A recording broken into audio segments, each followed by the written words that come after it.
Just a second. There we go. Alright. Sorry about cutting this short last time. I was feeling a little bit tired. Not sure why. Oh god. Didn't even realize they're dead like that. Should be good now, though. I was successful in my search. Okay, so that's the... Is that the secret door that leads me to... No, it's just a hidden room full of goods.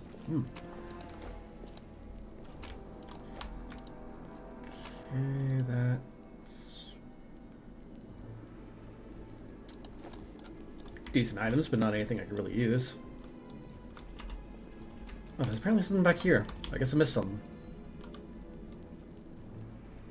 Oh, chest. I see. I hope you appreciate this. One decently well on those trickery tests then. Okay. Yeah, they looked like they were having an argument.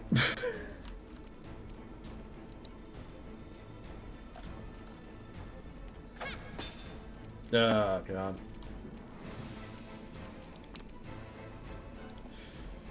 Alright then, let's just get around behind them and flank.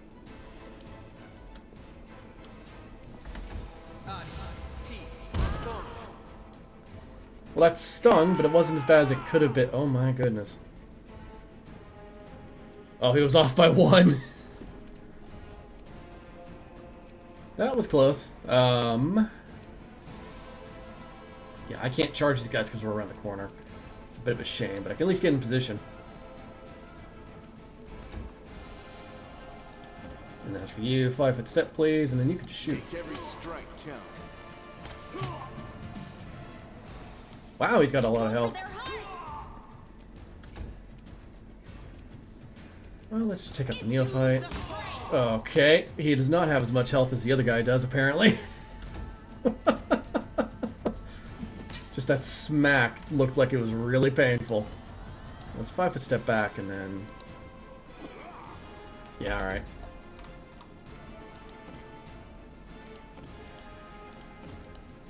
Yeah. What do I need to roll to hit this guy?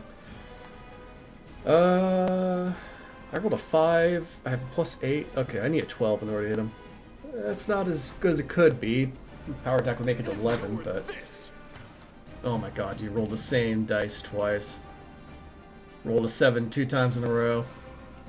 You are today's sacrifice. He's got a armor class of 20.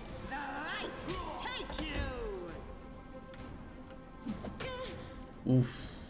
Well, that's not much damage, honestly. Considering how much HP we have on a regular basis, this is going pretty good. Well, I just smacked him against the far wall. No problems here. Almost new diary. Life is shit while my brethren, although what kind of brothers are they really, are having a great time up on the surface. I'm stuck down here with Cecilia and the Nightmare and the Mongol scum. To top it all off, the pipe sprung a leak and elemental is smashing up the kitchen, and Hasil is sending it to slaughter everyone it meets in the maze's passageways. All I can do is hide around the corners, under beds, and in cupboards. I don't want to die. This isn't how I pictured it serving Baphomet. This isn't how I pictured it at all. Well, you decided to serve an evil god. What were you expecting? Like, did you expect it to be fun the entire time? Because that's not usually how that works. Evil gods tend not to really give a shit about the people that follow them. Don't know if you noticed that. Okay, so that's the pathway forward. I pretty much checked the entire region. I really don't want to try it, but I kind of have to. Let's see if we can't handle that elemental now. We have more health than we did last time I tried to face it, for one. And I know where it is, so we can just use a couple buffs. That is quite a discovery. Oh, hello there. I am helpful, am I not? Give me that. Give me that.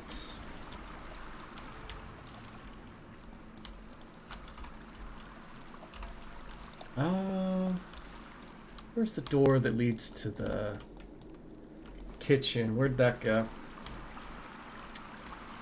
Oh, here it is.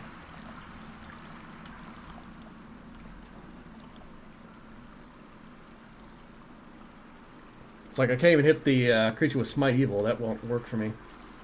I need to hit it with actual physical attacks.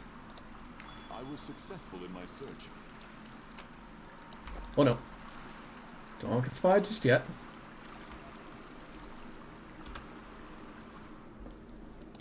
Okay, so Shield of Faith, Ray of Sickening. Shield of Faith gives a deflection bonus. This is only a +2 deflection bonus. That's not going to be enough. My AC will be 20, but that's not great. Bless is probably a better idea because that gives everybody a +1 bonus on everything. And then I can give myself Bull Strength as well, which would make it so that I've got +6 on the roll. My attack becomes a +8. And then we also have Bear's Endurance, but I can't use that. Same thing with Bane. I have Prayer, though. That's a luck bonus as well, and that's a -1 bonus for them. Oh, it's tempting to use that.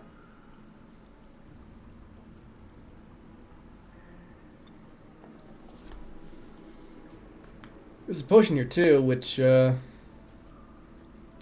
lasts 3 minutes. This one lasts 3 minutes as well.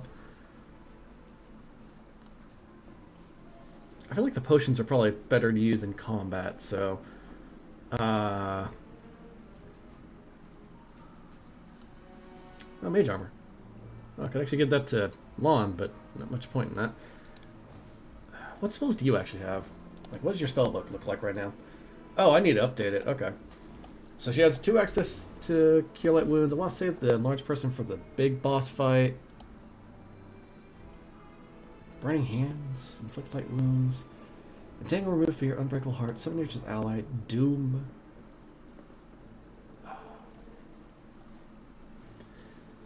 To be honest, I feel like I want to pick something that I could use a good amount of times.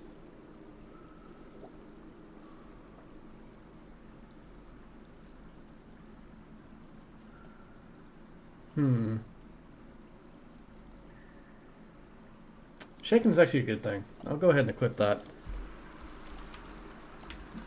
But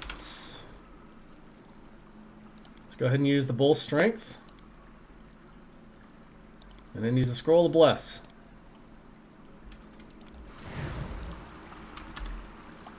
Then we'll give this a shot.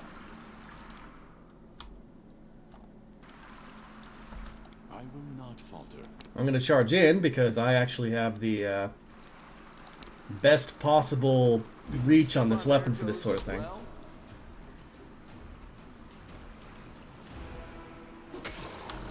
Well, that was a good hit. That was 16 damage.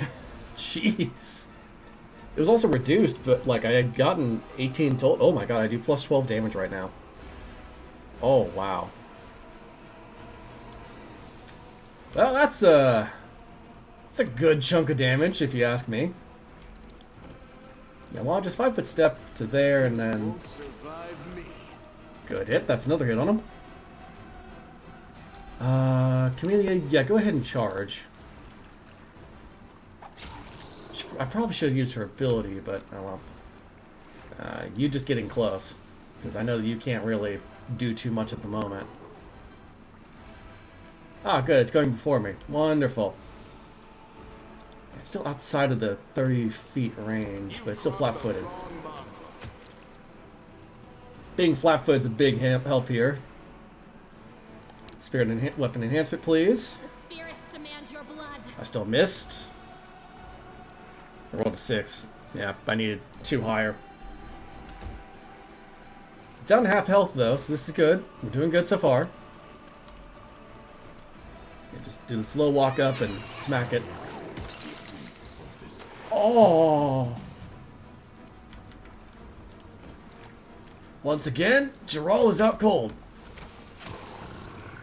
Not really too surprising, considering this thing's attack. It's okay, though. We can still handle it. Barely, but we can still handle it. Case in point, it's looking really low on hit points now. I am unconscious, but I'm not dead. Make every strike count. Got it. Bull Strength was definitely the right move, because that took out so much health on it, and using a scroll is probably a better idea than using a potion. Good smelling of burnt fat and garlic. Food was clearly cooked here in vast quantities. What do we Oh, hello. have here? Oh, yes. Amulet of Natural Armor. Flow of Water. Potion of Protection from Evil. That's some good shit right there. This is actually really good because this stacks with my current AC, so I now have 19 AC. And then Flow of Water. I should probably give this to her because she actually can cast some cold ones. Not right now, but later on. And I think that's it for items. Because there's not much else that I can really utilize down here. And there's no Masterwork Rapiers, which is a damn shame. Then again, these are cultists of Baphomet, so they probably wouldn't even bother to use a rapier like that, to be completely honest with you.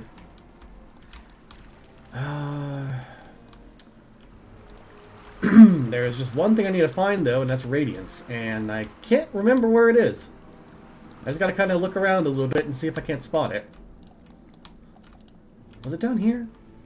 Or was it up above? I'm trying to remember. Because, like, this room didn't have much in it, save for the bodies that are in here, but, you know, they already did. It was somewhere around here. Did I not go into this room that much? I think I did. Might not have checked it out that much, though. Oh, no, I had to come through here, right? Yeah, so yellow, blue, red, yellow. And then there's, like, nothing I can use that on over here. I don't think, at least. I'm holding down tab so I don't miss anything, but, yeah, I think that's in a later room. Oh, I should heal. If we're gonna go through that door, I should definitely heal. Bull Strength will only last for a little while longer, too.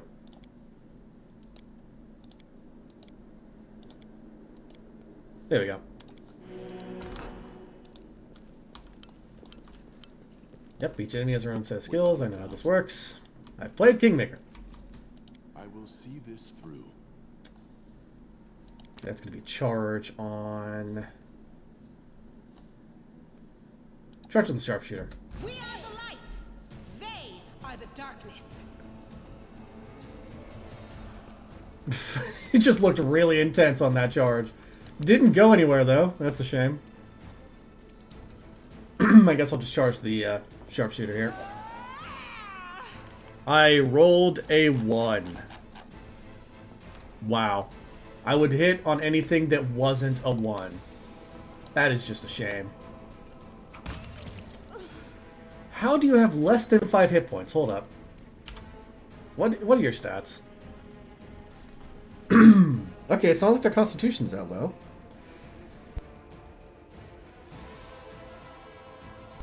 They have plenty of wisdom, charisma, dexterity.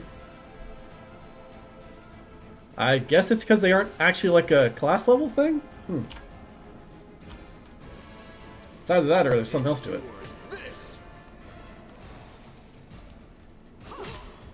Good hit, not dead. Now he's dead. Yes, approach me so that I may smack you in the face.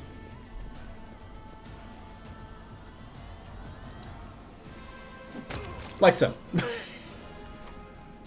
That worked out pretty well, honestly. That was easy enough to do. Lawn, just end it. Yep, there you go. Oh, there's an item down here. Is that... A ritual pool filled with fresh blood. As is usual for cultists of Baphomet, to be honest. is quite That's a trap. savory. I am helpful, am I not? Thank you for that. Let's not trigger that trap. Ah! What? Oh, wow. We are overloaded. I was very confused there for a second. I was like, why is it giving me the overload comment? And it's just like, yep, you're heavy. No, they did.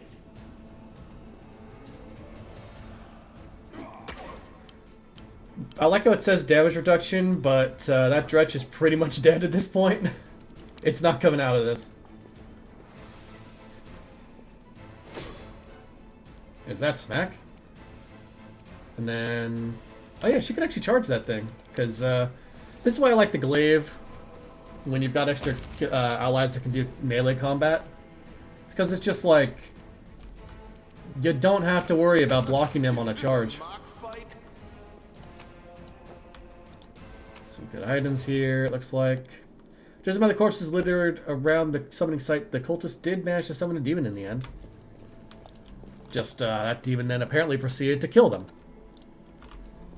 Am I going the right way? I need a key.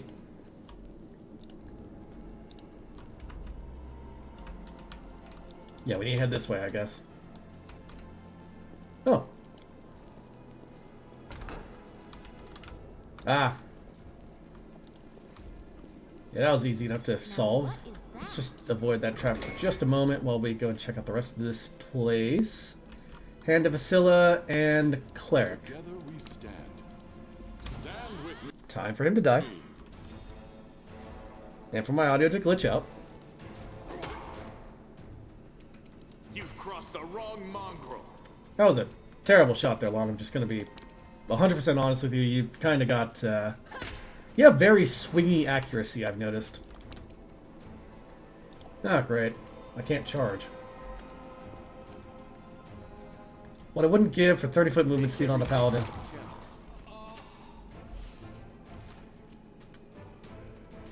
I'll cut you wide open. And there we go. That takes care of that. Oh, my throat.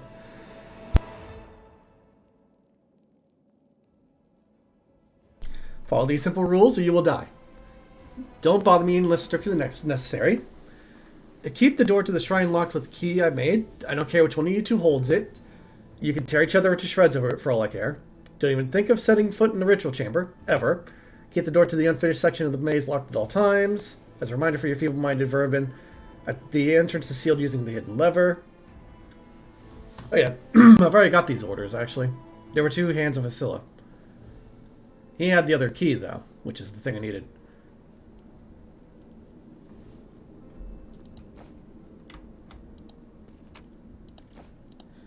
The bodies of the maze builders lie where the elemental where they were caught by the earth elementals, enraged by the earthquake.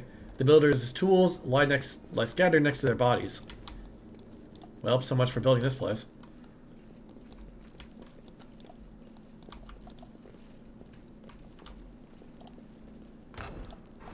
Up.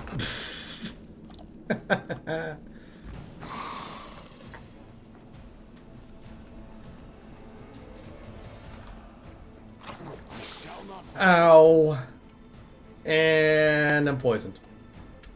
Well, thankfully it dealt 0 dexterity damage. Which is odd, but I'll take it. No glory without risk. Draw's also a paladin, so he's going to be able to shrug off the poison effect pretty easily. Oh, it's using power attack even. Let's go ahead and use a lay on hands just to make sure that I don't immediately die. Because that hit for a lot. Their hearts. Forgive me for this. Case in point. The inheritor, guide my blade. You won't survive me. Yeah, this is the trouble of having low hit points and low healing as a paladin. Sacrifice. At least you all survived the attack. That's actually a good thing. Had I not healed, I would have been dead. You've crossed the wrong mongrel. As for the poison, I'll be fine.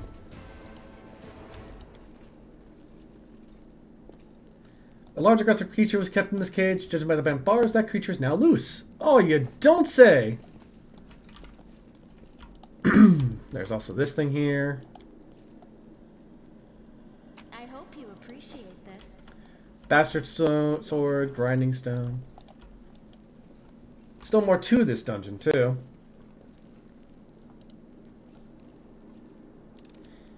So DC 14, fortitude save. He's got... He needs to roll above a 3. I just rolled poorly last time. So he'll be fine. I will guide us. It just takes 1 save in order to get out of it, so...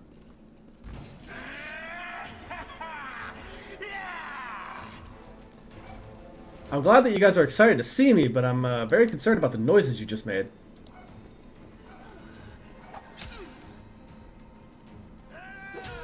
Ow! Sometimes I forget how much damage you guys can do. It's fine, though. We got this.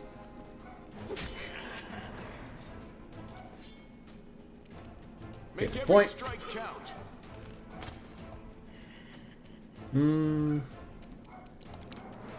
I could charge it. Down it goes.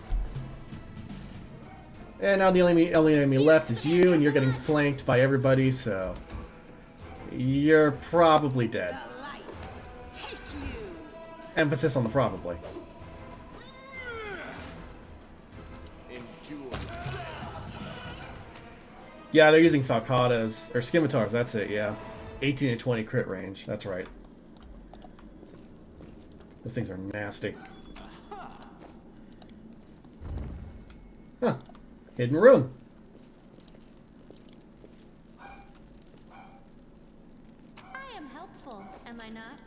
She's been disarming all of the traps and everything else, like, repeatedly. I like this. Pushing a blur and a card figurine. Half plate.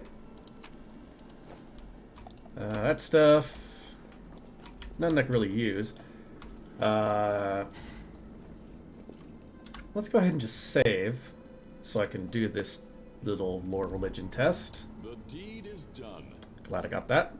It's one of the benefits of having a paladin. Or at least it should be a benefit of having a paladin, but you know how it is. Statue of Baphomet, Demon Lord, Lord of the Minotaurs, and Lord of the Labyrinth. In other words, big scary guy that really needs to die. And Earth Elemental spotted. Okay. Oh, Diamond Dust.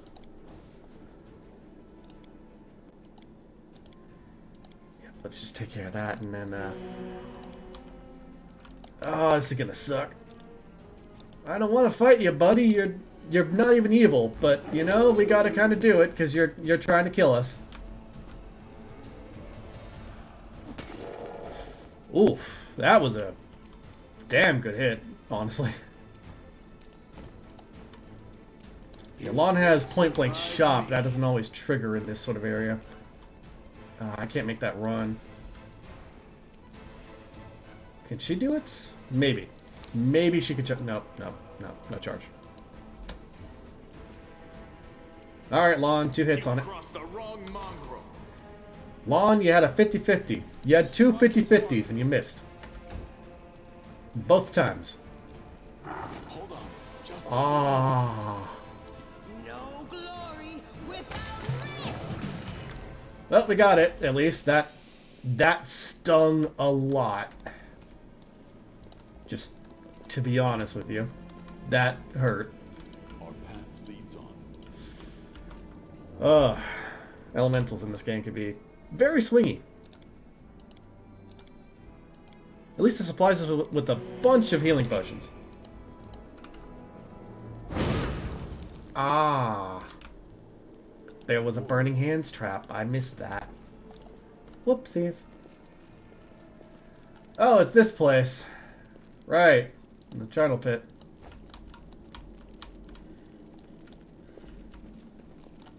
Well, time to make the regret turn into evil. We will prevail. Draw comes charging in. That's a damn good hit, actually. Ouch, that looked painful. If I move up by 30, I'll hit him on the next turn, but he's flat-footed. I might as well take advantage of that fact. Oh, you just barely can't charge him. She should be able to, though. She could get that hit in. I say that, but she barely failed it.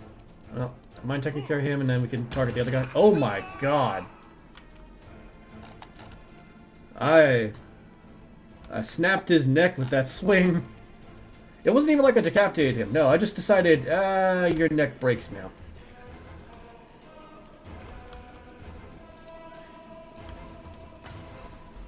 Oh my god, Lon. Your aim was not the best. The inheritor, guide my blade.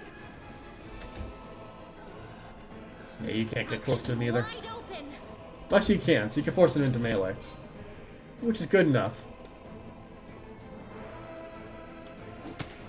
Oh, god damn, those hits. Make every strike count.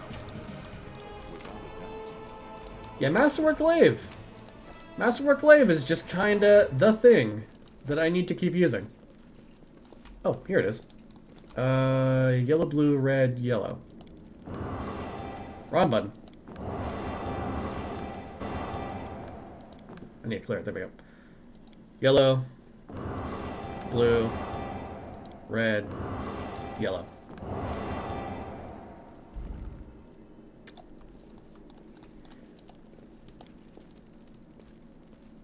I hope you appreciate this. Don't ask questions. Don't ask questions.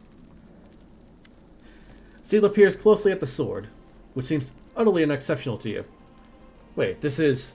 No, it can't be. Her eyes light up. I know that hilt.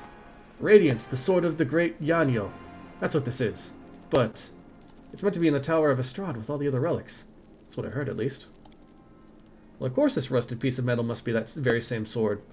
Camilla rolls her eyes. I think you merely wish that this were the illustrious sword of legend. You don't get it. I've seen this sword 100 times. In paintings and in the hands of the Yanyo statue. I've even thought of going to the Estrad Museum to see the real thing in person. But how did it get here? Oh, wow, I can actually do a good act here. Huh. This is probably because I'm a paladin. Place your palm over the handle. The sword used to belong to a paladin. I understood it as soon as I saw it. May the one whose hand used to hold this handle always be remembered. The sword responds, whether to your words or to your touch. Flashes of golden light run across the blade. Sela stares at you, astonished. Just look at that! It seems like the sword greeted you. It must have felt the paladin's hand. And it must be relieved that we are freeing it from the demon's grasp. That's a good sign and a good find. What's so special about it? Sela frowns. No, nothing, I guess. But this sword was legendary in its day.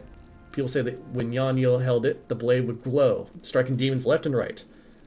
Soldiers would see Radiance's light from afar and take heart, rushing into the fray and winning. But I don't know what's wrong with it now, or how to restore its power. All I can sense is they made a mockery of it.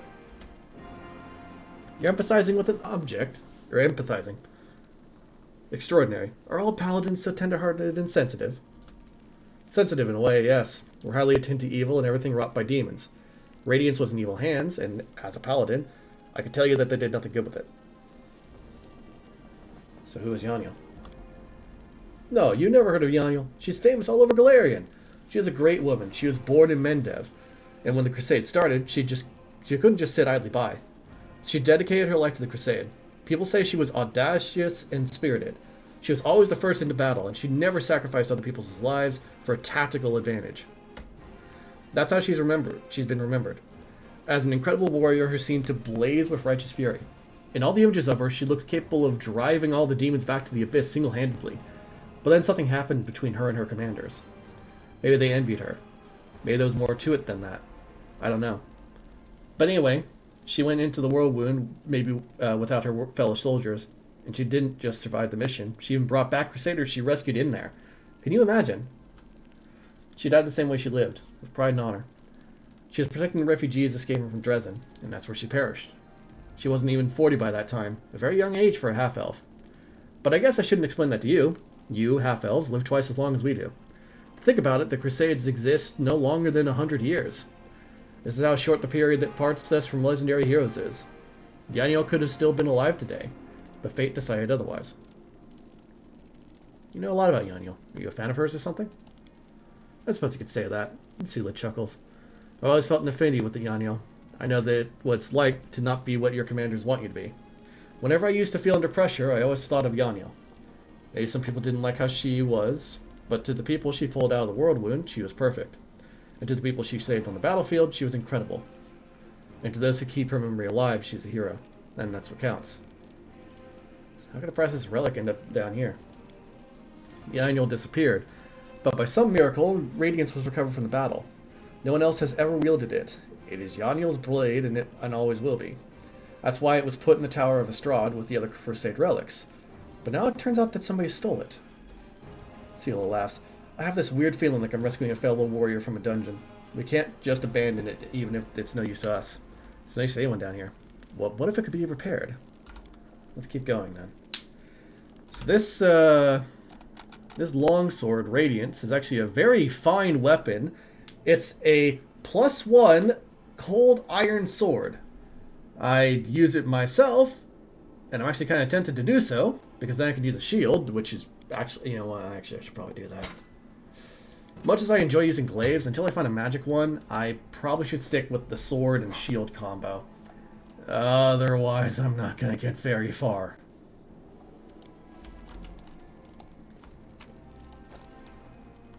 Believe me, this game has a tendency to smack you pretty hard at early levels. I like how the Camby just turned into a bag. I smacked him so hard, he just became a loot bag.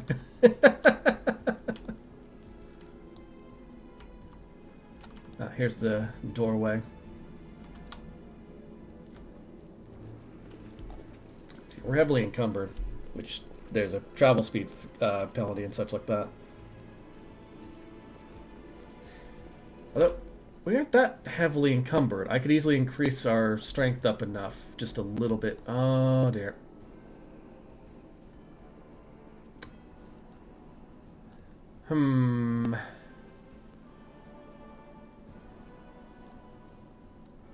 I'll keep the shield out for now. I guess I'll just use what I can. Paladin holding Baphomet's shield. That doesn't seem right. That seems like it's a bad idea. Oh well.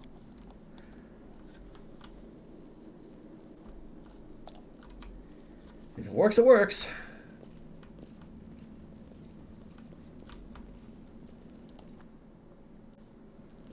I like what's saved there. That's actually not... That's a good sign in a way. It means I'm almost done with the dungeon and we could get on to Kenebres. Probably misspelled Kenebres in my stream thing, but oh well. Ah, here we go. Praise Ayomade.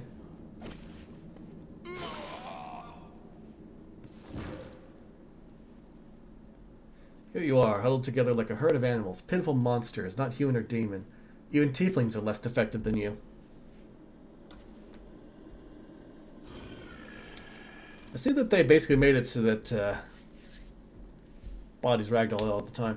Value your master Siva Malek can make you bear stronger. I can satisfy your hunger. Starvelings of the dark, submit to me. This is going to go poorly for you, my friend. No, we are the descendants of Crusaders. Trusting a demon would be a betrayal of a memory. Asila.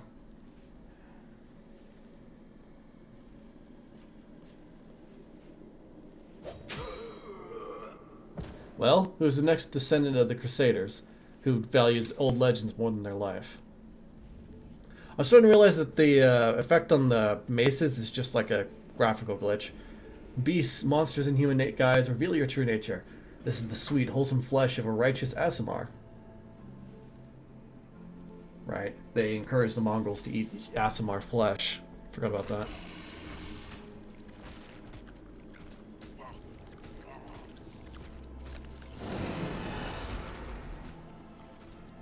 These some pretty, like, brittle looking effects there on that.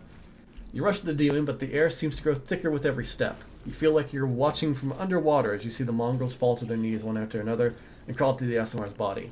You hear their fangs tearing through the flesh. You hear the sloshing of blood.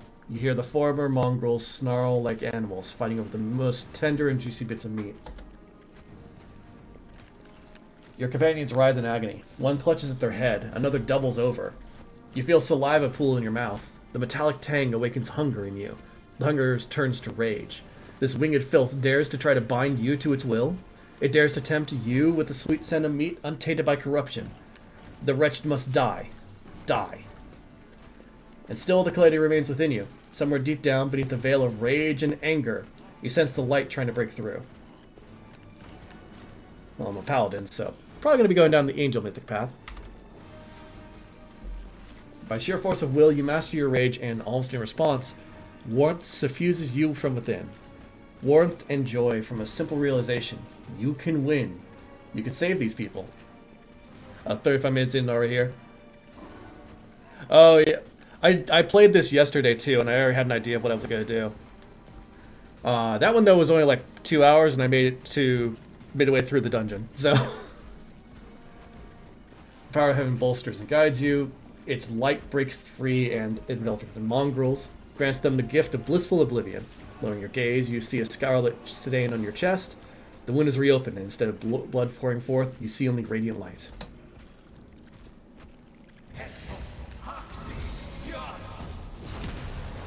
Oh, so that's the name of that spell. Bolt of Justice. I want that spell. That looks really cool, actually. I played this once before during the previous section of the beta, and at that time I went the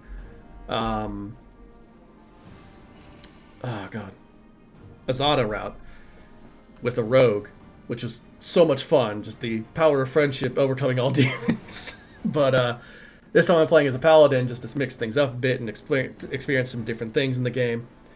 And possibly going to go the angel route because I don't think the gold dragon route is in just yet, and I still don't know how to get it. What do you destroy this vermin? I like when he just bails out because he's just like, oh, hell no, I ain't dealing with that. This little points at you. He's already wounded. Windowag, kill! I'm not wounded. I'm just using my power.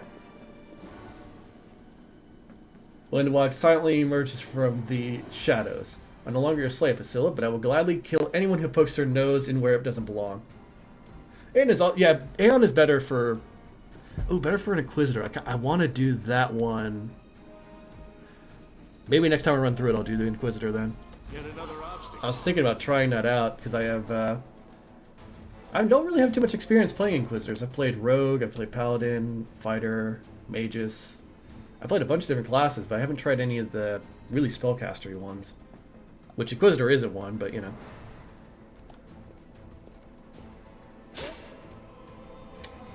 I should probably smite evil on her. Why didn't I do that before? Whoops. Oh well. 5 foot step forward, please, and then just do that. I like how they apparently rolled so poorly on their initiative checks that we get to go ahead of them. Also, Gerald, if you don't mind, if you could just... Yeah, this is gonna get silly. And one smite evil. And one smackdown for the sentry. That wasn't that bad of a hit.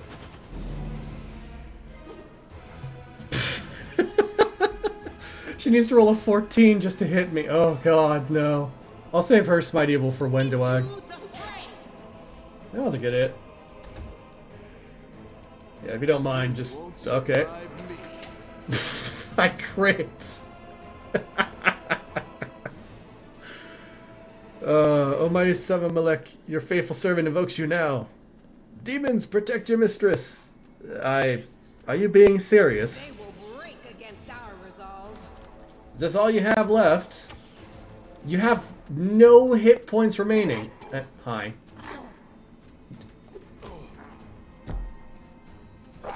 They summon Quasits.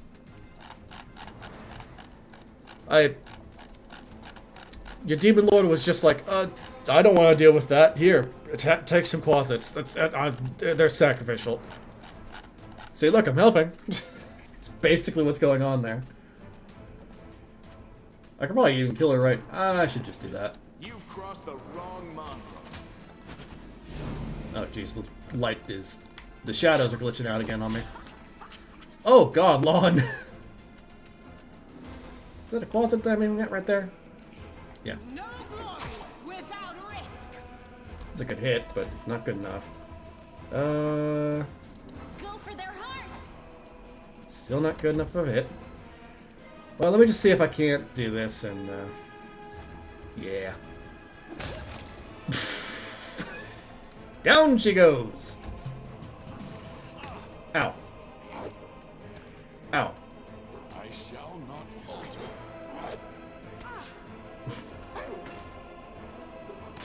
I just have so much, like, I have so much AC, or HP at this point. Make every strike count. Normally I'd use a glaive withdrawal, but, we've picked up Radiance, and I wanted to use that. Because it's a magic weapon, and that's been actually pretty helpful.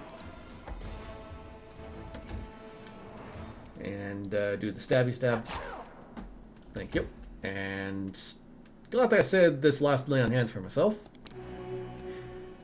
Definitely glad of that. That brings me back up above 10. Just smacked it. Just smacked it down. Hold on. Ow. Just a little more. I'm okay. Kinda. Endure this. Jesus Christ. He was apparently very upset with Wenduak. Well, are you going to finish me off? It's not exactly unexpected. Just first shot on Wenduak. Nat 20. Crit. Instantly knocked out. Ah. Oh, that looked painful. The Wenduak looks up at you. Yeah, she says that. What else are we supposed to do with you? You're not just a traitor. You're a monster. The young ones believed you, and you lured them to a demon and watched them eat human flesh. Oh, wait. Hang on a second. Where'd they go? You're right. Where's the spider legs? She had them earlier.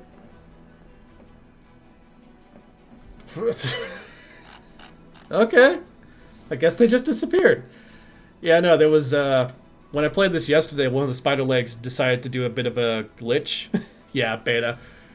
Well, if you want a great example of beta, one of the spider legs decided that it was done being a solid straight line and decided to freak the fuck out. Just started dancing on me, and I just stared at it for a little bit like, what just happened? I was trying to make them strong. What have you done for them? What were you doing while I was looking for ways to bring strength to our tribe? You're useless, Lan. I mean, not really, considering that we actually got through the shield maze just fine, and she could have helped us out with that and broken free of her demonic stuff if she just, you know, worked with us, but oh well. I led by example.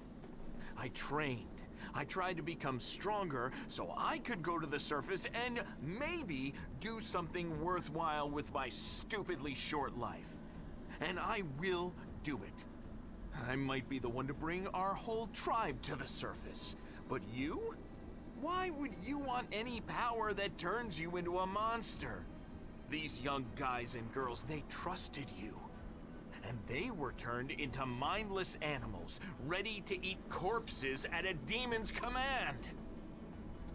He's definitely pissed. I'm also liking the voice acting so far.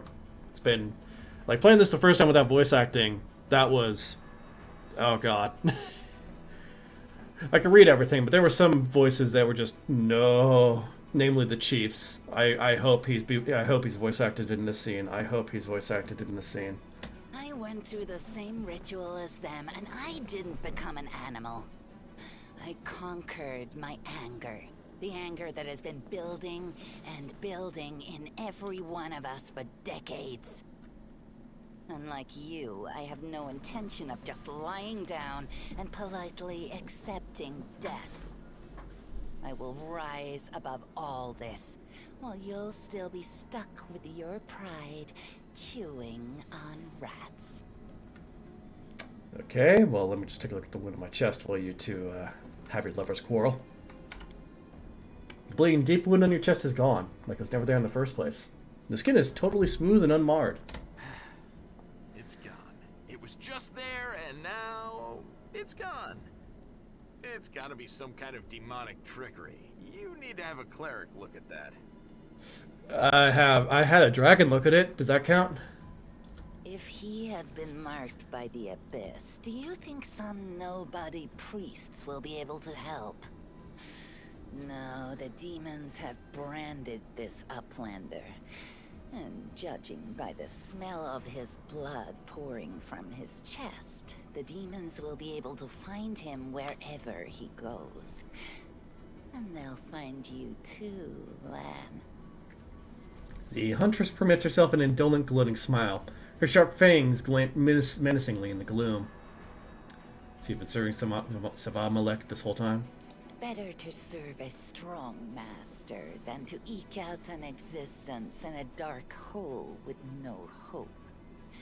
I am of the Neethers. Our lives are short, but we are hardier than humans. I realized a long time ago that I was capable of more than this life offered, and I follow whomever is the strongest. I thought you were better than that. I thought you were proud of your heritage, but you're willing to crawl on your belly before anyone who's even a little bit stronger than you. You're not a mongrel. You're a cave slug. You have no understanding of the meaning of family or tribe. Oh, so now you think you know everything about me. You're one of the best hunters in the tribe. It benefited me to ingratiate myself with you. So I acted in a way that pleased you. Jeez. Yeah, she has definitely been twisted pretty heavily. I think the entire, concept of subservience is basically part of her whole thing. So why didn't you try to stop us from going inside the maze? You knew we might uncover your secret. Savamalek is always in need of new servants. You'd make as good a servant as anyone else, and then... once you've gone missing in the maze, not even the redoubtable Lan would have dared look for you. But then why did you come with me to look for the sword? So I could kill you quietly if you found it and stop you taking it to the village, you idiot. I would have told everyone that you got caught in a cave-in. But then the Uplanders showed up and I had to change my plans. You said you went through the same ritual. Does that mean that you ate human flesh too? Yes. Hosilla found me in the caves. I was lost and hungry. And she offered me a choice. Die as a nobody, or live, and gain the power to change everything. Savamalek tore off a piece of an Azimar priestess's thigh. A big, juicy piece. More meat than I'd ever received in the tribe. That was the first time I knew what it was like to be happy. To have a full belly. I swore to myself that it would always be that way. Then the madness and rage took over. I came very close to turning into an animal, no better than the weaklings you saw in the maze. But I am strong. I mastered myself. I brought myself under control. I fell so that I could rise again. You should have chosen death. Dying's better than living like that. You're saying I should have died that day, Lan. But then who would have listened to your feeble jokes? Who would have showed you the best caves for hunting? Who would have made you a man? Yeah, I forgot that she just goes for the straight low blow there. I would have been fine without all that. And without you. Your death will make the world a slightly better place, Wenduog. So, what did your service to Hesilla entail? It was simple. I lured those I deemed worthy into the maze. To the rest, I told stories of the horrors of the maze, making them stay away. It all hung in the balance when the cave walls shuddered, and many of the young ones decided that the time of their great exodus had come. I had no doubt that Hesilla would dispatch a dozen young neaters easily.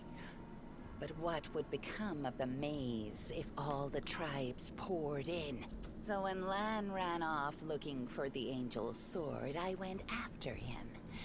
Not to help him, but to make sure that the sword never reached Neathholm. It's a pity that you got involved and stopped me from killing him. But then again, the evening gong has not yet been struck. You sicken me. I don't think that Geralt would want her to join, so... I think that the biggest thing is just that he'd tell her to get out of here. Since she's at his mercy and is basically surrendered. Do you think I like looking at you, Uplander? I'll just wait till you're asleep, and then I'll slit your throat. No matter where you are. And off she goes. She's gone. But next time, she won't get away. Damn it, Wendu. Why'd you have to go and... Anyway, there's no point crying over spilt milk. Give me a couple of minutes. I'll bring the chief and the rest. I need to clear my head. Yeah, I bet he does after all that. Oh no, is it gonna no longer be voice acted? Damn it, they didn't voice act the chief. Ah. Chief Sol appears flanked by Mongols. The journey has taken its toll on him. His breath is labored and the sweat is dripping from his bloated face. What sish?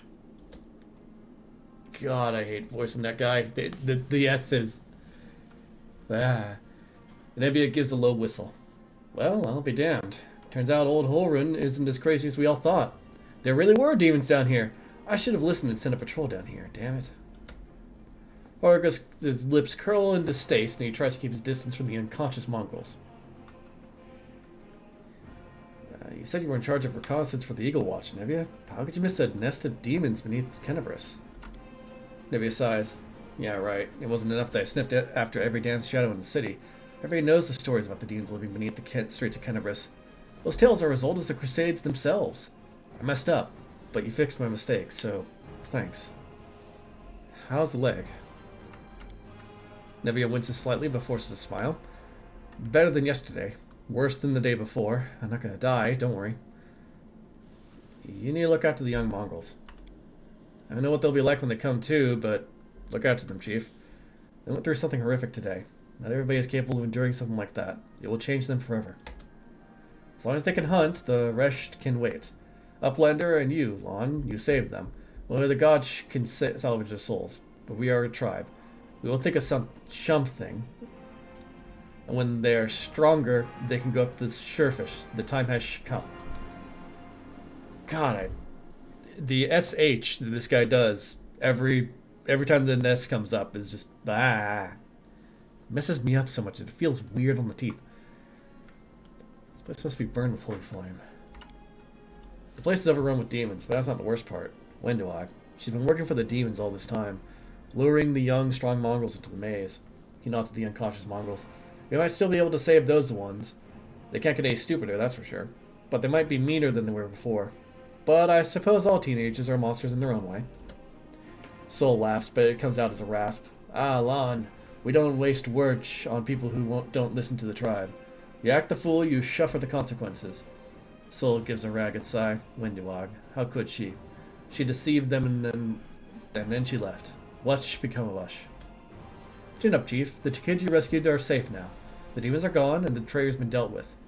All's well that ends well, I say. It's time to get out of here. Chief, I think I'm going to lead our visitors to the surface, and I'm going to keep going.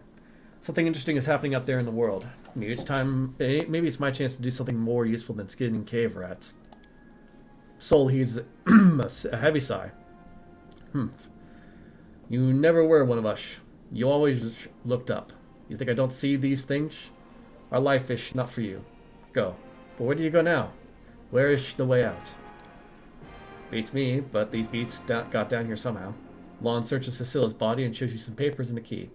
I don't know what these documents are, but I'm sure the key will come in handy. Nevia's eyes quickly skim over the letter, and she passes it to you. Those cheeky sons of... This is all the information on the cultists in the city. Their meeting places, passwords, their secret hideouts. I think we should show this to whoever's in charge of Kenebres right now. As soon as we get back to the surface, we'll find out what's what. Savan Malek, this is my last warning. You need to act discreetly without attracting any more attention than you already have. People are already talking about the strange disappearances of Kenebres' most righteous men. Keep below ground, nurture your mongrel pets, and wait patiently. The call to battle will soon come, and it will sound loud and clear even down there in the catacombs. Gather your warriors immediately after that, bring them to the surface, and lead them to the Tower of Estrad. This tower will be my final dagger, and I shall plunge it into the guts of Kenebres.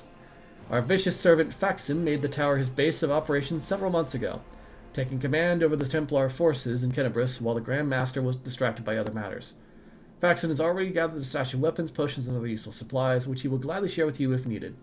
If he behaves himself, you two should combine your forces. If not, just take his stupid little head off his shoulders and take command yourself. Mistress Minago. Yeah, Minago. Jeez. Well, let's grab all the gear that we can. Oh. Hey, a magic glaive. I'll take that. And I'm over encumbered again. How do I get out of here? Do I just go out the door? Oh yeah, I just got out the door. I like how big Geralt is right now. Just the slow walk that he's got. Okay, so let's see here. This is Marching Terror. Deals negative damage. I become frightened for 1 round. I get the feeling this is an evil weapon. And then Heavy Mace of Fire. 1-3 damage on a hit.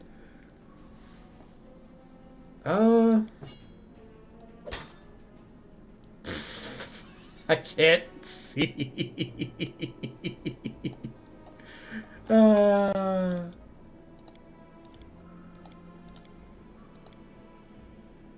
Almost back at default. There we go. Yeah, Lon's gonna need healing. Because we'd end up, like, right underneath the, Waystone, if I recall correctly. Oh, God, I still have a lot of gear on me here. I should probably dump some of this stuff while I still have a chance. My question is what? Okay, this stuff that weighs 15 pounds, leather armor, that stuff needs to be dropped because that stuff is not worth the weight limit. There we go. It's like it's 2 gold for 15 pounds. That's not worth it.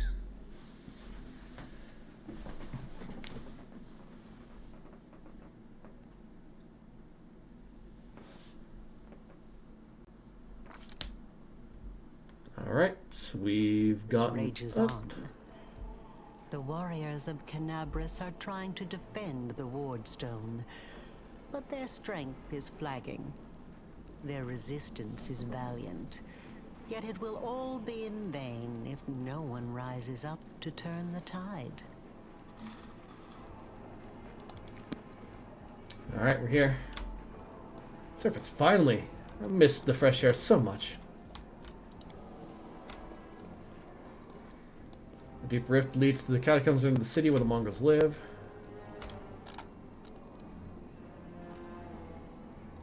Let's see here. So she just said, this deep... we're in the basement. Looks like the Grey Garrison.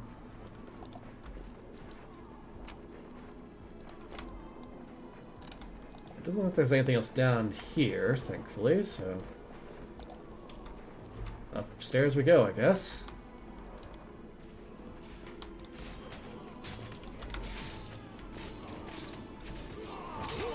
Ah! Divine Weapon Bomb. That's a good one, yeah.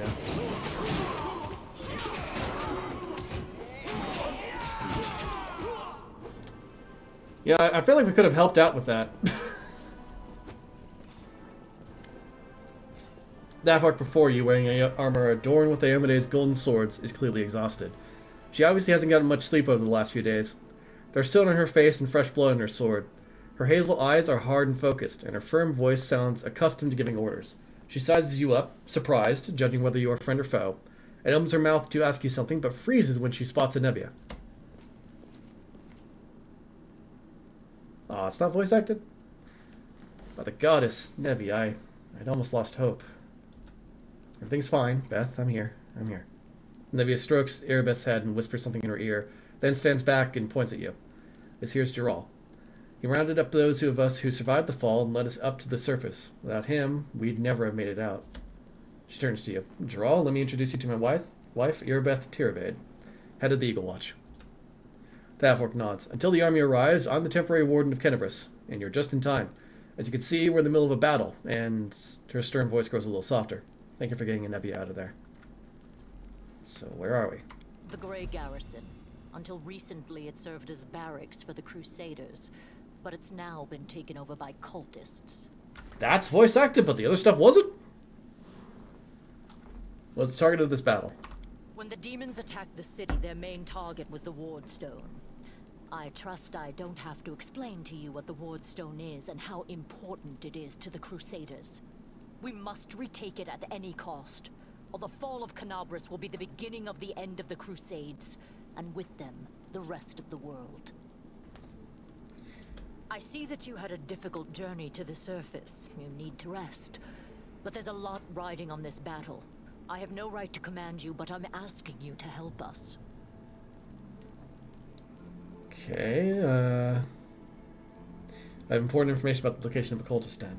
Very good. Report to me in full when we get back to the Defender's Heart.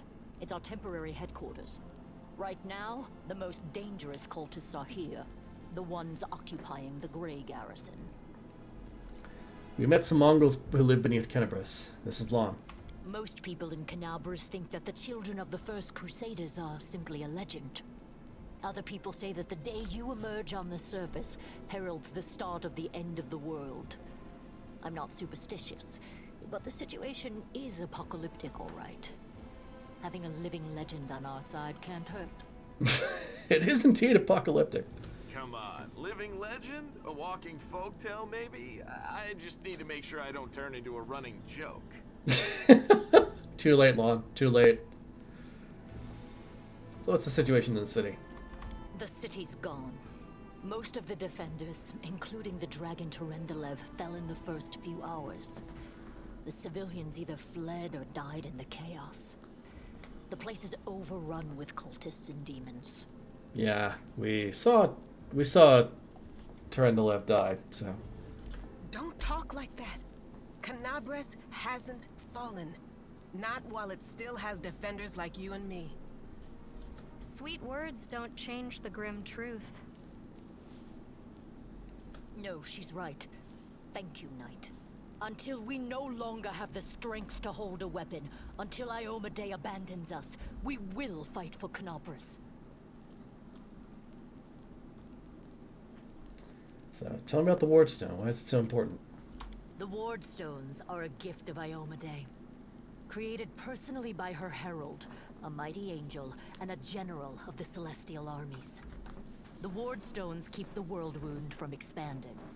They stand along the border of the territory controlled by the demons, creating a barrier to keep them inside. The Kenebres obelisk was the first to be placed. It is the key to the whole barrier. We cannot leave it in the hands of those monsters from the abyss. How did the Wardstone end up in the Grey Garrison? The demons have long laid siege to Kenebres, but this time, their lord Dascari appeared in the flesh. He ripped the Wardstone from the ground and hurled it halfway across the city to here. I thought the stone was destroyed, but it seems all is not lost, yet.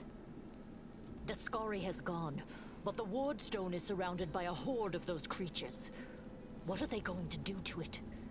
Nothing good, that's for certain. But how did he do that? He's a demon. The Wardstone should have burned his filthy hide. It should have. But what happened, happened. We don't know why. Well, let's not waste any time then. Let's get this That's started. the spirit. You, take a Navia to the rear. The rest of you with me.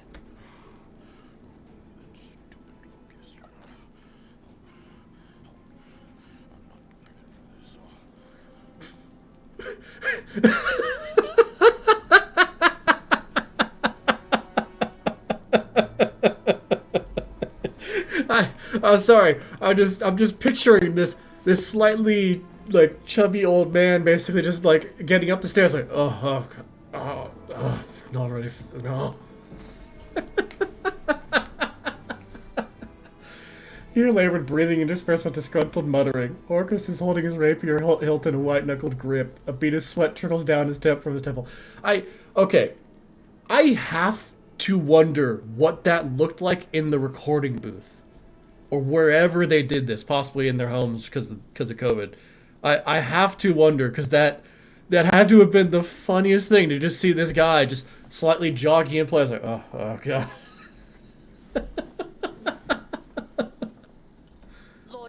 Squirm, forgive me. I did not realize we had civilians among us. My people will escort you somewhere safe. To the extent that anywhere in Kenebres can be said to be safe right now. Oh my goodness.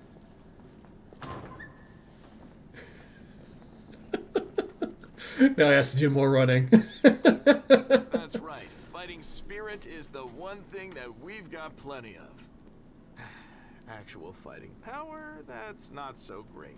Fighting know-how, even worse. But fighting spirit, at least we're rich in that. For Iomade! For the Queen! Kill the beast! Erebeth raises her blade, and the soldiers, inspired by a cry, rush into battle with renewed vigor. Yes, to battle after I loot all the corpses. Let us not hesitate. Oh, hang on a second. Apparently there's a door over here I can actually take a look at. Oh, that's the sound of combat. I should probably help out with that. I just see Staunton. First blood. Yeah, just send that sleeve that on. Apparently there's somebody over there, but I can't see them. There's a lot of recruits over here. I should definitely help out. Let's just, oh, that guy just died, essentially. Alright. Much like that man did.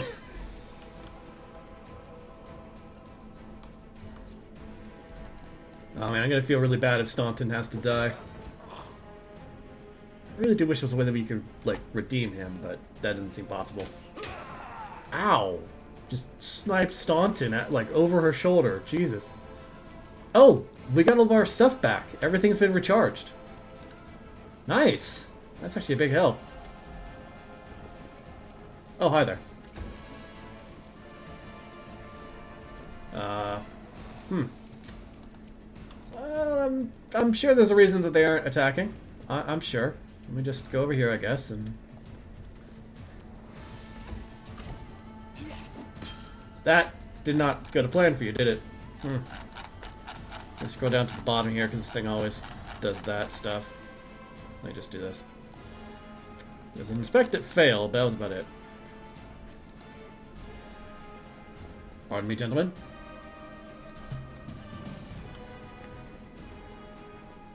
Staunton just waltzes up, just with that slow walk of I'm a killer bitch.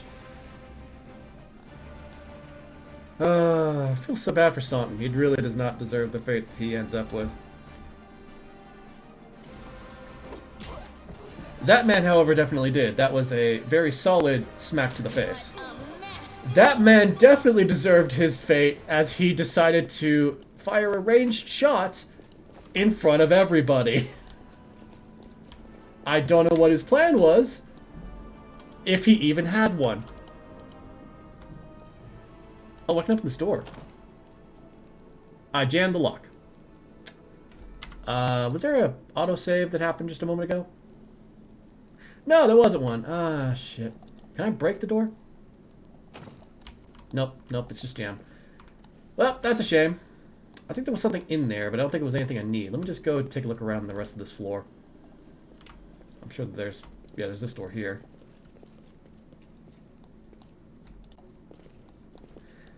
Ah, so we just have to keep going. Okay. So we came out there. That door over there is blocked. Can't go out that door. This thing here is shut. Sealed with magic, so I can't open it. Second floor it is. I'm sure that I'll be able to open up later, so. Hey, I know you. So you're one of these cultists? How's it going, pal? Want to join? We'll all be dead soon, but we'll be alive. We're not gonna die here, buddy. Don't join him. Like, I can't. Come on, lead these losers. The Crusades are over. Soon the Dooms will rule the whole world. No, they won't. They won't. Believe me. It's not gonna go that well. Here goes nothing. All hail Baphomet. Cowardly traitor, I swear on the sword of Iomedae, you will answer for your betrayal. Yeah. The heartbeat quickens. Alright, so... I'll just move up to here about. Might as well activate this. Just to really drive the point home that they should not have done that. You missed. Hi. Good to see you. You seem to be somewhat threatening, but not really. Oh no. I like how that guy was so confident, just like, oh yeah, I'll cast Divine Favor, then just walk up and beat ass, and then just gets knocked down on the first swing. Oh god. I can't charge anybody. I can't really do anything on this turn, it seems. It's a bit of a shame. I'll just walk up to this cultist right here and just stare menacingly at him. The downsides of heavy armor. Like that. That's a downside of heavy armor. No. Stun that thing again. There we go. Ow, you hit me. You very slightly wounded me. How dare you? Let me just make you regret that decision. Oh shit! I cut him in half!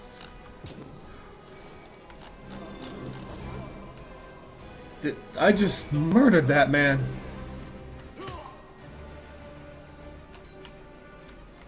He does not get a second chance on that one, Jesus.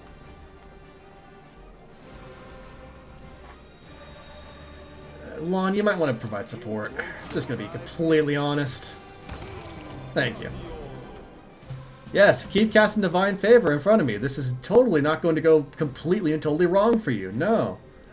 Oh, am I stuck behind these guys now? I'm stuck behind these guys now. Yeah, they're all like, it's Attack of the Cultist clones, yeah.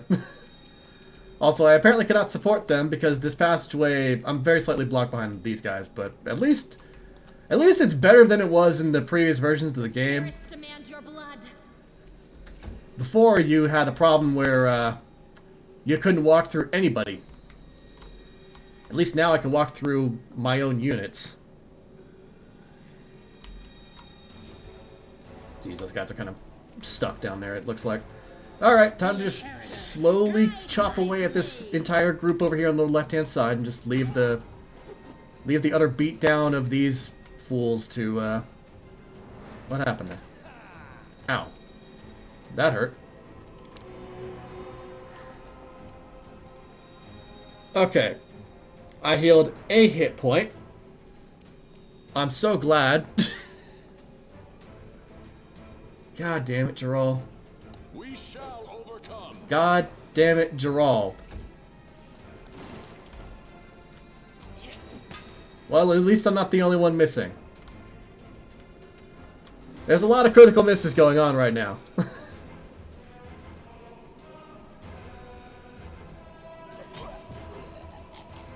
And Staunton decided to show... Oh, God.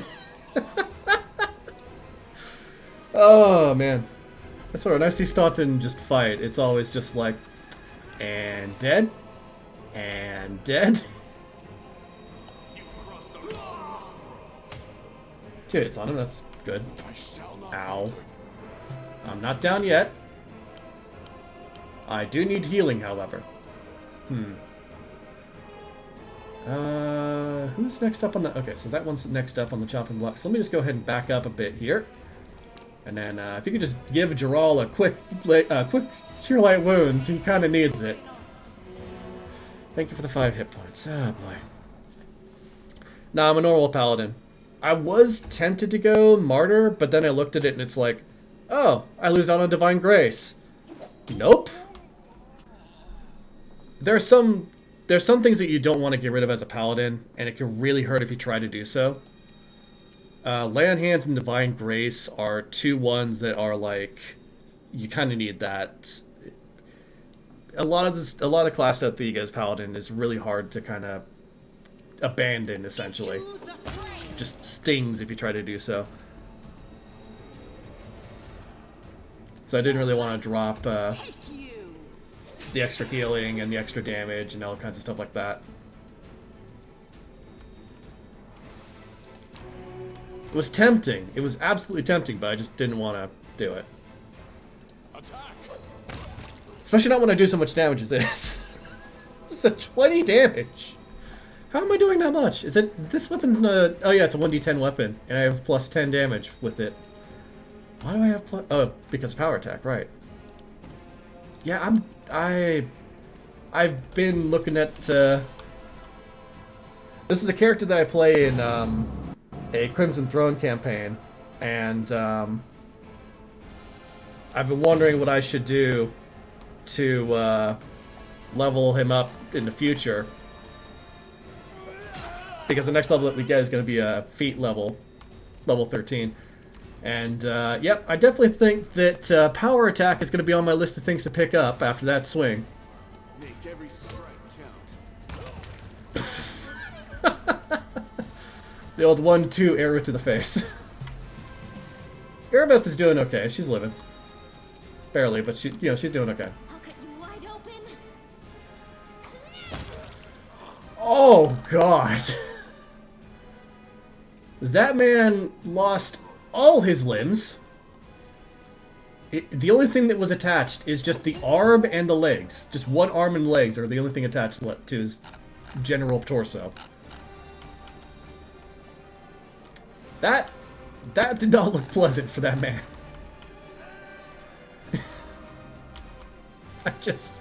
You ever stab someone so hard with a rapier they just explode?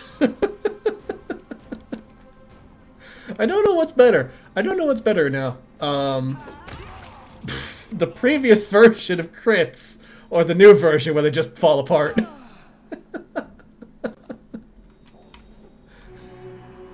Like, it was one thing before when you would hit somebody with a critical hit and they'd just explode.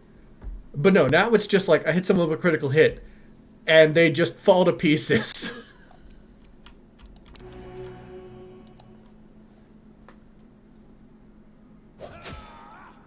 Ah, surprised you survived that. Ow. You ass. I'm going to need to heal now. There's nobody over on that side. They have... This small squad of people here just murdered everyone over there. I have like one of the... I have 2 recruits, I think, on my side. No, just 1. Well, let me just go ahead and deal with that Dretch then, I guess. And Dretch is dealt with. And now the wizard has been put into melee range, so now he is being threatened. Oh, is there more enemies? No, it's just us. Oh, I see. It did that because they're no longer in combat, so they have exited combat. You know what? Just to make sure the draw lives through another magic missile. I say that, but then draw gets 1 hit point. Yep, that's my luck. I also can't hit him, so... I miss those days when lay on hands could give you more hit points. Okay. You know, had I not used 2 lay on hands, I'd be unconscious right now.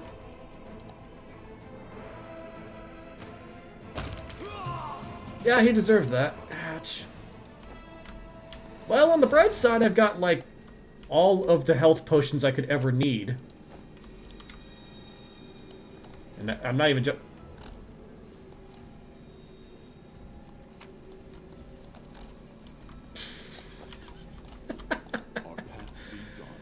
pathing could use a bit of work in this game. See, the stairs are severely damaged. This way is impassable. Let's just go ahead and spam healing potions now. 1, 2, 3. Why is it that 3 healing potions is more effective than 5 uses of lay on hands? I don't... boy. You know what I really wish I had in this game? I really wish I had access to the Mercy Feat tree. That would be fun. Getting stuff like Greater Mercy and other stuff like that. Ultimate Mercy would be amazing. Just, yes, I'll use 10 lay on hands to get a free raised dead spell.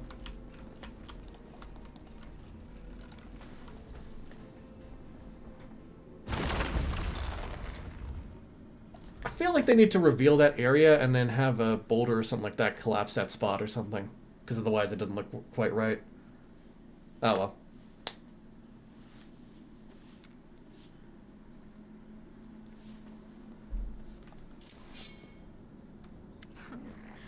What's this? Do we have guests? Just in time.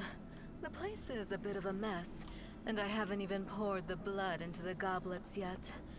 Why don't you... Oh! The face of this demoness could be called pretty if it had eyes. Her mouth slowly widens into a smug smirk. Oh, did not expect Minago's voice to sound like that, but then again, she is a seductress, so it makes sense. What an unexpected surprise! Staunton, my little sweetheart. Long time no see. I've missed you so much. Have you missed me? Admit it. You missed me terribly. Yes, the demon's mouth drops open in surprise, and she brings her manicured hand up to cover it.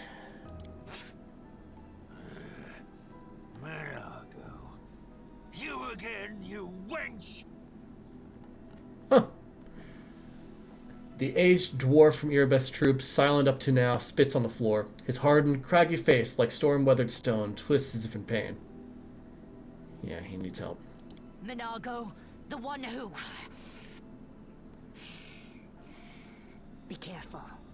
She's one of the deadliest creatures in the whole demon horde. She was once responsible for a massacre in Kenebres.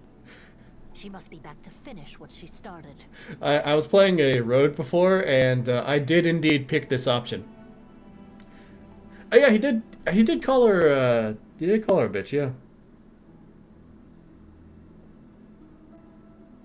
I wonder why they changed that one in particular. I mean, it doesn't really matter either way. I think it's generally the same concept. It's just different wording. You know what? They might have picked wench because it more fits the dwarven tone, perhaps. I could see that being a reason. Staunton, do you know this demon? Does he know me? Staunton, darling. Tell them all how close we were. That wench? She's the one who led me astray. She's the reason my life has gone to the abyss. She's the reason my Teresian fell. Yeah, he sounds pissed. I gotta say, I really do love Staunton's design and everything like that. I just feel so bad for Staunton. So bad for him. Oh my, like butter wouldn't melt. What I remember is how eagerly you would run to our trysts, how you begged to see me again, how you promised you'd do anything I asked. By your own free will, you said this. And now you claim that Dresden fell because of me. No, my dear. That was entirely your own doing. So Minago is, I think, a Lilim, if I remember right. And I talked about this when I was playing the beta before, but just to go over it again, I guess.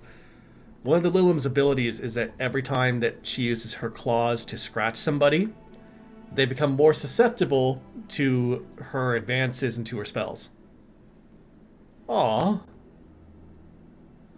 See, I kind of want to play Lich at some point. Probably not as a paladin, but I might do that as like a good fighter that goes down the Lich path. That might be interesting or something like that.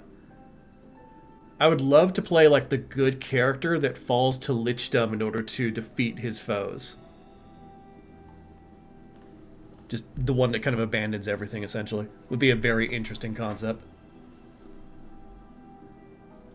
I'll beat your lying lips into your filthy throat!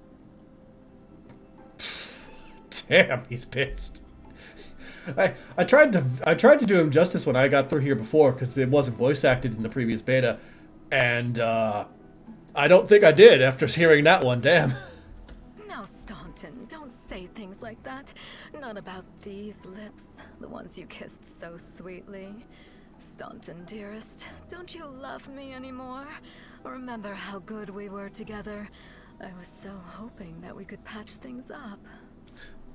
Kineticist it is then. Kineticist it is then. I kinda... Oh, what would I do with that one?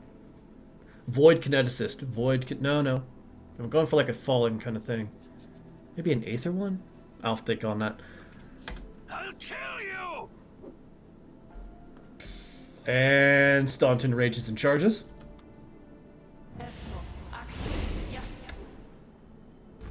Hey, that was a mention to our mass. No, you need to take some of those guys with you. You missed. Again. It barely missed, actually. It was pretty close on that shot. Jeez. Okay, so we're looking at Abercondalues. These things were kind of silly, because they would always sunder armor and then just immediately die. Oh, here comes the Dretch. Ow, he crit for not much damage. Let's just go ahead and do this. She's doing actually decent damage. You know, let me just double check really quickly, because I don't think she got... She has weapon finesse, so she just doesn't have dex to damage just yet, and that's it. And that's easily fixable. That's actually really easily fixable. If they don't do it pretty soonish, I'll probably have to do that myself, but... Okay, so this one is using... I think that's power attack. You won't survive me. Oh, they have more health than they did before. Ah, God, the sides. Am I at my limit? Yeah, this isn't looking great. I'm sorry, but do you mind? Recruit, if you could please just murder this man in front of me. Thank you kindly. Oh, there's only 4 primal enemy elements in the game, but there's special negative option for going lit. Ooh, I gotta try that. Yeah, definitely. I'm trying to think about what type of one I'd want to go for.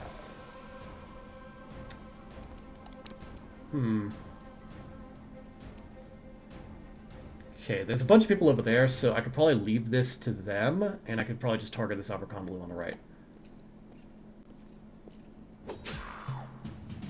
Definitely a good choice, because it's lower on health than it was before. Let me use a lay on hands on self just to possibly survive this. Because this isn't looking that great. I can't use Smite Evil because of that. No glory without It's fine though, she dealt a lot of damage. Now the recruits are going. And they're probably not going to be able to attack this turn. Oh, nope, they proved me wrong. That one can't attack though. This will leave a bruise. I'll just sit here. She's unconscious, but she is still alive. Let's go ahead and use that to give her a bit more damage, and then swing. That's a good hit, but I think it's probably time to 5-foot step away from this current situation before she gets murdered. Because that thing will maul, and it will only attack her, so that's not a good situation for her. Thank you, Lon, for doing bare minimum damage. Ow, I hate that.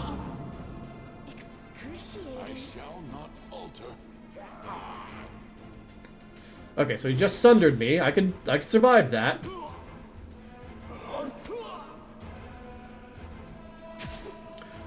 Irabeth just said no. Irabeth is just saying no to everybody. Just you sit down and you sit down. Here I was thinking I'd need to use something on me. Well, it's a good thing I have a potion on me, so I can drink that. Oh, I can use it as a move action too, so I can actually move up. Yeah, I can 5-foot step and do it. Okay, so let's just 5-foot step this way. Then I can drink the potion, because that's on my belt. Swing, and do a lot of damage to that guy. Ow. I hate you. I hate those guys so much. The sharpshooters are just a pain. Oh my god, could somebody please hit the... My goodness, he doesn't have that much AC. Okay, you know what? Before this guy decides to shoot me a second time... Thank you. Okay. No more of the magic missile bullshit. Thank you so much. My god, that guy just... There we go. Okay, thank you, Irabeth. Staunton. Oh, this man's in trouble.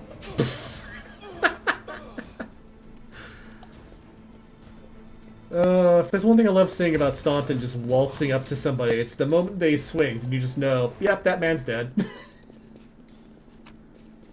It's just a thing of like, and dead. With no chance for a redo. Here, grab that item. Okay, some decent stuff over here, but not too much. I will guide us. So it looks like they want us to get across the gap. DC 12?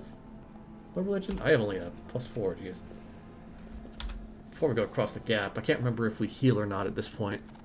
So I might as well just burn some of my healing potions, because I kind of need to either way.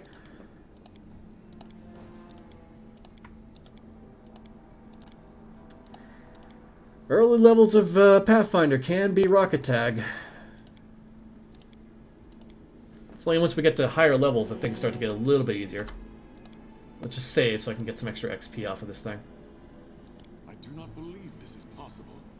It's possible, I just flubbed it. I flubbed it hard, I rolled a 1, jeez. Yeah, no, let's go back and try that again.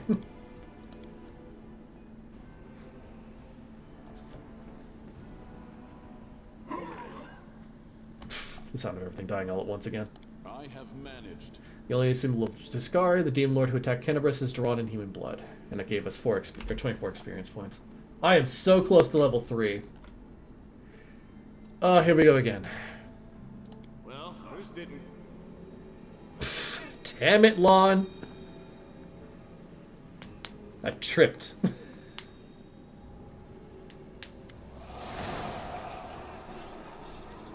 As soon as you step into the chamber, your vision seems to darken and your knees buckle. You struggle to keep your balance. The air in here is laden with the power coming from the stone. Suddenly, your head is filled with voices. Screaming, whispering, cackling, threatening voices. Voices pleading for help, shrieking curses and taunts. You blink and the illusion passes. Congratulations. You made it all the way here. This is it. Your precious ward stone. But what are you planning to do now, I could kill you where you stand. But wouldn't it be nice if you could die in battle like heroes? No. I want you to die in despair, scrabbling around like rats in the blighted ruins of your city, blind and broken, your flesh scabbed and seeping, and every moment knowing precisely what was done to you. You know, I didn't realize this before. I'm not sure if they added this, but in her image, there's just a bunch of hanging bodies. I really did not notice that before now. Sounds terrifying, except that's how we've been living for generations. There isn't a soul that can resist the temptations of the abyss. Even a stone can be turned. I'm not joking. Your precious wardstone, weakened from the injury inflicted by Discari, has almost succumbed to my charms. Soon the whole barrier around the world wound, the gift of your useless goddess, will be a weapon of the abyss. Just a little more and boom. Every city with one of these eyesores stuck in the middle of it, from Kenebres to Nerosian, will turn into smoking craters, and all the mortals into red sludge beneath our hooves.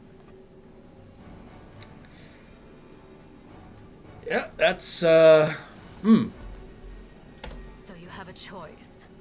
Especially you, my pet. Kiss me on my dainty hoof.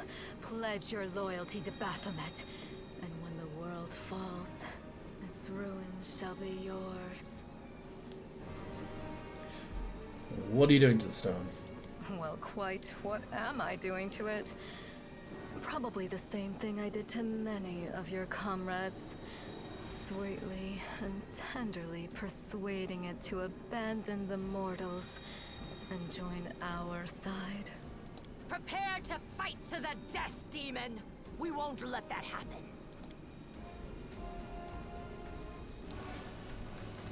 Huh. You feel a sudden rush of wild anger, and with it comes a feeling of monstrous, unbridled destructive power. It is like the power you felt in the shield maze, when you were confronting Savan Malek. But now it feels more fully fledged, more conscious. I think if I use the who are you one... You've already forgotten me. You mortals have awfully short memories. Even shorter than your little lives. Staunton, sweetums. Don't you want to introduce me to your friends properly? No? Well, I'd better do it myself. I am Minago, Lily-2 and faithful servant of Baphomet, and leader of his armies. The city is mine now. I'm just starting to settle in, get things just how I like them. But once I'm finished, I promise you, the results will be simply to die for.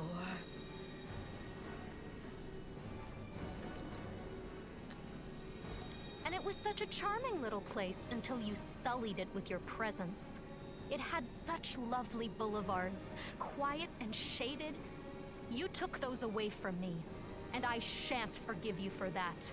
They've done much worse things than spoil the promenades. All the people they've killed. Yes, of course, you're right. I grieve for the common folk as well. You feel a righteous fury swell within you. How dare this demon besmirch the ground of this beautiful world with her hooves?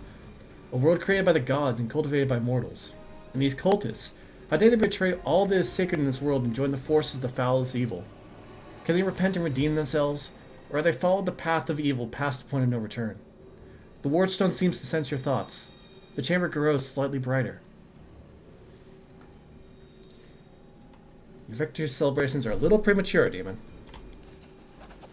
Echoing the holy flame erupting from your hand, the light also gets brighter and brighter until it floods the chamber. You hear the voices again, stronger now. They repeat your words like a choir of angels.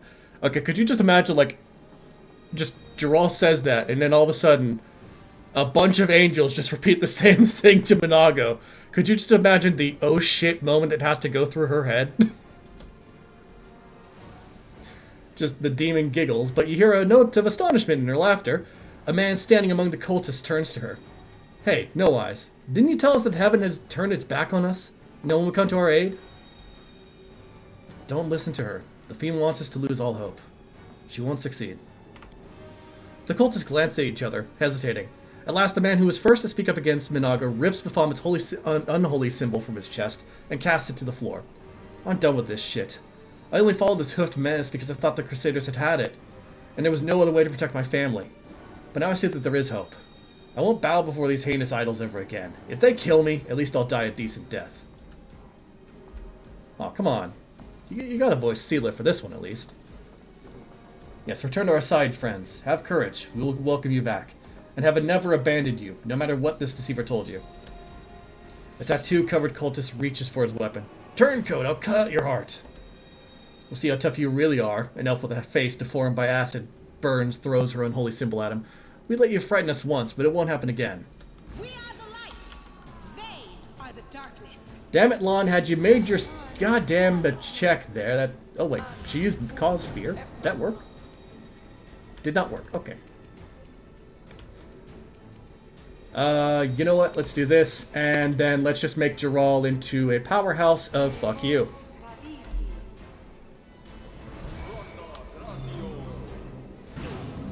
Minor damage there, not bad. Alright, Geralt, just gonna...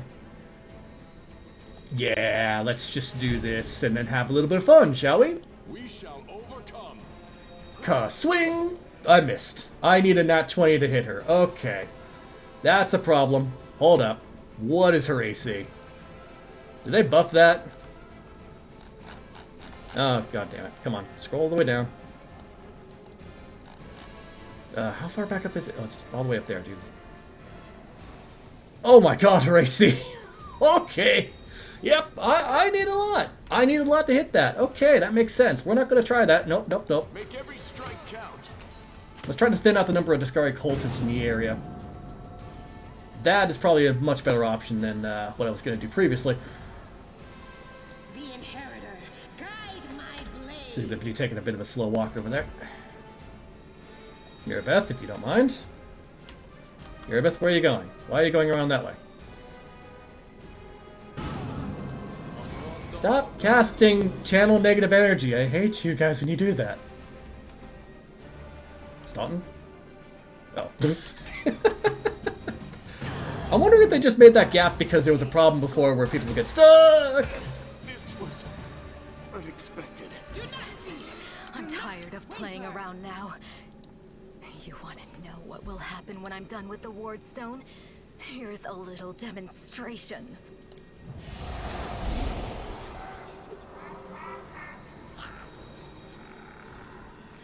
The demoness whispers a spell and a wave of darkness sweeps through the chamber. Your companions wince in pain, but it is nothing compared to what you feel. Thousands of voices once again burst into your mind, drowning you in their moans, screams, and sobs. Pain rocks through your skull. The evil spells won't stop a righteous army. Iomade is with us! Yes, yes. Keep telling yourself that. The roar of voices blends into an unbearable wall of screaming. Your vision goes dark. Well, yeah, she did kinda lightning bolt my face, so, that happened. I took 38 damage from that, jeez. Minago does not fuck around. She is a very powerful spellcaster, unfortunately. I am still massive. You woke up.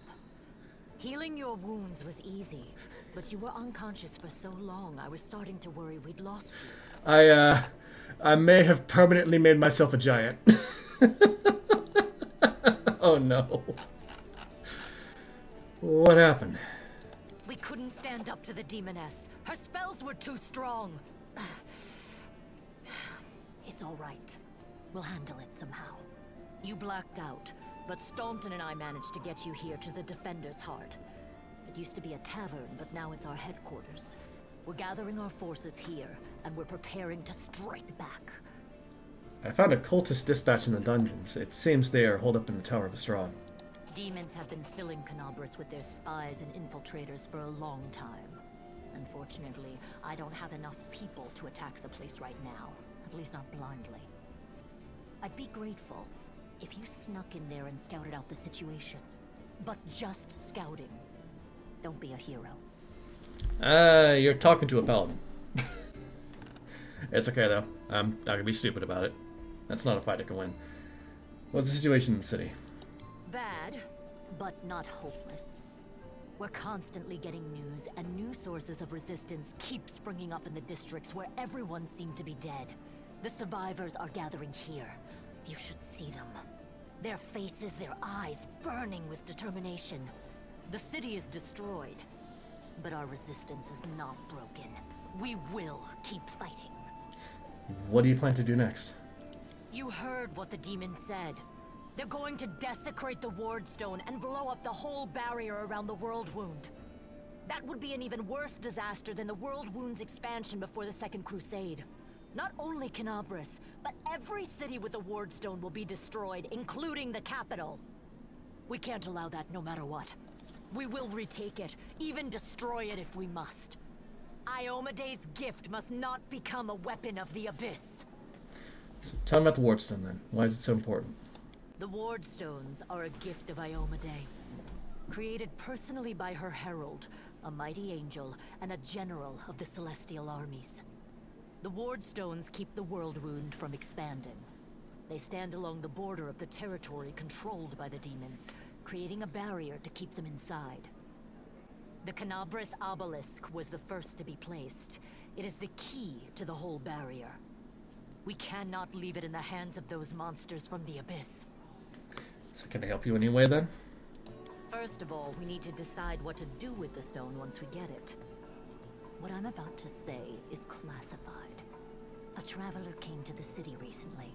A blind elf calling himself the Storyteller. He insisted he be allowed to examine the wardstone, and he raised the alarm when his study was finished.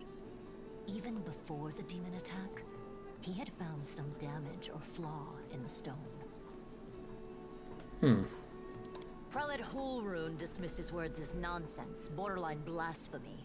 But between you and me, the prelate's opinion isn't worth much. I think the Storyteller knew what he was talking about. We could use his advice right now, if only we knew where he was. I remember the Storyteller spent a lot of time talking to Staunton, a dwarf from my unit.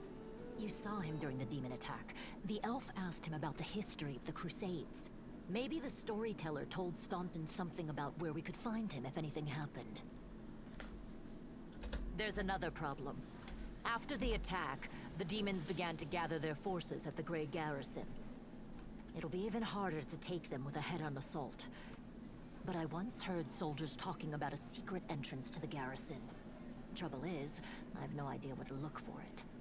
While you explore the city, please keep your eyes open, in case you find something we can use. And one last thing. The Eagle Watch has lost a lot of soldiers recently. Some were killed, but others simply haven't been seen since the attack. In the chaos that is now Kenebres, it's next to impossible to confirm anything for sure. One of the missing fighters is Janna Aldori, a new recruit in the Watch. She got along well with Sela, and she often went drinking with her. I honestly thought Sela and Janna had died together. But now Sela's returned with you, and there's no sign of Janna. If you learn anything of her whereabouts when you're out in the city, please report back. Yeah, everything is clear to me then. May the goddess help you. We're still fighting, which means that Kenebres still hasn't fallen. If you come across any groups in the city that can fight, send them here to the Defender's Heart. We'll need every fighter we can muster for the final assault. Yes, one more thing. If you're in the area, check out this address. It's our house. Mine and Anevia's. Well, it was our house. If the building is still standing, open the hidden compartment in the kitchen. It's filled with supplies for a rainy day. You can take whatever you find. You have more need of it. Alright then. So I know already that I don't want to actually go down there because there's going to be an attack on the area here. Come on. Don't want to... The voice acting is a little bit up and down sometimes, it seems like. Sometimes I have it, sometimes I don't. I don't know for certain if that's just kind of how it's going to be, or if this is just like due to them not having all the voice acting done just yet. So, hey, wait. Mind if I bend your ear about something? Anevia is outside your door, leaning casually against a shelf. So, here's the first and most important thing. Beth gave you a crucial mission, and I get that, and I know you'll get the job done. I saw you in action. But here's the rub. By sending you out on an errand, we're weakening our defenses here. If they come at us while you're gone, I don't know if we'll be able to fight them off. Well, do you want me to stay here and guard the tavern? You what? You what? No, your task is far too important. You can't just hole up here all cozy like, waiting for the demons to knock on the door. We need to take the fight to them. But if those freaks try to make a move on this place, Beth will send a runner to get you. If that happens, you leg it back here, all right? Because if you don't, you'll be coming back to an ash pile. Got it? When do you think the demons will next attack? Your guess is as good as mine. It might not be here. They could attack the whole damn city. Those vermin know they've lost the upper hand, and that we're going to push back hard. If things kick off here, you should know, after they attack, some things could be changed beyond recognition. So if you've got any business that needs taken care of, you'd better do it soon. Everything seems clear so far. What else do you wish to discuss? So, the rift that damn beetle left with its scythe? Yeah, well, it cut the city into two. Oh yeah, thanks for that. And it's kind of difficult to get across. My scouts tell me there's a halfway decent place to set up a crossing in Market Square. Not that them tried to make sure. But if you've got a mind to go across, and I think you're going to have to eventually, you might want to give the square once over. Yeah, the art's not mine. I believe that he's a character from something. I just don't remember what. But he's the character image I use for Geralt whenever I play Geralt, pretty much. Which, if there was any way to describe Geralt, it's Paladin is done with the situation. I have a bunch of art of him, and he's like one of them is just Geralt being miffed. Good morning. See you later. Later, watch yourself out there. Yep, I'm still big. Okay, it's not permanent at least. That's good. If it was permanent, I'd be concerned. Oh god, I'm just gonna be giant for a while. Camellia looks you over pensively, toying with the snake-shaped bone amulet that dangles from her pale neck. Noticing your glance, she flashes you a cold, barely there smile. Greetings. It seems for a moment that the girl wants to say something else, but the pause grows too long and she slips back into cautious silence. Tell me about yourself. You want to know more about me than you already do? Why? Camellia arches a dainty brow. I talked to the spirits of this tormented land, and they guide me in battle. I'll help you fight the demons, and I swear that you can rely on me in this matter. Is that sufficient? Where did you learn to wield a rapier so well? I had good teachers, although they don't get all the credit. I am a most diligent student. Camellia licks her parched lips. Your amulet is quite unusual. Where'd you get it? Ah, my little trinket. It's so nice of you to notice, but I assure you this amulet is nothing more than a bauble. Nothing but a bauble.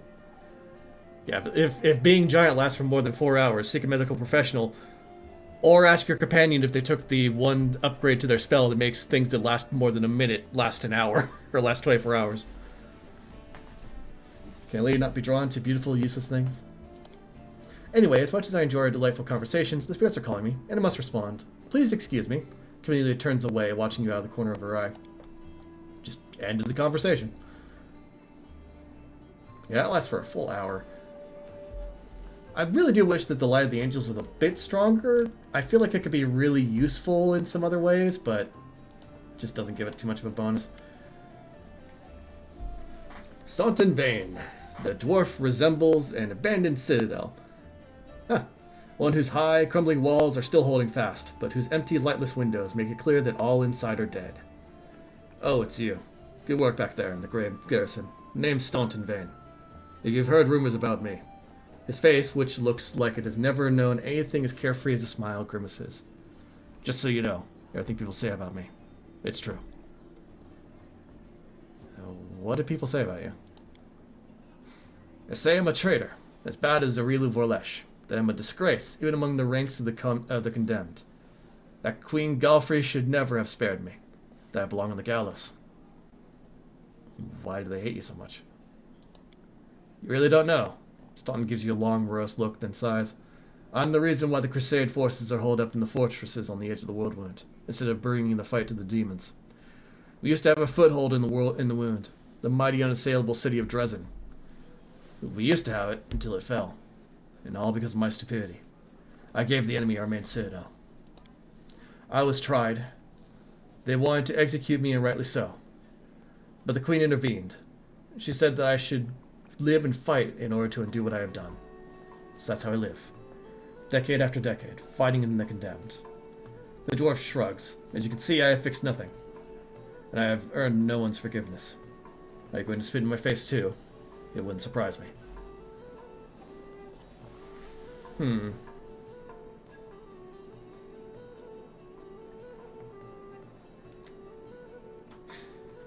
You keep living and fighting with no hope of anything better because that's what the Queen ordered you to do? There's honor in that. Yeah, I think that's kind of what Jarl would probably say. You may be right, but you know, even stone and iron get worn down over time. I know what it means to live a regimented life, but I cannot rely on my discipline alone forever. I pray to Torag, though he does not listen, though my body breaks before my conscience does. The whole city fell because of you. How is that possible? What do you mean, how? The night glares at you from beneath his furrowed brows. If you don't trust the word of a condemned, go ask somebody else, like my little brother Jordan. If you still don't believe it, what's it to me? But if you're about to ask me to recount the story of my disgrace for the 1000th time, don't. You really don't have any friends? I couldn't have survived this long if I was completely alone. Jordan, my little brother, keeps me going. He's never abandoned me. Everyone else shies away from me like they might catch what I've got. Even fighters and the condemned console themselves by thinking, I got stripped of me rank, but at least I'm not staunted. Commander Tirabade seems to be the only person in the whole army who remembers I'm a soldier, not a drudge. She has no qualms about taking me into battle. She's had some mud flung at her in the past, or so I hear. That's why she tries to keep an open mind about people. It's no surprise that she's the only one to hold on to her sense of reason in this farce. So many years in the condemned. Surely you have paid your pens by now. That's not up to me to decide. My life is in the Queen's hands. He falls silent for a moment, and then, in a trembling voice, he adds, The condemned isn't the worst part. All these years I have prayed to Torag for forgiveness. Countless times I've gone to his priests. Countless times I've kneeled before his altar. If only the Father of Dwarven kind would answer my prayers just once. Not to restore what I've lost, but just to tell me that I am still one of his children. But since he doesn't give a damn about me. What can I expect from mere mortals when my own god doesn't think I deserve his redemption? Yeah, Torag's a bit up and down, much like all the gods are. I need to talk to the elf who calls himself the Storyteller. Do you know where I can find him? The Storyteller? Staunton strokes his beard in thought. A strange old fellow, that one. He used to sit with me for hours, asking about all sorts of things. He never offered judgment or comfort, he just listened. At first, I wanted him and his questions as far away from me as possible, but later I realized that talking to him did ease my burden a little. I hope he's alive and well. He's completely blind and feeble, too, so if he's alone in the city, well, you probably know what that means. I do know one place he might be. Look for him in the Black Wing. It's a library. Here, I'll show you where it is on the map. I don't know what use the library is to a blind elf, but he loved the place. He would sit there day and night. Go on, then. Maybe we'll see each other again. Forwards.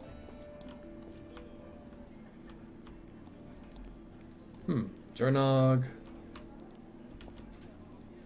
Foreign Autumn Haze. Huh. I don't know if that person was there last time I played the beta.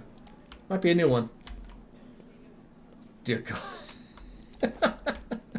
I'm very lucky that these buildings were made for tall people.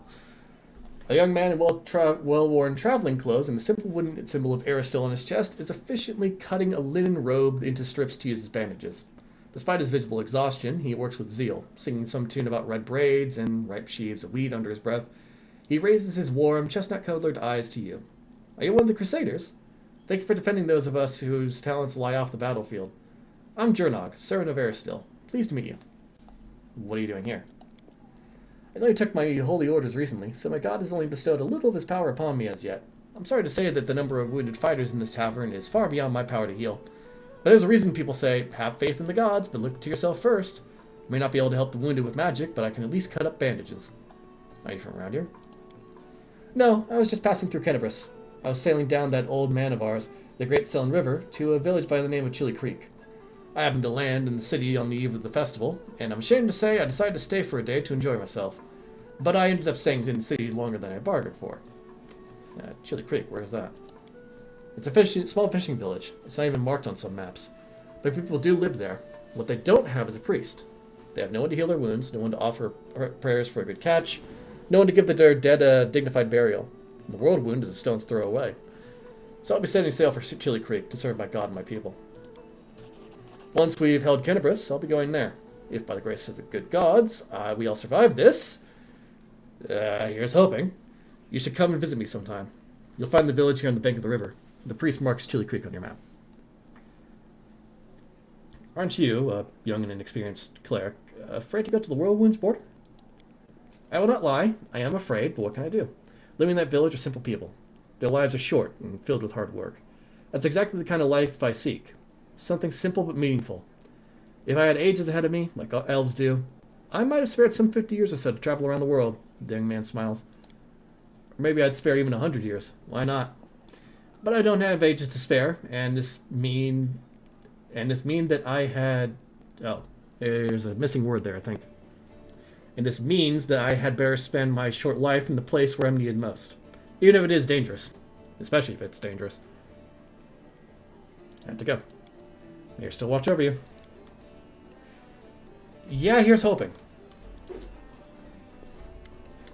A tall, fragile-looking elf sits in front of you, eyes closed. He's pale as a ghost, his arm is wrapped in a blood-stained bandage. You spot other bandages on his body and under his clothes, but even in such a miserable state, he manages to keep calm. Raising his eyes to meet you, he says faintly, I am Form Autumn Haze, at your service.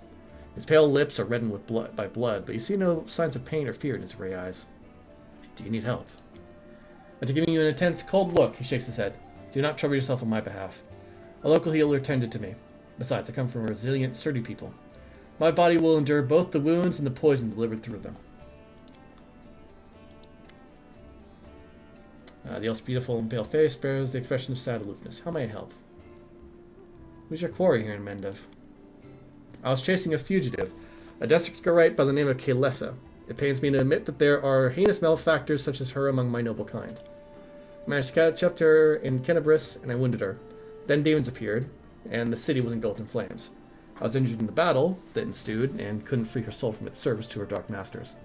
He expresses no anger or hatred as he speaks, only compassionate sorrow. I'm sorry for your misfortune. Most things will turn out better next time. He purses his lips. There's no need for pity. Our ancient kind is blessed with long life. We gain a deeper understanding of the world than other races, and we learn our lessons better than anyone. That goes for learning from our mistakes as well. I survived, which means I will be more prepared when we next meet. I wish to aid in your hunt. Uh-oh. I can't make that check. I thank you, but this is my mission, and I'm used to facing all manner of terrors on my own. I do appreciate your willingness to help. If you happen to meet Kalesa, take caution. She has turned many innocent souls to the path of evil, and darkness has rewarded her with many gifts. You'll be able to tell her by her appearance. It is warped. The agate skin, the malicious stare of her blood-red eyes, the bestial teeth. She's more of a monster than an elf. I must go. Good fortune to you. Yeah, I cannot make that check. That check is a 26. I would need to have, like, +1 to the skill, and then nat 20 it, just to make that check. Ah, there you are, Horgus. Thank you for the money. 1,000 gold coins for you, just as promised. You helped me get back to the surface, and I duly paid you for escorting me. Horgus Worm always keeps his word. Now, speaking of our future cooperation. Horgus looks at you with unvarnished disapproval, his arms folded across his chest, his foot tapping impatiently.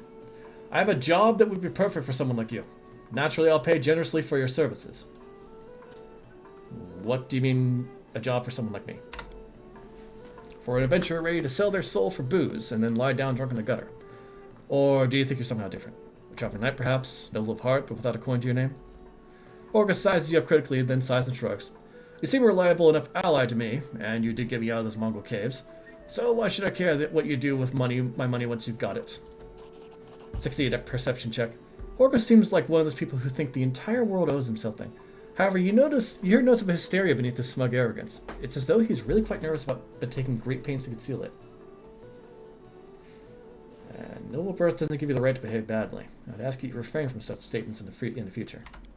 Horgus puts his hands on his hips. Oh, really? How impudent. No one dares tell Horgus Gorham how to address the rabble. So what does this job involve? You shall be my bodyguard. You see, I have good reason to return to my mansion here in Kenebres. I still have... Well, it doesn't matter. It's none of your business. My mansion is a breathtaking building with a large garden in the wealthy part of the city. Even before the demons attacked, every thief and fraudster in the city had tried to get inside, one way or another. I shudder to imagine the state it's in now. I have little hope that my guards were able to hold the mansion during the attack, and I expect that the servants fled when they saw the demons. Only Abadar knows what happened in there since.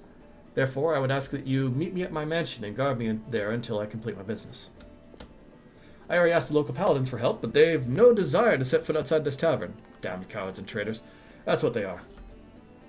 Also, please, do take Camellia with you. I trust that girl more than the rest of your gang. She is of noble birth, after all. Deal. Marvelous, most excellent. Oryx's face relaxes, smoothing a few of the tense lines. I'll proceed to my mansion at once and wait for you there. Meanwhile, you needn't worry. I know the city like the back of my hand. But do hurry unless you want me to lower your reward.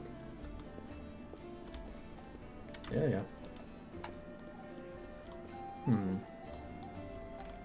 A lot of survivors around here.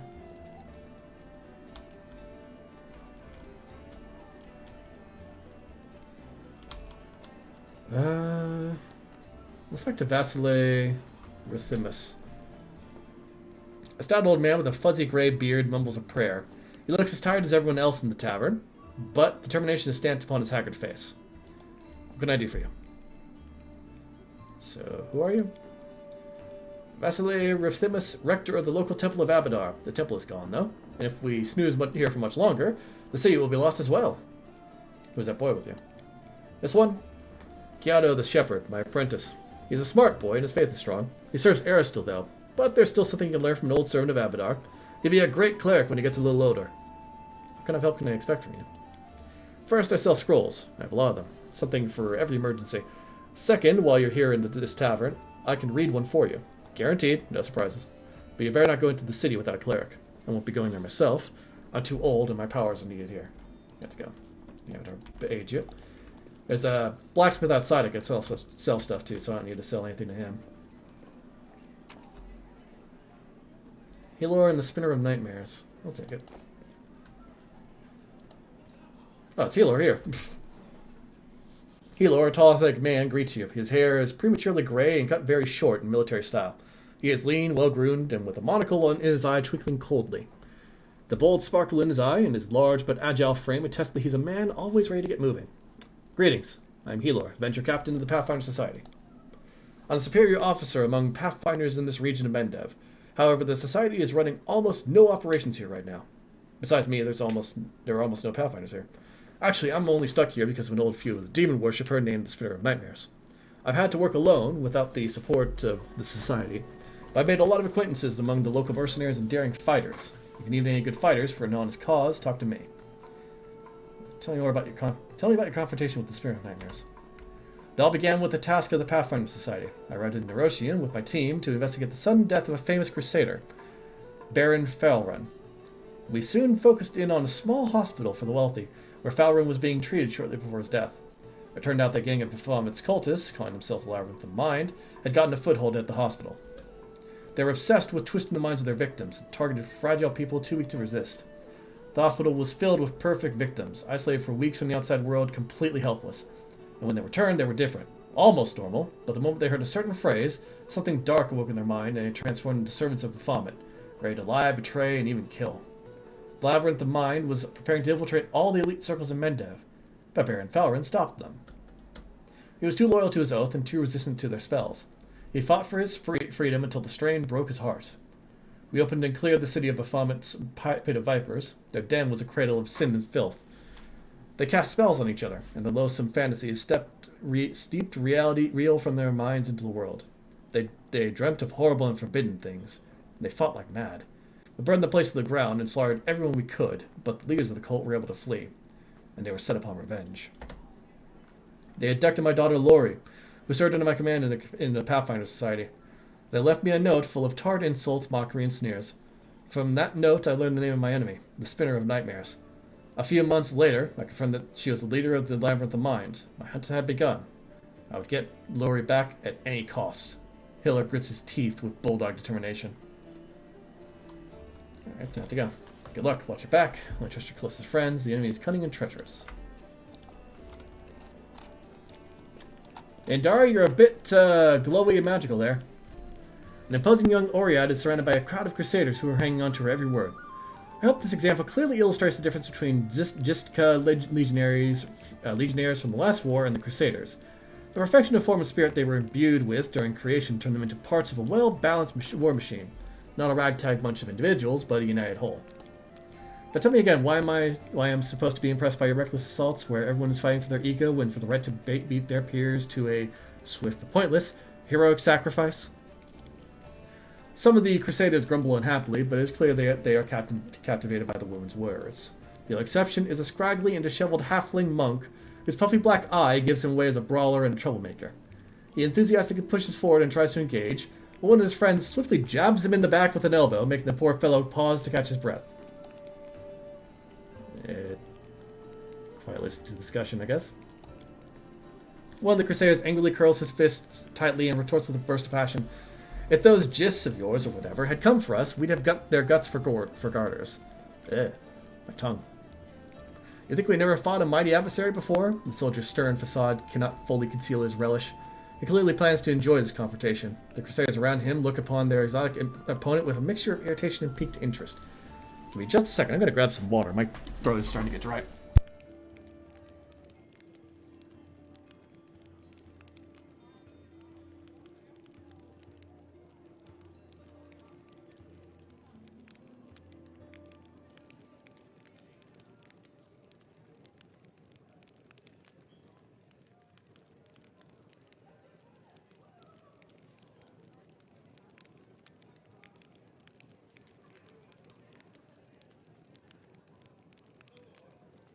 There we go, that's much better.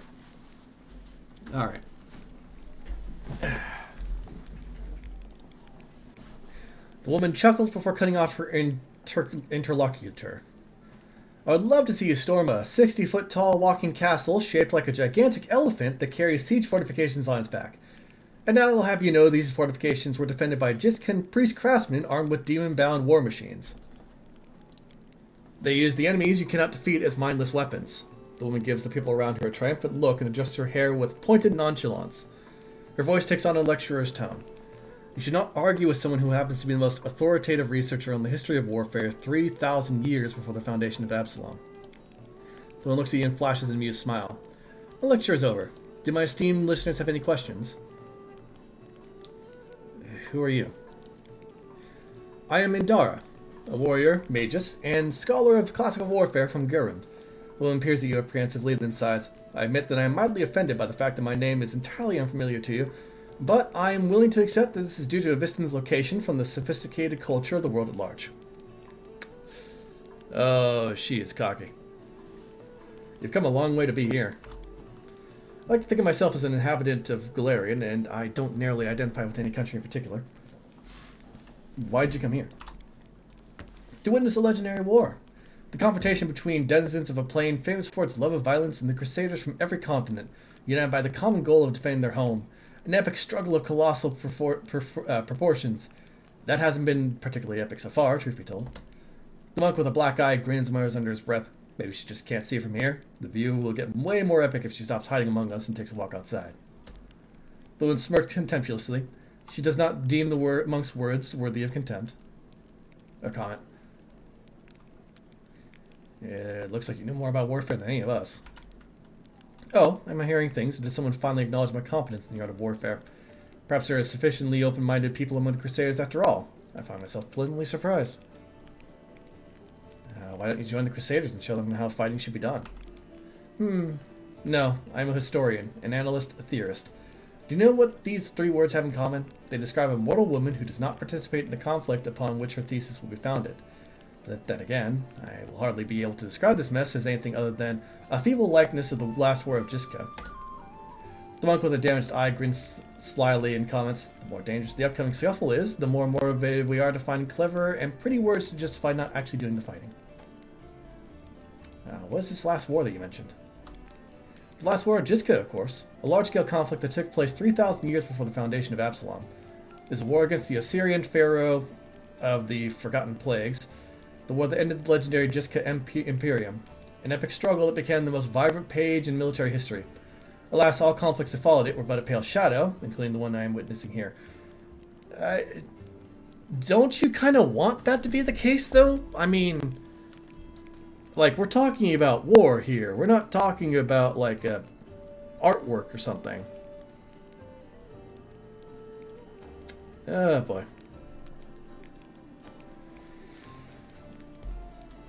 Why do you find the last war of Jiska so inspiring? Imagine legions of golems imbued with extraplanar spirits marching to battle.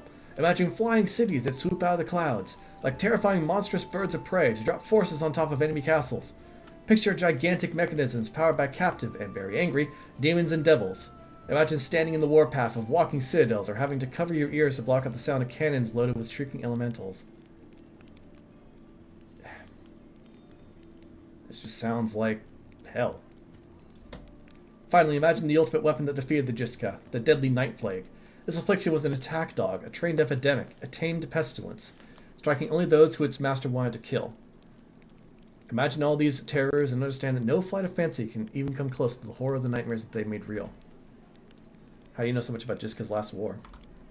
I can say without false modesty that there is no more authoritative research on Galarian when it comes to the story of warfare 3,000 years before the foundation of Absalom.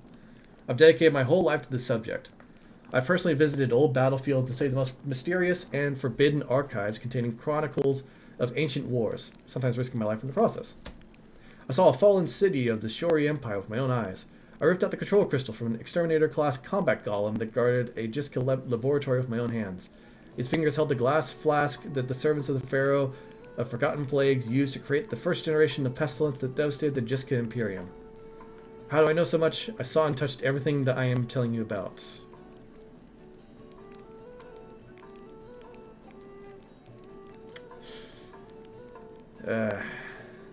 Yeah, I gotta try this. You're wrong to treat the Crusaders with such disdain. Allow me to explain. The debate? Oh, we'll be happy to prove that current conflicts can't hold a candle to the last war of Jiska. Very well, the last war of Jiska was waged using a significantly greater number of troops. Both sides actively relied on reinforcements from allied planes, and their strategic planning was perfected through no fewer than 7 rounds of intensive design. None of the above applies to this war of yours. Compared to the Jiska, we are but stone club-wielding kobolds. I would like to conclude my thesis with a few wise words of wise counsel from Dagon and advice to the Pharaoh of Forgotten Plagues. I doubt you will comprehend the true genius of this statement, but here it is nevertheless. A gadfly sees the ox pays no heed to the gadfly, but Crimson Fear takes both. I think this one. I have the best chance of this one. The events of the past are shrouded in legend, but the fate of the world is being decided here and now. That's what you fail to grasp. The earnestness on the faces of those around you has taken away Indara's panache, encouraging her to backtrack and stumble over her words. Of course, I am not trying to diminish the importance of current events. What I am trying to say is that, from the standpoint of history, and particularly the history of warfare, she falls silent, fixedly staring at the unfriendly eyes of her audience. The true importance of these developments won't become obvious until later. Indara offers a pretentious dismissal. As a scholar, I cannot deny that there is a certain truth behind your skeptical statements. History is a complex discipline rooted in fact in an evidentiary base that grows ever more meager the farther the described period is from the present moment. God, it's hard to speak like this so much. Of course, if I were to argue in bad faith, the way Crusaders embellish their tales of slaying a single Brimrock by adding a dozen Balers, for example, I can witness debate, but I am above such things, and therefore I'm forced to admit that your skepticism is not entirely without merit. I'm sure you would have been able to expound on your arguments in a longer discussion. Indara nods with obvious relief. I'm glad we both understand this limitation. It's always a pleasure to face a worthy opponent, even if the debate takes place in a grimy tavern. Perhaps especially because of that. Indara unbuckles her sword belt and hands you the weapon. This is a worthy blade. It will be of use not only for the strong, but also for the wise. Hello! And this is where I bid you farewell. Before the end of the day, I was planning to observe how winged demons use pack tactics to drive their prey like herds of livestock. It's about time I got back to my research. The end of a smile graces Indara's lips when she sees disappointment in the eyes of many Crusaders around her. Stay safe.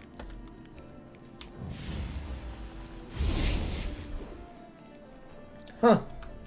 I got a magic item from that. Let me take a look at this thing. Where is it? It should have a glowing outline on it. There it is. No, that's Radiance. Claw of Jiska's, I think what it was called. That's it. Here, it's a short sword. A straight sword forged by the craftsman of Garund. This scabbard is decorated with engravings that depict battles between Orisian and Jiska Imperium, accompanied by Indara's musings embroidered in golden thread. Is that it? That's a masterwork weapon. It gets +1. Okay, so it's basically just a +1 magic sword. Okay. No, it's just a +1 sword. Huh. It's just finely crafted, I guess. Oh, did that just barely push me over the... That pushed me, I think, right over the edge of XP I needed. Let me see here. Oh, no, it was 4 XP. No, I just leveled up and I didn't notice. Oh, time to level up as a paladin again. Yay! 2 skill points. Oh, God. Alright. Increasing persuasion, because that's one of the more important ones, honestly. I could increase athletics and I'd get +5, which isn't bad. Knowledge world, nature. Let's go with this for now, because I'm actually at like +8. No. Let's increase lore religion a little bit, just to make sure that I... Lore religion, not lore nature. Just so that I can have some extra skills in that. Diplomacy is getting really high up there. Alright, so I definitely want to take Cleave, because that is one of those things that will be very useful to me. Ugh.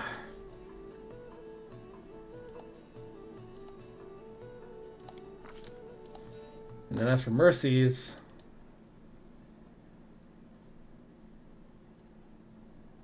let's use Fatigued, because that could be a very frustrating one to deal with.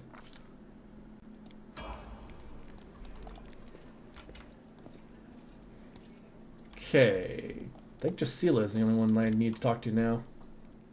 And I think Lon, that's it. God, there's so much talking to do. Aerith is worried about her fighters, I understand that. I wanted to look for John myself, so I didn't distract you, but since you're in this too, I could use some help. So yeah, basically just asking her about General Dory really quick. Jen and I met in Kenebres a few days ago and just hit it off. We went drinking together, we went to that unforgettable celebration together too, but we got separated in the crowd, so we should start looking for the main square. That's where I last saw her. Sela frowns. John is a good fighter, even if she's green. She couldn't have become an Eldori otherwise. I hope that means she's alright. I'd like to know more about you. Of course. Anything, I'll ask anything. I'll answer honestly. Tell me about yourself, where you're from. I'm a little bit from Geb, a little bit from Kenebres, but mostly from the Knights of Iomade. I was accepted and began my training at 14. I belong to their ranks more than I belong to any other place. You've come to Mendev by a long road, haven't you? A very long one. Sela looks at you cheerfully. A traveler is expecting to hear amusing stories. Unfortunately, I have only 3 tales of any interest, and I'd like to save them for our next feast. Otherwise, I won't have anything to say for myself when it's time to start bragging. And that just won't do, especially since I'll win the night with my cautionary tale of a battle with chupacabras. Okay, you can't tempt me with the story of fighting chupacabras and not fall through. What are chupacabras, by the way? Incredibly repulsive magic beasts, fast and dangerous. They can... well, it looks like someone's fooled me into starting the tale. I guess now I'll have to tell the whole story. Picture a small town in Kadira, and down the dungeon there's 2 murderers waiting to be executed. The gallows have already been built for them. The rope's been bought, but sometimes life takes a surprising turn. Suddenly a paladin of Iomade appears in the doorway and offers the murderers a deal. If they go with her to fight some monsters, they live. If they survive, that is. There's a big difference between imminent death and probable death with a glimmer of hope, wouldn't you say? So here we are, traveling through the desert, me and my friend, a priestess of Sarenrae, along with the little rat folk fellow who'd asked for our help, and the 2 cutthroats. We get to the rat folk village and saw their bodies lying around, all drained and dry. We figured we'd have to fight vampires. That's how the little rat folk described the monsters who attacked their village. That's why we went all brazen-like. The sun was high and the vampires couldn't attack until dusk. But we never got a chance to look around. Black shadows, quick as wind, attacked from all sides. Not vampires, but chupacabras. One of the lads we pulled from the gallows got killed right away. The second one ran for his life. That left me, the rat folk, and Kira, that was the name of the priestess, and we all steeled ourselves for the fight of our lives. And just when we thought the end had come, with the chupacabras surrounding me like a pack of dogs around a bear, and our rat folk friend wounded and down, and the teeth of the quickest one of those blasted monsters was clenched on Kira's shoulder, right then when all hope was lost, the other lad from the gallows suddenly comes running back. He kills the beast attacking Kira. I'm sure you know what a turning point in a fight that looks like. Well, this was it. A moment before, we were lost, and a moment later, we had it back under control.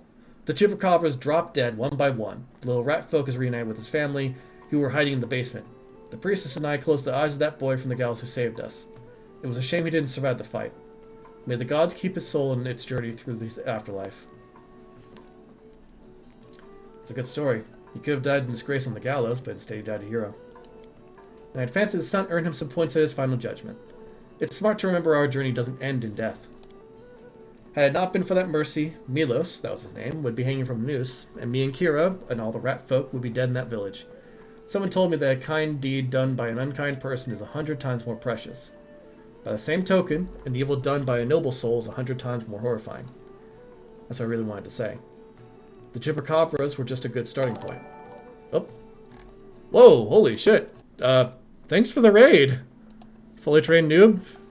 17 people, that's impressive. Thanks so much for that. I'm, wanted to keep the Kingmaker love going. Oh yeah, I get that. Right now I'm playing as a paladin through the campaign, which I'm sure some people probably aren't too interested in. Paladin, Wrath of the Righteous, makes sense. Bog standard paladin. I'm thinking of possibly going down the angel path to try that out. I tried Azada, but like Kingmaker. I didn't realize you put down Kingmaker. Yeah, Pathfinder. I'm Kalis. It's nice to meet everybody as well. I'm just talking to Sela here at the moment. Just kind of going through her background to get that out of the way. What made you become a paladin of Iomade? Sela's gaze sharpens momentarily, then she sighs. That's a serious question and a good one. You should ask it of your companions. But it's a long story. To start with, 12 years ago, I was nothing like the person I am now. I roamed the streets of Solku with the other homeless orphans. I stole. I fought. I was a hired sword for a bit. Not the proper origin for a paladin, is it? Back then, Solku was a city of orphans, widows and widowers. Gnolls decimated the city regularly. You need advantage personally as you need to dissemble some stuff, eat food. Yeah, thanks, man. Thanks so much for the raid.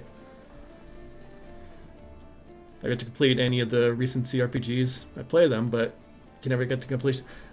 I will say that if there's one thing that encourages me to play some of these CRPGs, it is streaming, because a lot of people seem to really like watching the Kingmaker, Wrath of the Righteous stuff, and I have a lot of fun with them. One day, a group of knights of Iomade brought a glimmer of hope to the city. I think I might skip the line. Yeah, Gnolls decimated the city regularly. My parents were among the victims. People there heard about new deaths before they'd finished mourning their previous losses. One day, a group of knights of Iomade brought a glimmer of hope to the city. But while others saw them as saviors and protectors, I was busy pricing up their noble horses and their gleaming mithril armor, wondering just how much one of their pretty swords would fetch. A thief lives one day at a time, that's what they say. I was the type that never thought past the next job. Anyhow, I was able to sneak into the knights' camp and steal one of their mithril helms. Sela pauses, her voice sad and measured, and I was right there when a gnoll attacked the helm's owner. Asemi was her name, and dealt a blow to her unprotected head. A gnoll like all those others she'd fearlessly driven from the gates of Solku. That one blow was fatal, but who really was to blame for her death? The gnoll attacker or the young thief named Sela? So there's actually something interesting, which is that I had looked up Sela's story a bit beforehand, and the thing that hurt her the most, I think, was two things. One, when she stole the helmet, Asemi actually basically said, leave it be. That helmet will earn her a bit of bread. It'll let her survive for another day. A helmet's worth that price. And the other thing that happened that really influenced her was that when they held a funeral pyre for Asemi, at least in the original story, Sela took the helmet, because she hadn't sold it yet, went up to the pyre, and while it was on fire, put the helmet onto Asemi, basically returning it, burning her own hands in the process. And it was after that moment that she decided to join the Paladins.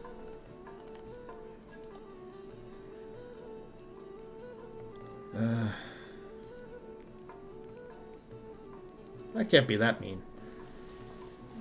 I know what it takes to survive sometimes. I can't judge you. Actually, that would sound like Jarrell. considering where he's from. Well, I can. I believe everyone deserves a chance at redemption. But redemption means you understand what you did and you're willing to be harder on yourself from now on. But you're asking about what brought me into the ranks of Ayamode's warriors. We all chose the paladin path.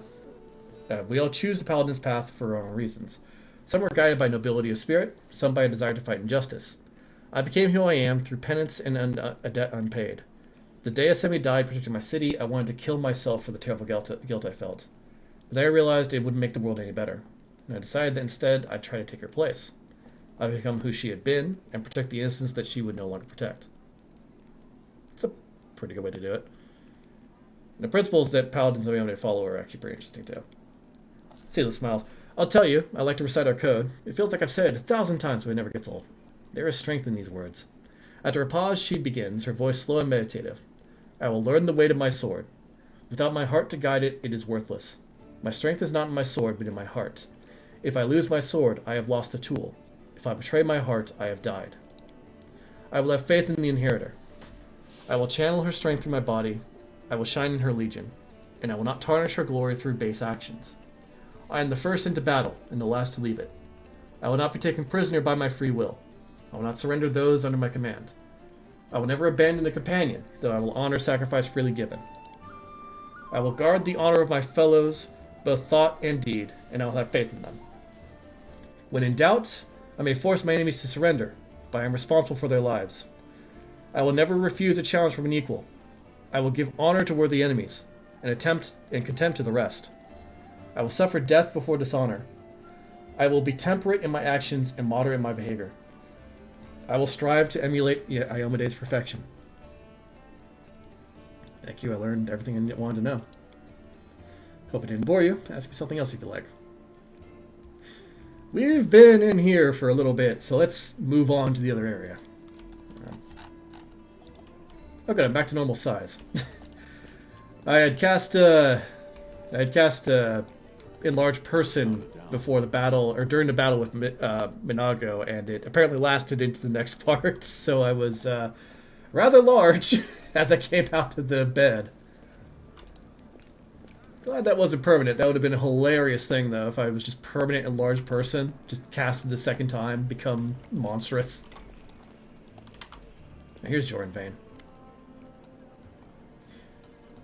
Is there a coloration error going on here? Why is everything like slightly greenish? I feel like that's a coloration error. A grizzled dwarf turns a blade in his calloused hands, carefully inspecting its edge. When he sees you approaching, he sets the blade aside and greets you with a nod. A new face in the city. You picked a good time to come to Kenebres. As you can see, we're in sore need of warriors. Let's take care of this first. Do you recognize this sword? Do I recognize it? Of course I do. I made this with my own hands. There's my brand, see? The dwarf carefully takes the sword in his hands, gazing at it like a doting father. Oh, Yanyo. Things have been tough without you. But at least we still got your sword. That's something. Jordan returns the sword to you. In battle, ordinary swords get blunted. They break. But sometimes, a weapon can preserve. I don't even know how to explain it. I'm no authority on these things. But something like an echo of the deeds done with that weapon? Or more like the reflection of the wielder's soul? I don't know. I will say one thing. Take care of that sword. Yanyo may no longer be with us, but the demons will still remember why they need to turn tail and run when they see radiance. Look, the scabbard's all worn. We can't be having a fine sword like this being carried around in this tatty thing. I'll make you a new one if you like. If the city stands strong and we both survive, come see me again, and I'll have it ready. No charge. Let's see her wares really quickly. I have to sell a lot of shit. Let me just, non-magical. Oop. Oh my god, I have so much stuff that's now gone. I just dropped a full 1,000 pounds. Oh god. I could sell these two things. I don't use either one of them. And I don't use any maces either. We keep radiance. We don't sell radiance. That would be a bad idea. It's just a basic rapier. I'm going to get 7,000 gold from this. Jesus. Alright. I need to probably get some better armor and stuff like that. Rugged helmet? Oh, that's terrible. Alright. Well, I mean, it's decent. DR3 melee. Or melee. Wait. No, that's terrible. That only protects you from ranged attacks. What are you doing? Seeking Facade. Oh, whenever I get crit, I get Mirror Image. Light Shield. Armor of Vigilance. +4 bonus to AC against sneak attack. Nice. Living Ram. Charge combat maneuver and hits an enemy. They deal an additional 1d6 bludgeoning damage. And the target has to make a reflex saving throw to become prone. That's tempting. Attrition Dagger. Detainer. Merry-Go-Round. Pain Channeler. Bastard Sword. I don't know why I can't use this. Oh, it just... No, it doesn't cost too much. It's 2,400. I could take that easily. Roaring Hand Axe. Light Crossbow of Force. Light Hammer of Righteousness. Mace. Spear Strike. And then I think that's all the items I just sold off. Let me scroll down to the bottom here. However, Cold Iron Ammunition. Devastating Blow from Above. That's a long spear. I do need a better rapier. So let me think about that for a second here. I really should do something with the curved blade sometime. That'd be really fun. S-Stocks, Bastard Swords. Great Swords, Glaives. That's all this stuff that I sold. There's a Masterwork Rapier, but I don't really need it if I'm going to get a Cold Iron one. Cold Iron's probably a better idea anyways. Since Cold Iron weapons don't get as penalized due to DR in this game. Oh, and I also need to level everybody else up. There we go. Masterwork Cold Iron Rapier for her is a good idea. Now, let's actually level people up. So you have Zen Archer, level 3. You picked up Point Blank Master. Deflect Arrows actually does kind of make sense. I think you can actually use that. Because technically it's a two-handed weapon, but you can have a hand free as a free action, I think it is. Point Blank Master. You do not provoke attacks of 14 when firing a selected weapon while threatened. Yeah, that's actually really good.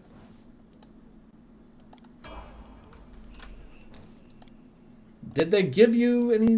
dodge, okay. Can you not get, like, something that lets you do dex to damage early on here? Like, there's Piranha Strike, which is fine. That gives you precision damage. Oh, Precise Strike while you're in Azada. Oh, jeez. Oh, that would be really good. I need to think about that.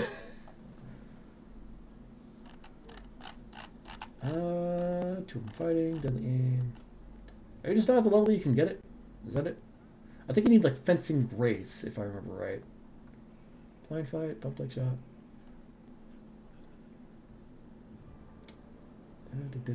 Where is it? I might have gone past it. No, I didn't. Oh, I could type it in here. Fencing. Here it is. Yeah, she can't get it yet. She needs weapon focus. Right. Yeah, you're right. You're right. Damn it. I guess the question is, do I bet on her getting it eventually, or do I just not worry about that? Well, dodge isn't a bad thing, and the enemies at this point in time have low enough health that I don't really need to worry too much about damage.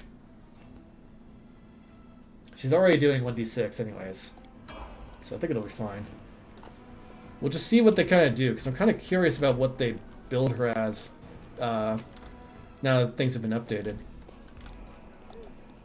When I played through this before, I kind of took charge of a lot of the characters' levels, just due to the game not really giving you that many levels with characters.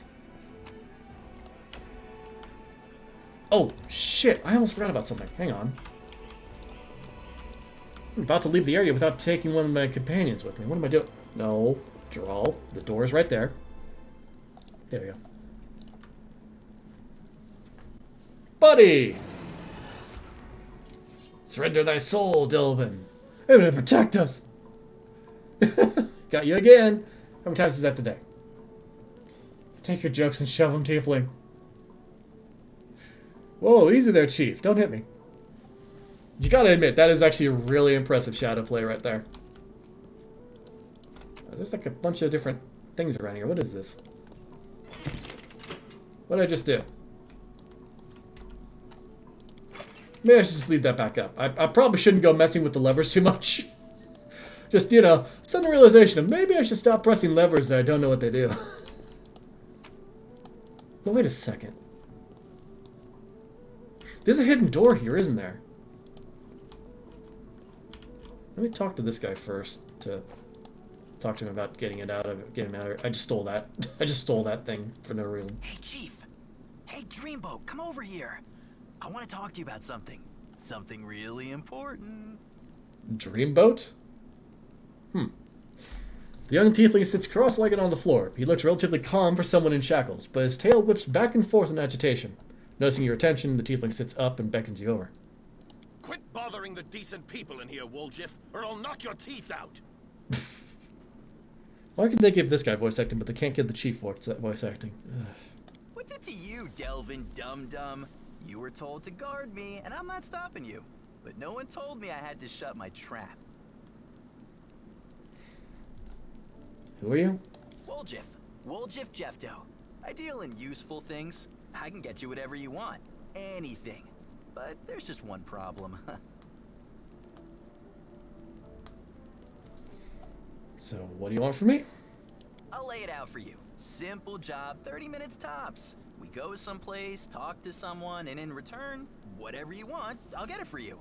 Some extra rations? No problem. Armor, weapons, scrolls, you name it. It's as good as yours. If you need my help with something, whistle and I'll be there. I'm handy enough with knives too, and even my magic know-how isn't too shabby. It actually really is. He's actually really handy to have around. And since I'm not playing a rogue this time, I need somebody with skill points. I am a paladin. I get 2 a level. What a load of guff. If you were good at magic, you wouldn't be stuck in here now, would you? Don't you listen to him, Chief. He'd find fault with the Queen herself. I'll be useful to have in battle, and I'll sell whatever you want at a reasonable price. It's your lucky day. You won't meet another gem like me in Kenebres. Yeah, I didn't take use of this because we had so many companions in the party and so many pets that I didn't really need to use it, but he has an ability later on where he can basically pop somewhere else temporarily, sell all your loot for you in the field, and then come back. Why are you in chains? Does it really matter? Don't get hung up on the past, Chief. Don't look to the future. Live in the here and now. He was caught thieving.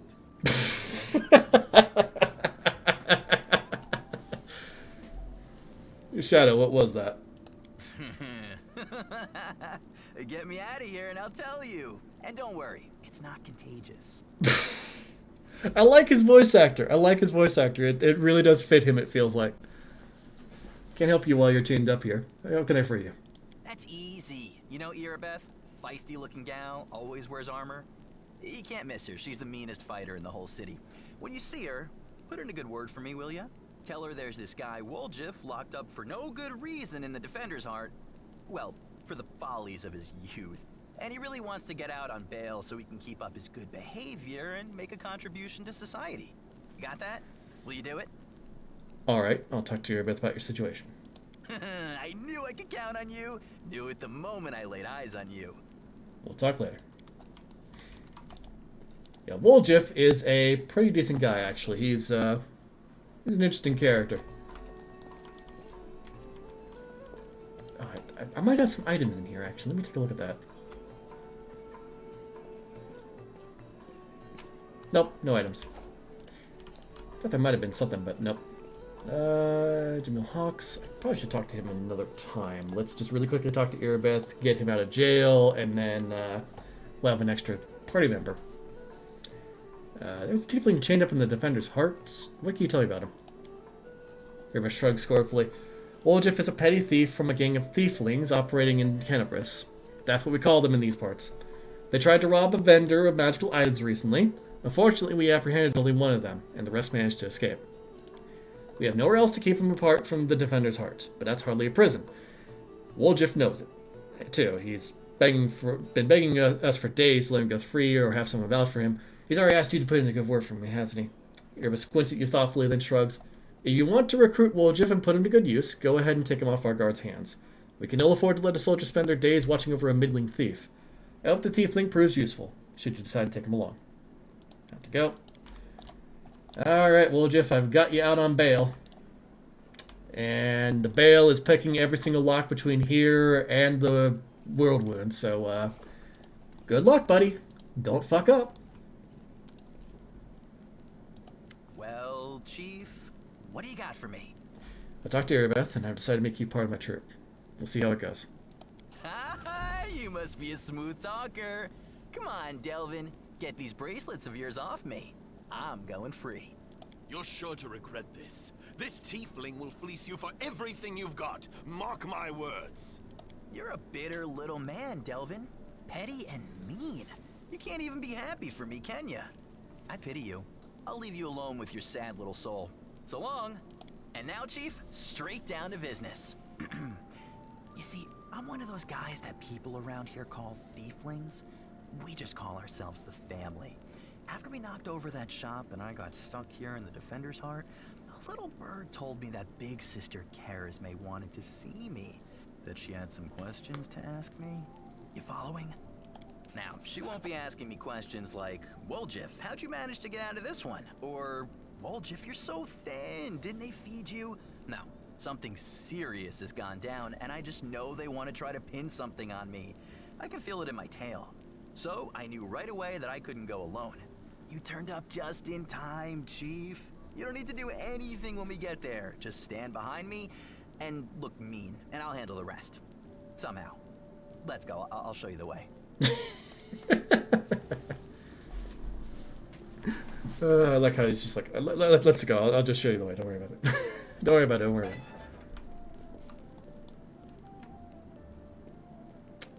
it. And off he goes. Nothing in there, but there are 2 levers here, it looks like. And I'm curious. What does this one do? Nothing, and I turned that one down as well. It sounded like it did something that time. Is there like a 3rd lever somewhere around here? No. I am dead sure that there's something behind this door, but I don't know how I would possibly get through to it because of the lever trick here. It seems a bit odd. Then again, there might not be anything that these levers do even, so, you know. I might have just been messing with them for no reason. So let's see here. Woljif is a knife fighter. He doesn't use any swords. Oh, armor focus, mercy sickened. That's good. We did not overlap with our mercies. That's good. I like she's still putting points into mobility when she's at -4. Just -6 from the banded mail. -2 from the heavy shield. Still trying to get more. Oh, God. So, yeah, she picked heavy armor focus, so she increased her AC by 1. I know that she's going to take a pet later on. It's going to be a Smilodon, which is good. Our path leads on. So let me go ahead and make sure that I get rid of the items I have on me right now. Because that stuff is not something I want to keep. There we go. And while I'm at it... Oh, shoot, I might have sold the claws that just... Oh, well. It's not like it was that big of a thing. Alright. Out the door we go. Finally getting down to it. There's just so many people to talk to in that tavern. It's just like one thing after another. A little map. Don't even worry about that. Okay, so he wants me to go up here to the Thiefling's hideout, but there's some stuff that needs to be taken care of before that can occur. Blackwing Library is there. Market Square is there. I need to go to the Market Square first, and then I need to dip down to the Estrad Tower. So, off to the Market Square we go. It'll take about an hour. No.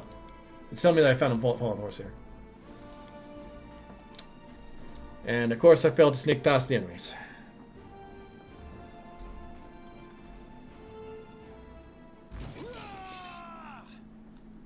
This will be fun. Not really. Wait. Where are the... Are you the only one? Time to share your treasures. Oh, buddy, you're in trouble. Go for their hearts. Oh, buddy, you're in trouble. The light take you. Yeah, but yeah, buddy, yeah. Okie dokie then. Just, you know, one Marauder fighter. Just thought he'd come up and try to do something. Did not succeed.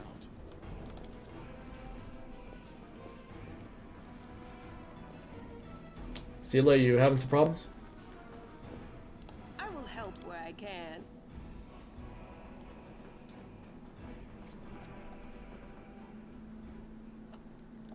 Alright, continue on.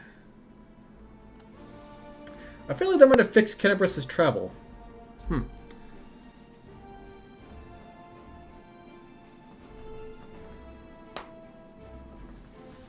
Ooh, cracked my elbow there.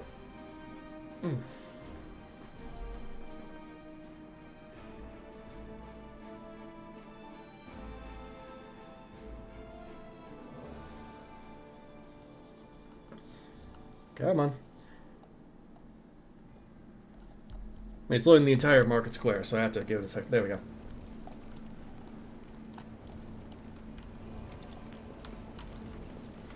Okay, so who's got the highest chance of that? Probably Woljif, right?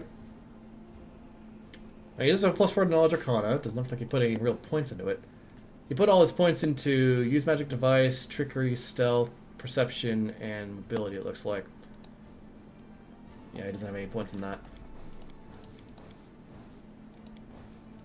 I have the same Knowledge Arcana as he does, so it's basically I need to roll 8 or higher. No, I need to roll 9 or higher. This is a 50-50. This task is beyond me. What could possibly create crack? It's discardies, guys, come on. Do I really need like a... Do I need that high of a check to know to discard to decide to swing his scythe and kill things? Like, that does not seem right. I have managed. Yeah, after magically induced... Oh, okay. Magically induced earthquake struck the land. Okay, I see. So it's basically like, you know, the rest of these occurred due to the earthquakes that happened, not due to... Yeah, that makes sense. Yeah, I should probably move Woljif over here so he's a bit further up in our column. I missed. Woljif, I hope you can dodge. Looks like you can. I cannot, however, attack the enemy due to the distance, so let's just go ahead and move you up that way. Get you within range of them all. Make every strike count. Yeah, Dretches are not pleasant to fight against. They have damage reduction.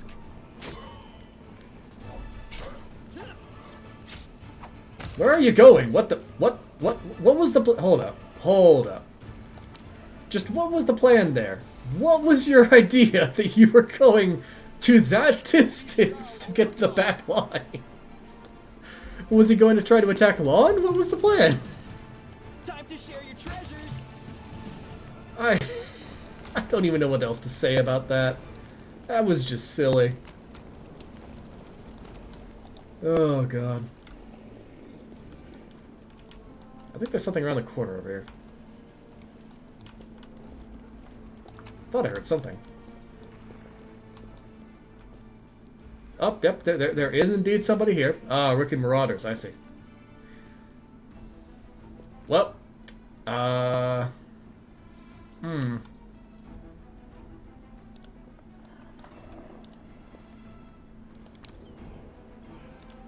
Not quite. Our time has come. Hang on. A little too close. Damn it. I should have gone for one of the small ones. Ah, well, she's approaching. That's good.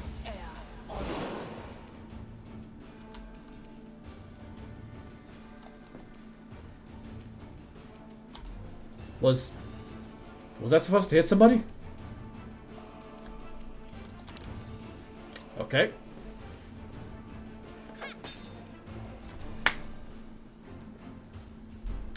Yeah, that was a miss. I think I rolled a 2. Nope, I rolled a 3. I was off by 1. Well then, Lon, if you don't mind, just...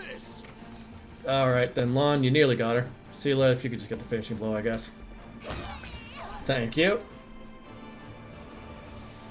I would attack him, but he's not going to take sneak attack damage. He's raging, so... Uh-oh. Okay. Alright, then I'm going to need to heal him after a moment. Okay. I just walk up and, I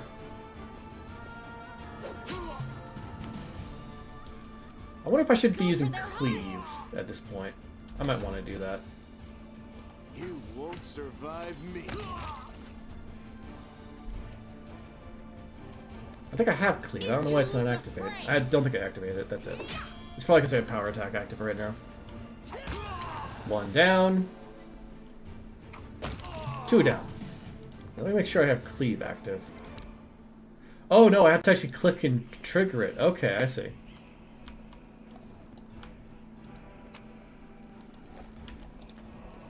And then up here is probably going to be some more stuff, maybe, but probably not demons.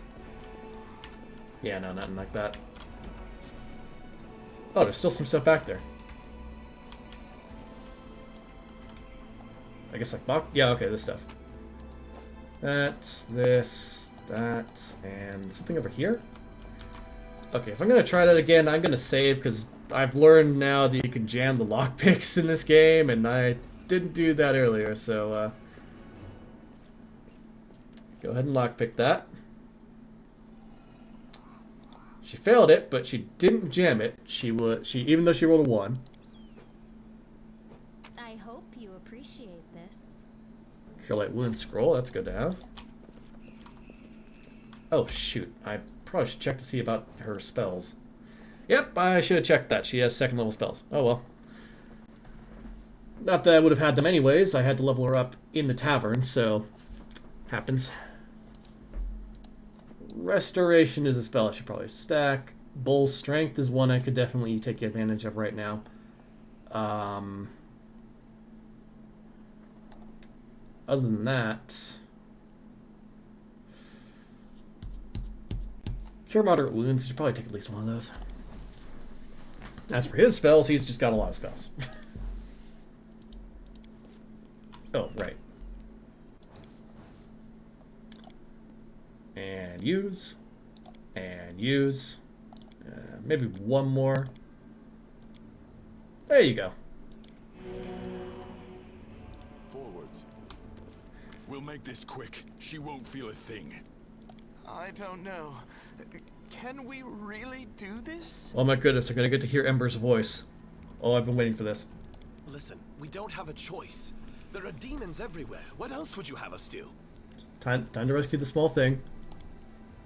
A group of knights surrounds a young elven girl. She is dressed in rags that barely cover the hideous scars on her body. The beggar girl is on her knees, watching placidly as the people argue heatedly around her, as if she doesn't sense the looming threat at all. A black crow flies in agitated circles above her head. In Iomede's name, we're sorry, girl, but it is our duty. We have to do this, not for our own sake, but for the sake of everyone who can still be saved from the demons. If we don't win this battle, you won't have long to live anyway. The knight brings his sword up above the girl's head. They're insane. We've got to do something. I understand. You're scared. You feel powerless. You think this will help. You don't have to justify yourselves to me. Just do what you've decided to do. The girl smiles serenely as though she isn't at risk of imminent death. God damn it, Ember, why are you so, like, sweet and caring about other people? This is really detrimental to your own health at this point? Like, ah, dear. What's going on here? The knight's hands are shaking. Our weapons barely scratch the demon's hides. We're sacrificing this girl to Iomade so we can consecrate our weapons with her innocent blood and gain the power to destroy the spawn of the abyss.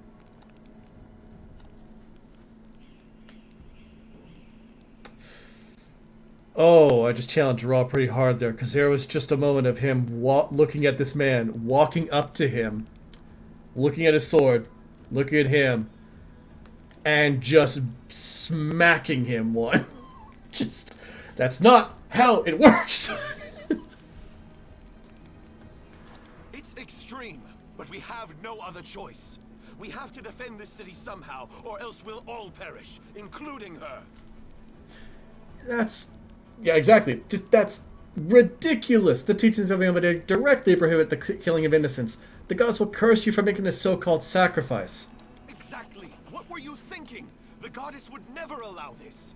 Whose idea was this anyway? I think it was yours. My idea? I was against the whole thing right from the start. Who said we needed to make a sacrifice? Wasn't it you? You can't blame anyone else for that. Please don't fight. All of you are good people, defenders of the city. You just made a mistake. Please don't hurt them. The little girl is defending the people who wanted to slaughter her a minute ago. She's either a saint or she's insane. Maybe the two together. I mean, there's a little insanity sometimes that comes with sainthood. Hey, I know her. I see her all the time on the street. She's a couple of cards short of a full deck, if you know what I mean. Yeah, a little bit. Hi. Remember when we used to play together when we were little? But then you went and got all big. And I stayed the same for some reason. Oh, no. Well, you see, you're an elf. He's a tiefling. He does have a long lifespan, but it's not as long as yours. And you grew up way slower than he does. Huh? I played with you? Pull the other one. You did. We played tag and hide and seek. Then you and the bigger boys came up with the game where you all threw stones at me. You laughed so hard. It made me happy too. But then you grew up and went away to do grown-up things. Want to play with me now? For the love of... Kenebres is too damn small.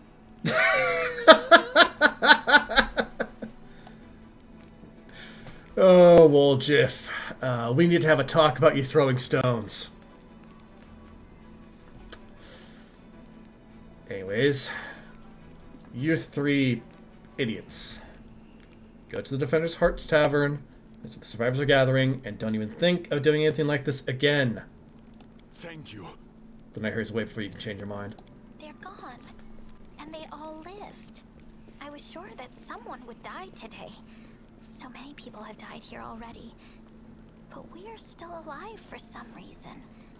Strange, isn't it? The elf girl smiles at you. The crow lights on her shoulder and looks at you with eyes that are much too intelligent for an ordinary bird. But you shouldn't listen to me. I don't know what I'm talking about. I'm just a silly girl, really.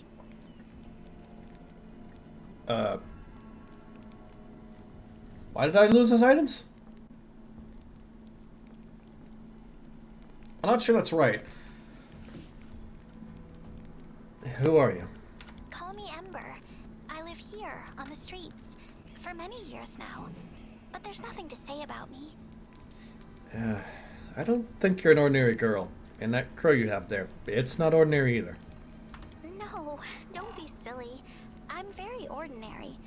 Well, I know different types of tricks, but Soot taught me those. The girl strokes the crow's beak. Its eyes narrow in satisfaction and it makes a cooing sound.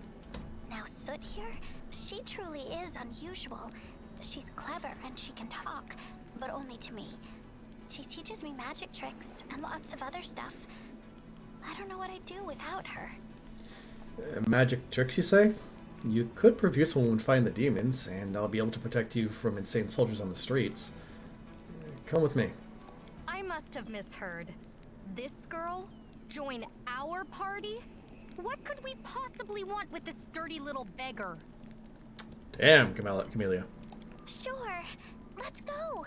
The girl gives you a smile, joyous and untroubled like a child's. Yeah, I mean, she's basically mentally like a child, so, you know. Also, dead man there. We could take a look at the house, but let me actually take a look at her gear. So we have a light crossbow. She has a light crossbow. Okay. She can't wear armor because witch. Why does she not even have shoes? We need to fix this problem. Right then. Spellbook. Burning Hands, Cure Light Wounds, Ear-Piercing Scream, Mage Armor. Is she still... Yeah, she has the same amount of XP as we do. Feats. Point Blank Shot and Precise Shot. Straight out the bat. Those are helpful. Special abilities. She is Blackened. Interesting. I don't think that was included last time. She's an Atheist in Galarian. But I guess it's not really quite that. It's more... agnostics, I guess.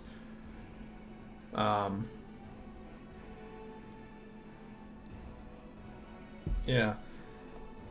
Some of this stuff here that doesn't quite work out. I think that might be for Elf or something like that, but I don't think so. SA.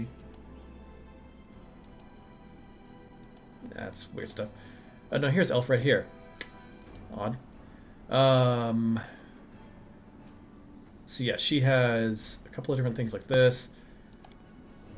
Keen Senses, Elven Weapon Familiar.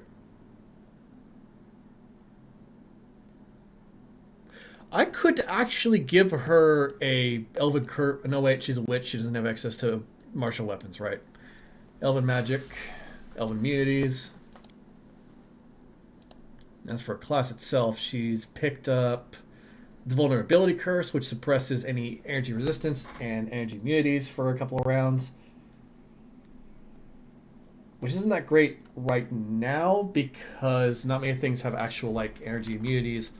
It would be a lot better if I could use it to suppress, say... Oh, shit. I've done it now. What?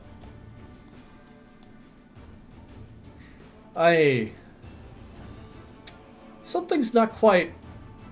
Game? Game. Game?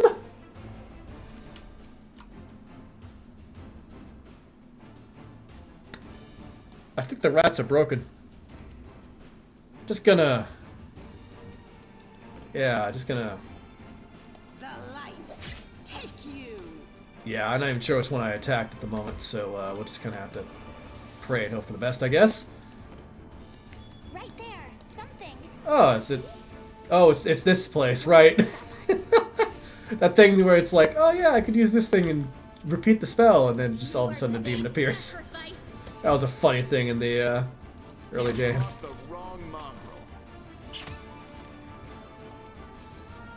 Yeah, time to use Cleave, I think. Cleave is gonna have... I don't think that's right, but okay, we'll try it. That's a hit. And it did immediately go into the other ones too, it looks like. Okay, let me scroll the way down. Oh, Rat Swarm is immune to Cleave. No, it's not. I hit twice. Game. Why... I don't know what it's trying to tell me that it's immune to Cleave for. It's not. Distract them from me. Got it. I was successful in my search. Oh, glad I spotted that trap, but why are you the one picking locks? Shouldn't Wolchiff be better? See some wings and thighs. Actually, wait. I know what happens if I try this. She's going to jam it, and I'm going to be very upset.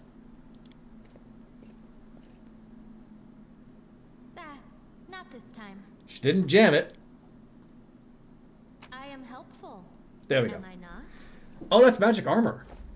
That's hide armor +1. That's actually good stuff. Let me take a look here. So base hide armor is at +4.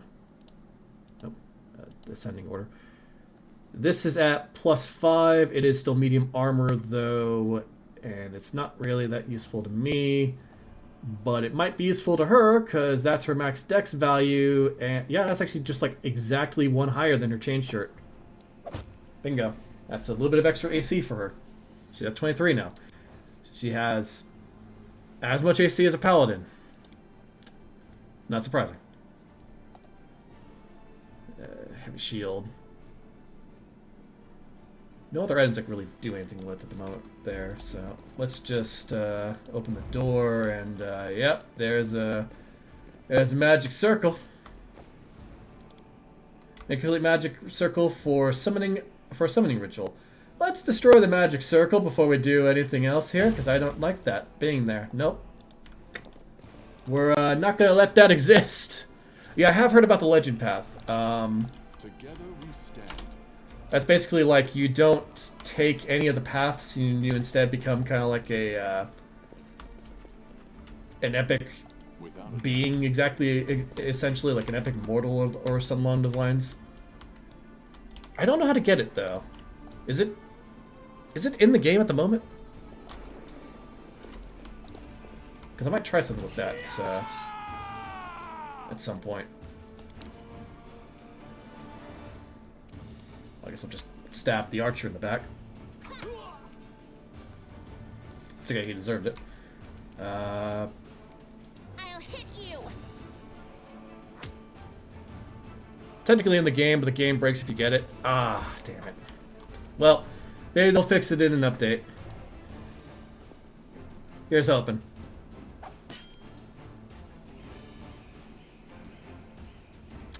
He had a... Like, there was so small of a chance of him missing that strike, I swear.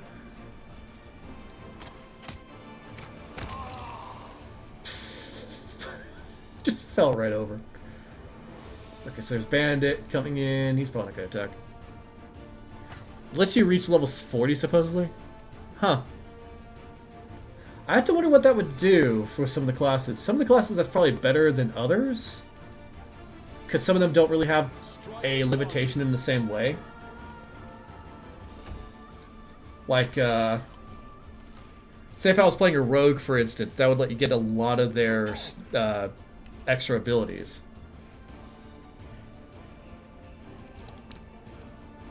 God damn it. Can't charge anybody.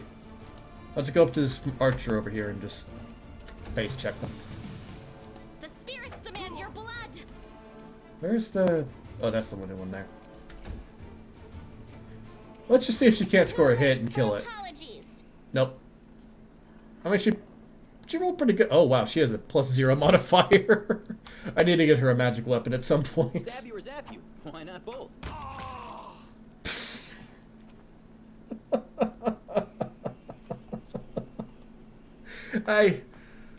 Okay, before I continue the fight, can I just say really quickly that I love the dismemberment stuff that they added in. Not because it takes off heads or anything, but just because on a random basis, a body will stay intact, but it'll just go flying. And I have no context for why it happens. They just pew off into the distance. Make every strike count.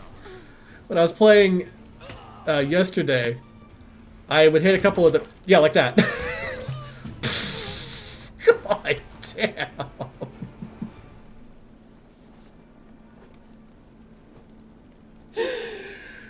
Oh, God. As I was going to say,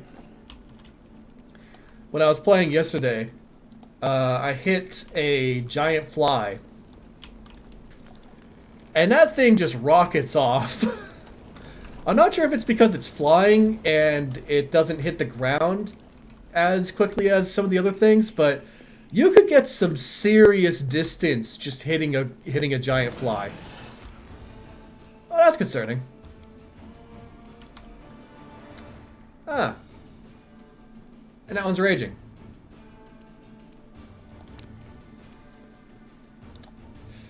Well, that's a problem. Hi guys, how's it going?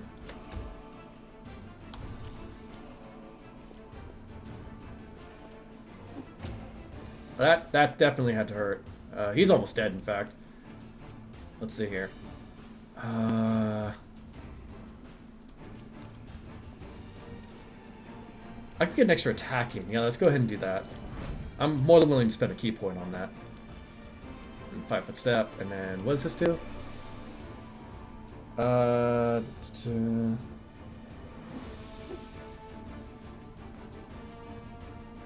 Before you make your attack roll,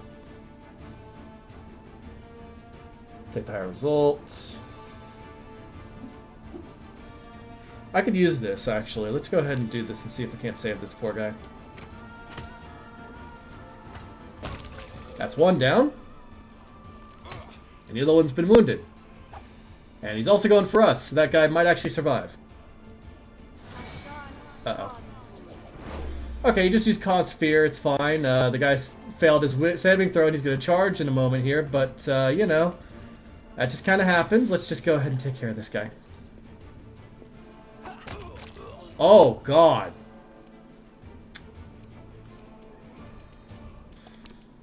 Every so often you just kind of see something that happens and it's just like, yep, that guy's dead. You gonna shoot me? Nope, you shouldn't have. Yeah, we can't even get up to you because distance is a problem. Could you just...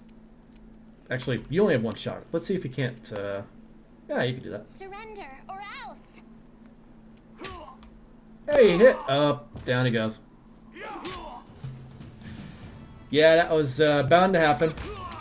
Poor guy did not have that many hit points. Let's see if we can't save at least one of these Crusaders, though. Wide open. Endure this. What hit? What? Where did you... Oh, Lon just deflected the projectile. I was very concerned there for a moment. Like, where did that javelin go? I didn't see where it landed. How far did she throw it? Nope, just missed entirely. Yeah, okay, like that. Like that. That just... He left the map!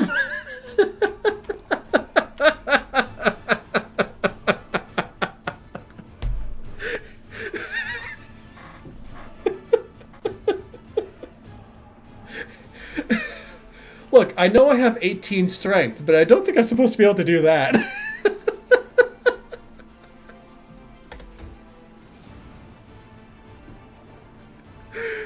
Oh my god, that launch.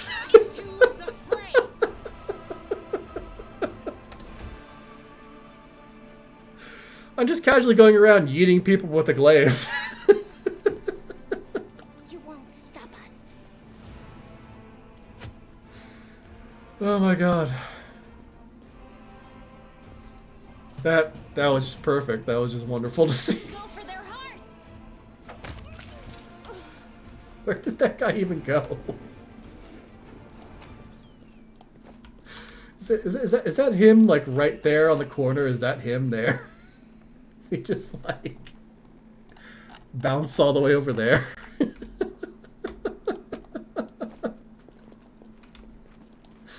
I feel like we could make a game out of that, of just, like, of just cultist lobbing or something like that. Just launch them around the place. Oh my god.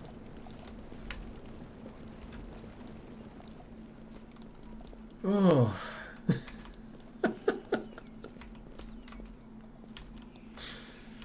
I guess his people needed him.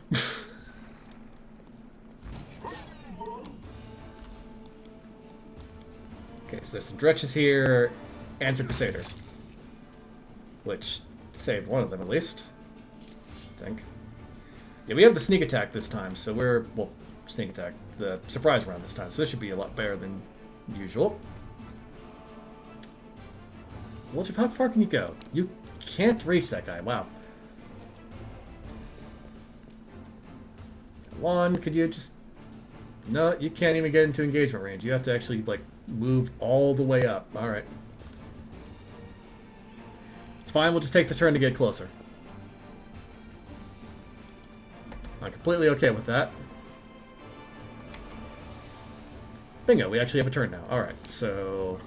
Can't charge you, but I can at least get up close and in your face. Wooljiff, barely out of range. You can, however, charge the upper Condaloo, and you will get a sneak attack. Mon, just demolish the Dretch, please. Or at least do as much damage as you possibly can. Yep, there we go. Why is it with Dretches just like, the second they get hit with an arrow, I need to destroy that guy. Ignore everything else in the front line. Kill him. Just... That is all they seem to do. Which will not abandon its post no matter what. I used my healing powers for today. I should have tried harder to Yamade. Go to Commander Cherbe. We are sitting in sea for helping the wounded. Mr. South stood there. Where that pile of rubble is now, good gods, there's no way she made it out. Is there? Turned is dead. How is that possible? Can't even imagine Kenebres without protection. So I think we're good to go so far. Yeah, we checked that earlier, so. Back over this way. I will say, I am really dearly missing a lot of my rogue stuff. I miss having sneak attack and other stuff like that. This airwall Kenebres, which encloses the city's center, now lies in ruins. This athletics check should be easy enough. Lawn, god damn it. What did you do? We took 4 hours! Lawn? We need to have a talk. That's the safe spot I made. Damn it, I should probably just... Oh, no, wait a second. I have a bunch of... Yeah, I can use the Mercy.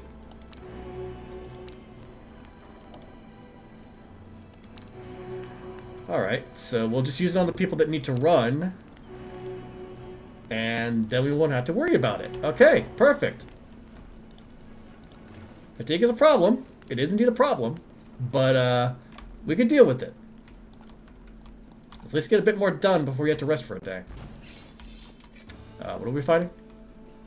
Where are we fighting it? Hello? Is it over here? Oh, it's a giant fly. Fiendish giant fly. Let me actually clarify that. Okay, so there is like legitimately no way we're gonna miss this thing at all. Got it. Moljif? Thank you. Oh, you can charge it, can't you? Yeah, you can. You move a very solid distance, buddy.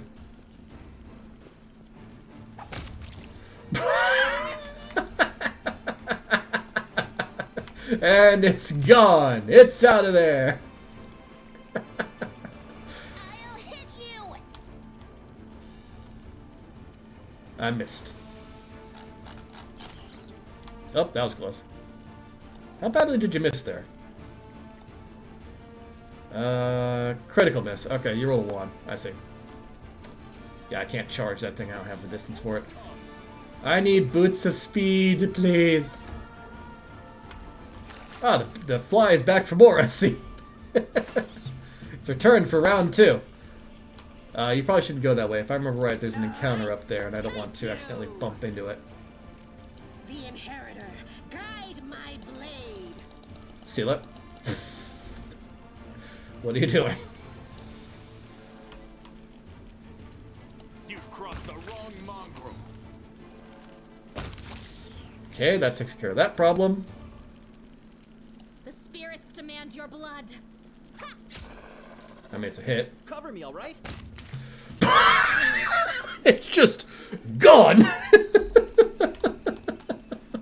It landed somewhere over here. It like I caught it for just the split set. Yeah, there it is.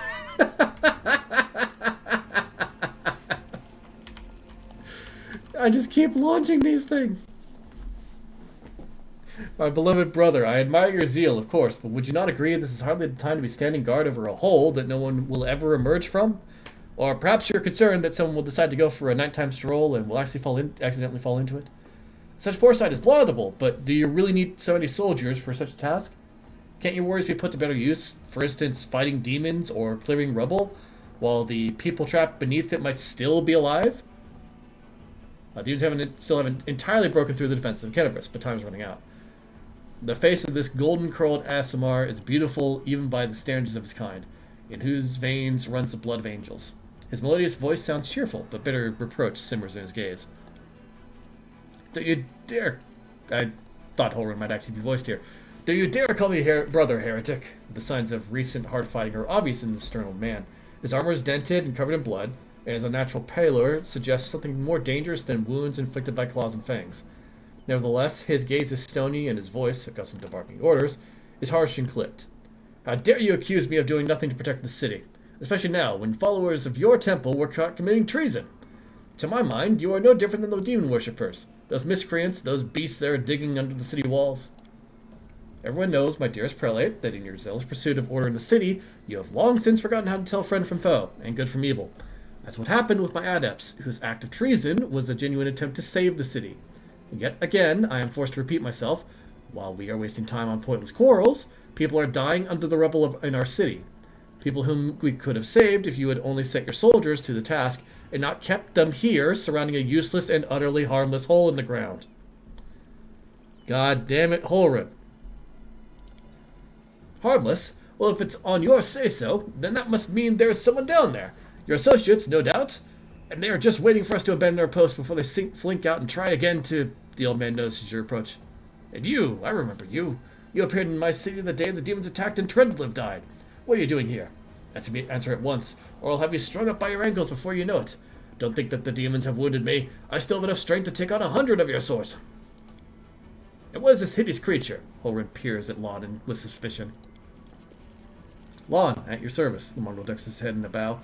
My forebears fought in the First Crusade. I've lived in Kenebres my whole life. You haven't ever seen me before? Ah, it must be because you don't ever venture into our underground district. We have been meaning to complain to the city authorities about that our paving stones have been in need of repair for a long time. The First Crusade? So you're a mongrel? You obviously know human speech. Surprisingly well, in fact. Alright, let's be off with you. The prelate looks at you. If it causes any trouble, I shall hold you responsible. Come to think of it, you still haven't told me who you are. I'm a crusader, fighting to liberate Kenebres from the demons. A crusader, you say? I'll be looking into that. You obviously don't know to whom you're speaking. I'm the one who decides who's a crusader and who's a traitor in the city. Horun Shapok, prelate of Kenebres by the grace of Her Majesty Queen Galfrey, and the city's defenders against threats from within and without. I have to wonder, like, if Queen Galfrey ever was told about what this guy was up to, if she wouldn't just be sitting there with her head in her hands, just like, why did I appoint this man? And as we can see, you've done a sterling job protecting the city. The golden-curled Asimar flashes a flinty smile. I'm Ramin of Edmund, prior of the Temple of Desna, which, alas, currently lies in ruins. Wise Holrin here believes it is vital to guard this hole in the ground from which he is certain demons will emerge at any moment. I have been trying to convince him that the city has far more urgent matters to deal with. For instance, rescuing those currently dying under the rubble. You know what? There may in fact be one matter that is more important than guarding this hole. I've put it off, and look where it's led us. I should have had you hung from the gates back when you dared to defend your gang of delinquent demon collaborators. If the Sarkorians had hanged Arilu Vorlesh while they had the chance, there never would have even been a war. I won't repeat their mistake. I won't hesitate any longer. Soldiers, seize this scum. Prelate, see reason. These are frightening times, but threatening to hang someone without trial, that is unworthy of a servant of Iomade. The old man fixes his eyes on Sela. Lest you forget, girl, we may serve the same goddess, but you are not an inquisitor. Don't question the way I choose to serve Iomade, and I won't question yours. Oh, buddy. What precisely are you accusing Ramian of, Inquisitor? Treason! Not long before the city was attacked, several followers from his temples tried to secretly access the Wardstone and perform an unknown ritual over it. Horun is trembling with fury. The Wardstone of Kenebres, the gift from Iomade, the bringer of light, wrought by the hands of her herald, the first in the chain, and followers of that crazy runt of a goddess tried to meddle with it using their magic. After hearing a voice in their dreams, my soldiers almost had them caught when Ramian got in the way, allowing the traitors to go to ground. I made a mistake. I didn't have him locked in the cell and interrogated to within an inch of his life, and now the city lies in ruins. It's time to rectify that mistake. Look, just because it's not Iomade, that doesn't mean that, like, you shouldn't respect the goddess here. What are you doing?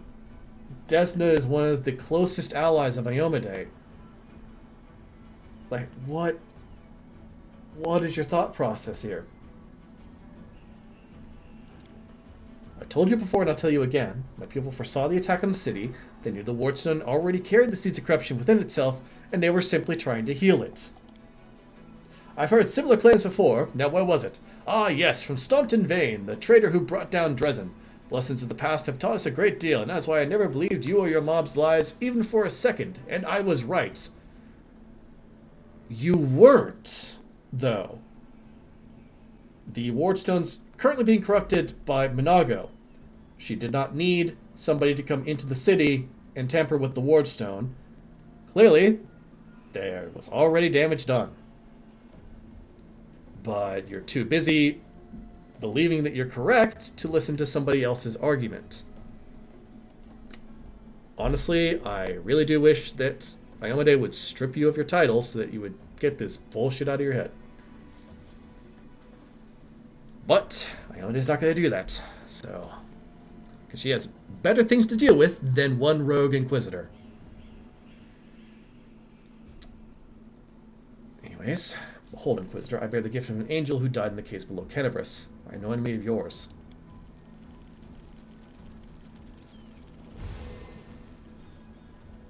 The old man frowns and whispers something. A prayer or a spell. With each word his face relaxes. You are telling the truth. The light in your hand was wrought by the power of heaven. I will keep an open mind with regard to you, stranger. And later, under less fractious circumstances, I would like to ask you about how you came to receive this gift. But that could wait. Now I must deal with this filth once and for all. Say nothing. Mary looks at the prelate. You're a fool, Holrun. You're a zealot and a murderer, but you're a fool first and foremost. I told you that the Wardstone was weakened, and you wouldn't listen. I warned you that the city was going to be attacked. You shooed me away. The truth is that my young adepts were trying to save the Wardstone, and you stopped them. Of course, those truly responsible for this tragedy are the demons, but you have done nothing to prevent it. And now you would still rather kill an innocent person and perish yourself than admit that you were wrong. As always. With a wave of his wand, the Aasimar vanishes. And poof. He fled, the heretic! He's no doubt expecting me to rush off in pursuit, but that won't work on me. Horwin turns his attention to you. What about you? If you truly have been marked out for a gift from heaven, this is your chance to save the city. Go and bring back that filthy traitor. I'm almost certain that he and his cronies were helping the demons, either knowingly or unknowingly. Their attempt to bewitch the Wardstone is clear proof. Rami must be captured. It's not proof. What are you doing? I see you suffer greatly in battle. Nonsense. I had to deal with the brood of Nabasses. It was nothing. I've taken on worse enemies with the goddess' help. Okay, I see what's happening here. So, when I'm losing items, that's not items I'm losing. That's the items that another character is taking with them out of the area.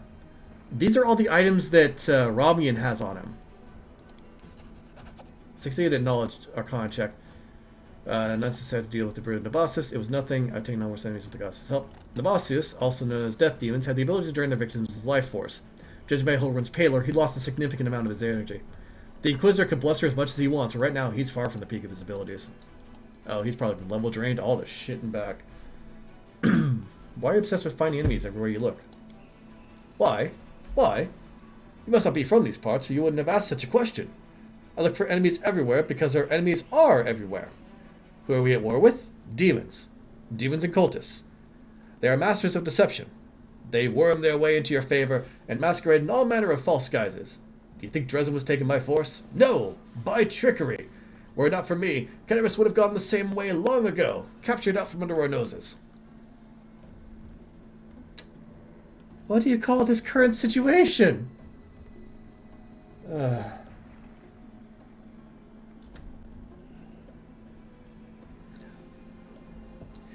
listen to what I'm about to tell you. This was a long time ago. I was very young then, and I had just joined the Crusade.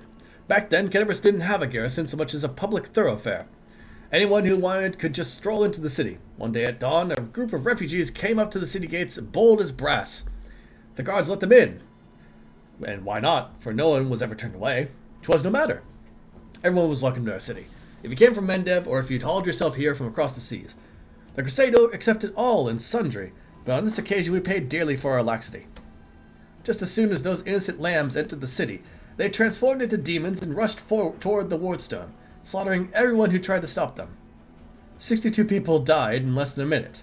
The demons used their mutilated corpses to desecrate the obelisk. None of them dared to go near it. The light of the goddess burned them all, so they threw the blood from afar, spattering the Wardstone from every direction. The lead demon, an eyeless beast Minago is her name, jeered and gloated, saying we mortals have been sitting ducks. And the creature was right, too. We let our guard down and we got what we deserved. That bloodbath came to be known as the Red Morning Massacre, and it was burned into the townsfolk's memories. Since then, Kenebres has adopted different practices. Heretics, cultists, spies, all the rabble who coveted Aurelia's glory, we drove them all out of the city. We haven't had any trouble here since. Many have come here, even the Baylor Karamzadeh, and they have all been sent straight back to where they came from, or else they were killed for their trouble. You see, Discari himself had to crawl out of the abyss and come here, the gods curse him, in order to break through our defenses. But what did he do? He left again, and we're still fighting. Now that is what vigilance and discipline can do. My god, man. Let me see here.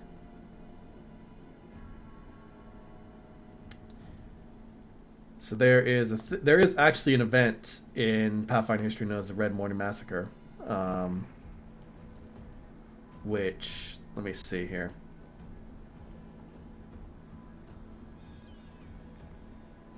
Yeah, Minago did actually pull that off. She came in disguise, which, I mean, if I'm going to be honest here, I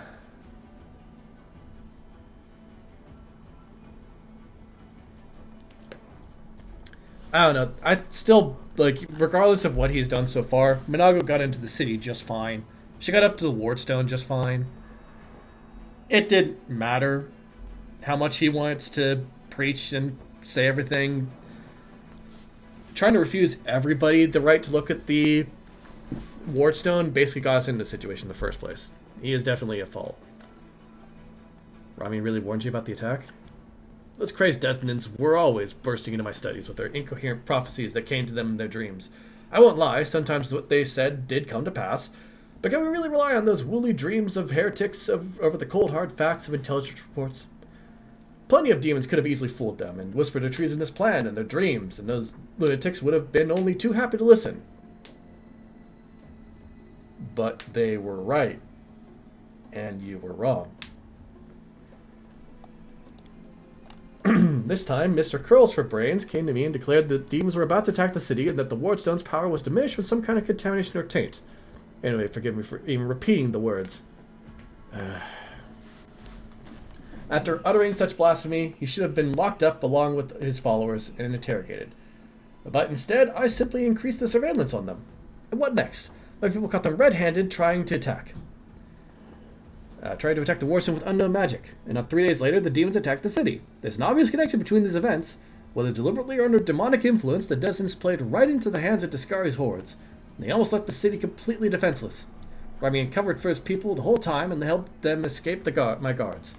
After that, what else can he be but a traitor and a heretic? Somebody trying to do the right thing. There's nothing dangerous in this hole. You have no reason to guard it. You told me yourself that you received a light-bringing gift from an angel who perished in the caves below our feet. It is no secret that those passages are teeming with dangerous creatures that could kill anyone, even a warrior of heaven. Demons and demonic offspring love roaming about underground. That's why I will be keeping an eye on this hole. If the beasts decide to attack from here, we'll be ready for them.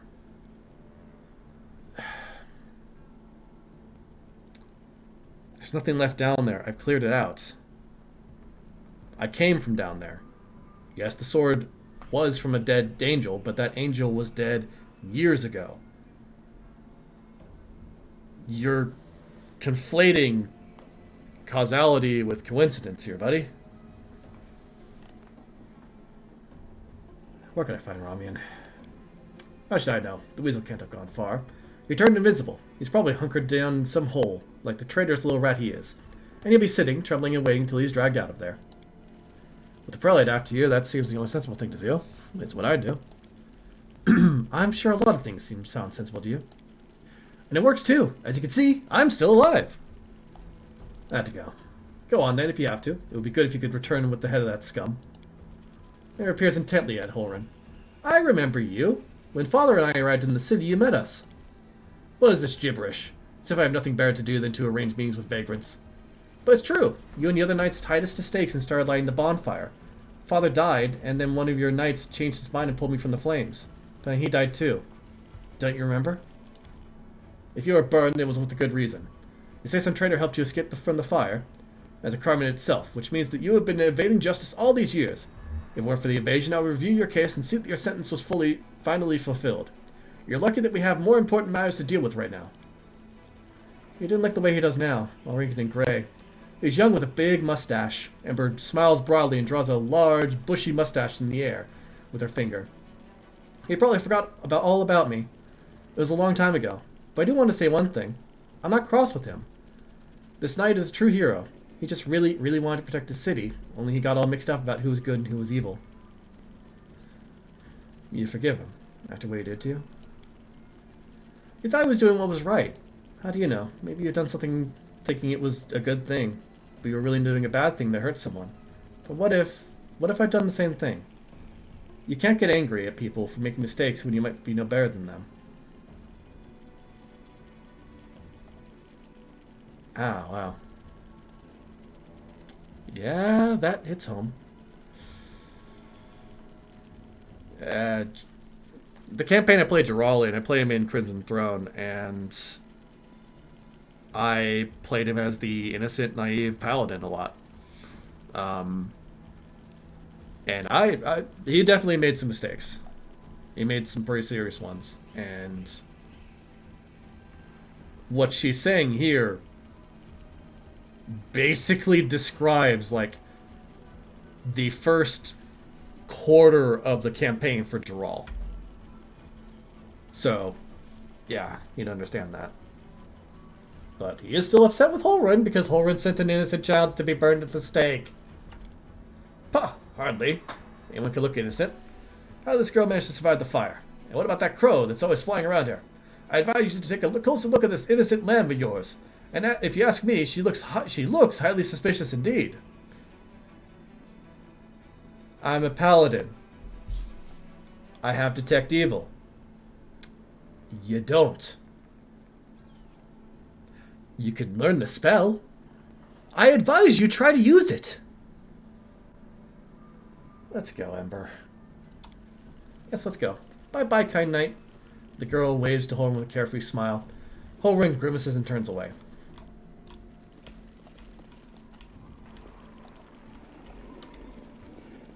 There's two Crusaders over here. They usually get attacked by... Yep. Do not waver. Yep, we just had a conversation with Holrun.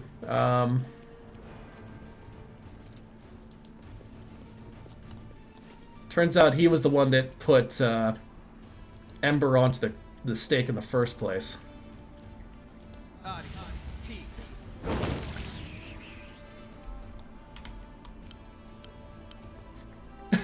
They were resistant to energy damage, but I don't think that really mattered, now did it? Yeah, Kagrum has it right exactly. Anytime I talk to Holrun, it's a painful experience of just... Ugh. Let me into the game. I want to smack him upside the head a couple times. Just to see what happens. Oh, wait a second. What's going on here? There we go. Yeah, sometimes the game will glitch out and it'll, like, register somebody as still being active for some reason. Anytime that happens, it seems like hitting escape twice will fix the problem. There we go. You order the commander, Tirabade. We are searching the sea and helping the wounded. Good job out there. You guys are actually doing some work, unlike somebody I know. Our path leads on.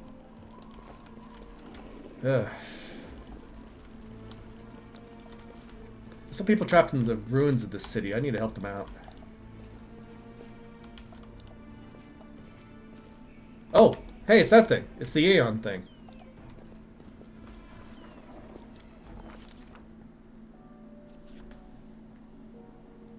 I really do like this music. I definitely want to, like, play a character that uses this, so probably an Inquisitor at some point. The demon invasion transformed all of Kenebres into one great battlefield. But nowhere in the city suffered as much as this square. This place saw a clash of titans. The demon lord Discari, leading his hordes from the abyss, and the dragon Terendelev, the mightiest of the city's defenders, and one of the first to fall. The Sea of Destruction leaves no doubt as to the battle's outcome. A skilled scout can recreate the course of the battle moment by moment simply by looking at the ruins. From the chimneys torn down by powerful wings and a sharp dive, to the bloody tracks left behind when the demon dragged away the noble reptile's broken body. But it is no hypothetical scout gazing upon the ruins. It is Dural, and he is not alone. The shadow of a strange, barely perceptible presence lingers over this place, like a gaze untethered from any observer. This mysterious force, unknown to mortal kind, silently assesses, judges, and seeks a better way. In an instant, Dural is invested with this power and looks at the world with its eyes. The past, present, and future stand before him as a unified whole. An unmoving, multifaceted crystal that would be beautiful were it not for the fractures, blemishes, and flecks marring its splendor. What past does he see? In the past exists the ones who wielded this gaze in life. Although the one and life are in opposite terms for aeons, the supernatural embodiments of cosmic balance. Rather than who or what, a better word for these entities is how. This aeon appeared from outside this world, from the great beyond, to put an end to the intermingling of the planes and destroy the world wound. The chasm disrupting the order of the multiverse. Alas, this visitor from beyond proved too weak for the battle they came to fight. They even failed to finish casting the spell that would have sent Discari back to the abyss. With one swing of his scythe, the demon lord cut the aeon down. What present does he see? Ruins. Blood, corpses. None of this perturbs the aeon's dispassionate gaze. The living are alive, the dead will be judged by Pharasma. All's as it should be. But the demons circling in the sky or prowling through the streets creates a jarring juxtaposition. Like splashes of blood-red ink on a restrained pencil sketch. They should not be here. The world of mortals is for mortals. The demons' place is in the demon world. How sublime the world would be if everything in it knew its place. But even the demons aren't as abhorrent as a sharp-edged, unassuming crystal languishing in the dirt among the bricks and smashed cobblestones. No mortal would notice it, but to the Aeon's eyes, its mere existence is an outrage against universal laws. If the Aeon still existed, they would not stop until the crystal was unmade. But the Aeon is gone, and only the great gaze remains. Dural picks the crystal up out of the dirt and stows it in his pocket. He is mortal, which means he has the power to decide what to do with it. What future does he see? Good and evil, chaos and order, everything in its lawful place.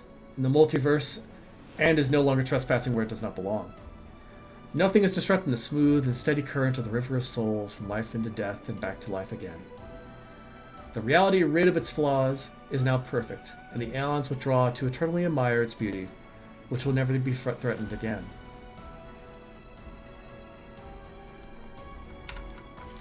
After allowing the hero to view the world through their eyes, the little that remained of the destroyed Aeon is killed, even appropriate here for an entity that is so removed from life and death as we understand them, used up its last vestiges of energy.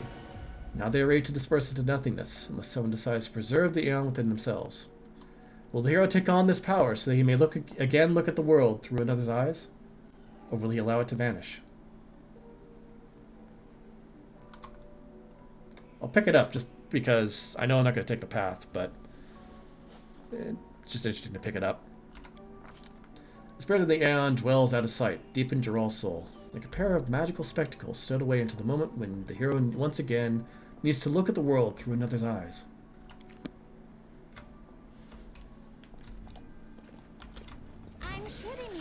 Oh, hi there. I'm glad you guys waited until I was done dealing with all that for this whole thing to occur.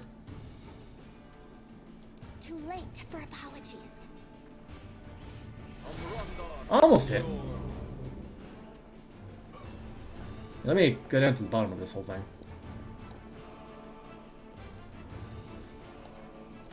There you go. Why did I need to pass a Knowledge Arcana check on that? Just know what Divine Favor does? Is that what that is?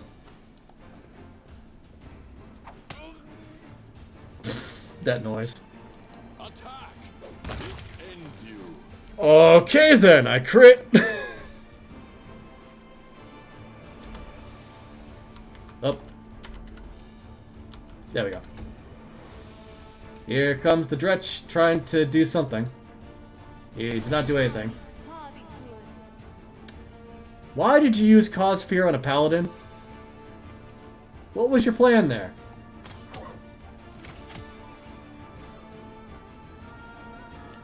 I swear, sometimes these people, they don't think things through. Hang on a second. Let me see if I can't get just barely close enough that... Time to share your treasures. Well, I get one attack in at least. I was hoping I could get close enough that I could... Oh, dear. Do multiple attacks on the Neophyte fighter as well, but nope. Oh god, there's an error with the thing right now, I think. I think since I'm killing a lot of things. Also, you cast Bane when we were out of range. What are you doing? Surrender or else.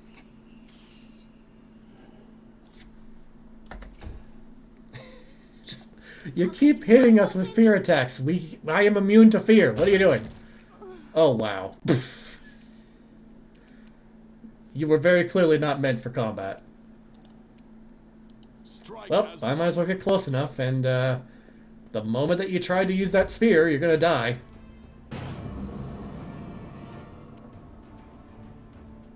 I hate you. Endure this. Just die already. Come on. Thank you. I hate clerics of enemies so much. They just keep doing that shit. It's God. Are there a bunch of rats over here that I need to be careful of? Yeah, there are. Really quickly then. I think it did say that I have a couple of spells I can now learn. Yeah, could learn protection from good, which might come in handy. Ray of Sickening. Remove fear, I can't learn that. Nope, nope, nope. Oh, no, I can. That's some monster. Not that I'm going to use that one, but might as well learn it. Flip like woods. Can't use that, can't use that, can't use that. That's magic missile, yeah. Bane. This spell I can actually learn. Bear's Endurance. Can't learn Bless. Can learn Cause Fear. Might come in handy.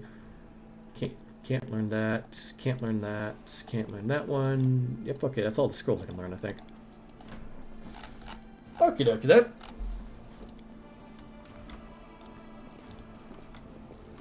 I'm out of lay on hand spells. That's a big shame. Stand with me. Oh dear.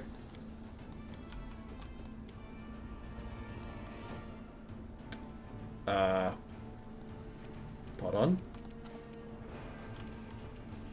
Was it trying to do something or was it just standing there? I'm not sure. I like how we just launched a bunch of the... Is there another rat swarm somewhere around here? Where's that one? Oh, there it is. Go for their hearts. That was a terrible attempt. Do not hold back. Also, they're, for some reason, like, floating in the air. I don't know if anybody else has noticed this, but the rats are kind of flying. I think there's a glitch. I might have found a glitch. Oh, more rats. And they have swarmed me. Doing nothing. Won't survive me. I'm so confused by these rat swarms. I'm just not sure what I should take from this whole thing. You won't stop us. They just kind of exist.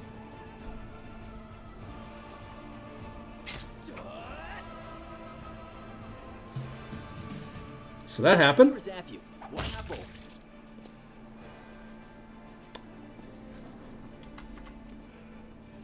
So yeah. I'm not sure if there's an error there or not, but there's a problem with the rats. People not killed by demons or mortal wounds were inflicted by ordinary weapons. Yeah. Somebody went around killing a bunch of people again. Oh, wait a second. I need to take a look at this place a bit more. So I believe this place recently held a bustling infested market.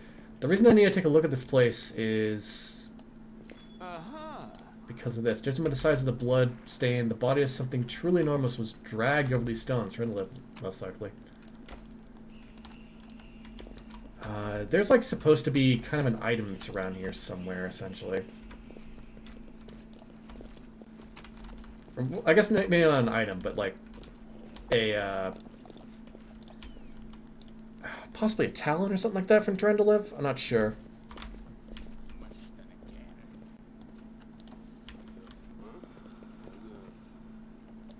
We march ahead. He kicked the rock. Oh my god, they actually have them voiced. Watch it, watch it. What are you guys doing? You'll bloody crush me. A young tiefling lies trapped in a collapsed section of the tunnel. Another two tieflings scramble around, trying in vain to free him from the rebel. The demons still haven't... Oh yeah, we can still free him. Quit whining. Hey, alarm! Someone's coming! Maybe you'll help us? Wise up! What'd you prefer you guys killed? Let's make a run for it while we still can. No, come on, don't leave me. I'll die here. Hey guys, I see you're in a bit of a jam. Get a load of this lot. No escorting either. Oh, Jiff, you little shit. How are you not dead yet? And who's that with you?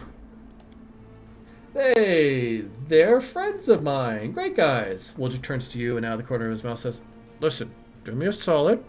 Help me drag a sorry carcass free. They'll repay you. Cross my heart. Alright. We have a solid chance. I'll help you pull him out from the rubble. Please succeed. I hear it moving. We got it! It took us time, though. Oh, we got it exactly. Jeez. You can easily clear the rubble and free the trapped tiefling. Whew! I'm alive! And all in one piece, give or take. Thank you.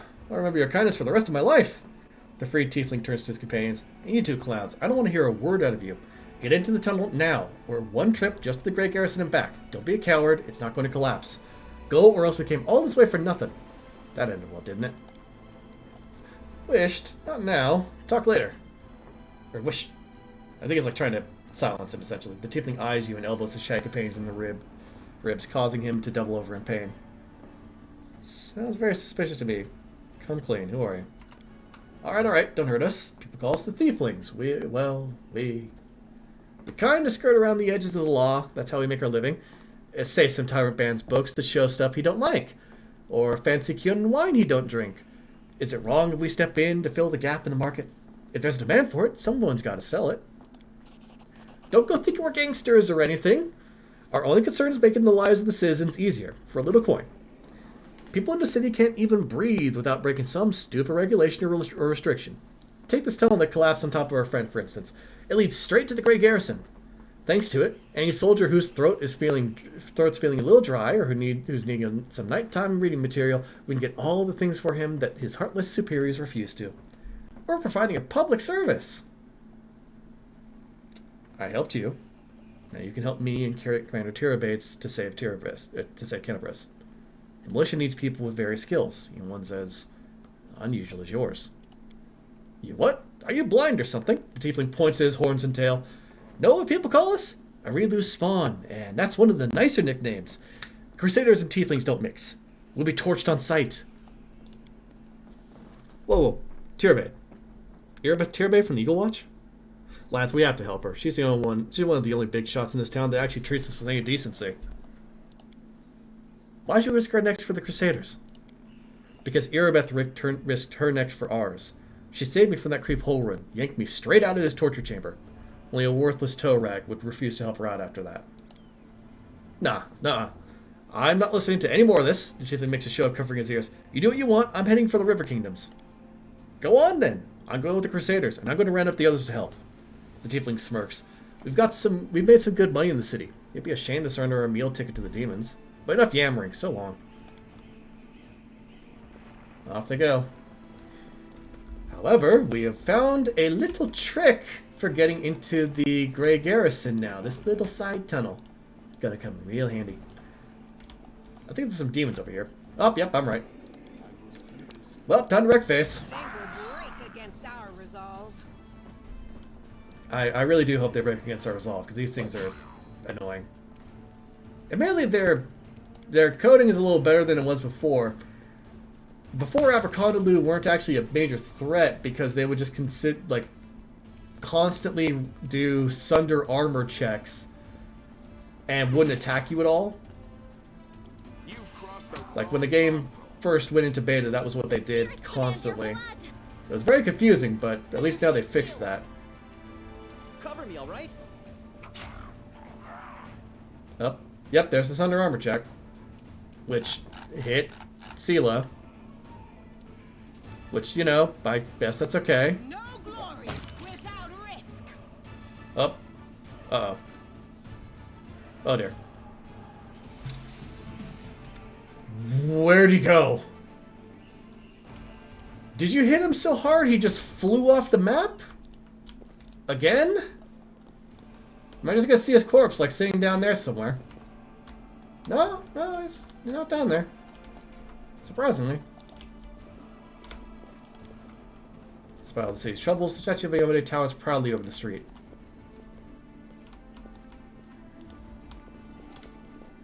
Oh, I could do a mobility check to get down there, apparently. Why would I want to do that? I mean, I guess that there might be some stuff down there. I'll give it a shot. You ask me. That's the sound of pain. That is the sound of a couple of failed checks, yeah. Yep. Good to see these guys around here. Oh, hello. Ah! Our time has come. A shear. Okie doke, then let's just stack everybody up so that we can all make a couple of charges here in a moment, because we're going to need to do that. Demons, beware. Together we stand. And then let's just make sure the shear doesn't get another turn in, because it's not pleasant.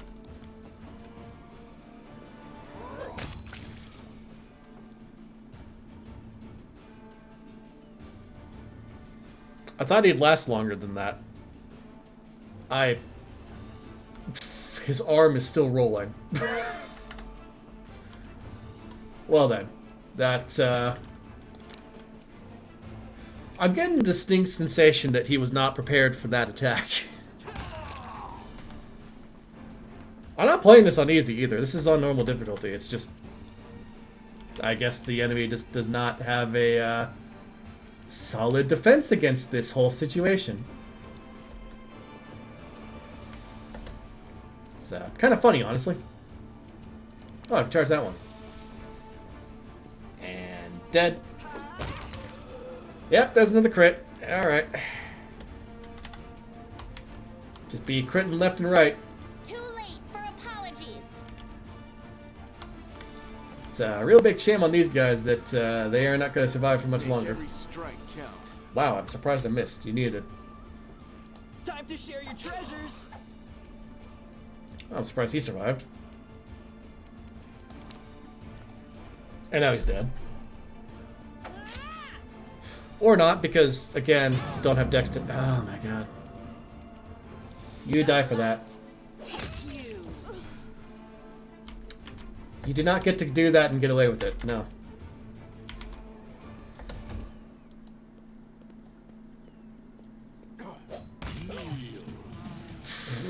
Jesus. What did this particular group do that we had to annihilate them in such bloody fashion? Like, there were so many crits there. I'm not sure what was going on entirely. Oh. Ah. Are the darkness. Oh, it's a Cambion fighter. Ow. Yeah, I figured I was flat-footed. You didn't need to explain that to me. Okay, then, let's just make sure you don't get to do that again to us. I said just... Ah, damn it. Oh, is it gonna hurt? Never mind, he didn't attack. We're good.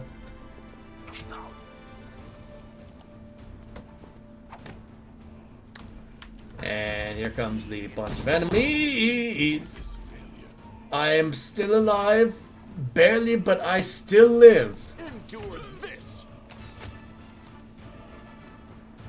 I spite them with not dying. He's standing on top of a bunch of boxes. That's not right. The inheritor. Guide my blade. Would you just die already? Oh my goodness. Have another ear-piercing scream. I did not overcome his spell resistance. Okay. Ow! That hurt. Distract them from me. Well, let's take care of that guy. I'll cut you wide open. Okay, that was a bad swing. None to the fireball. All right. I'm all right. You won't survive me. Okay, that's a disease. That's a problem. Gray pox is not good.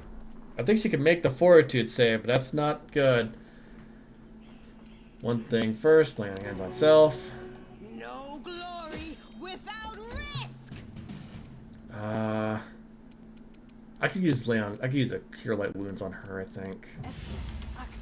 Yes. Yeah, she could make it.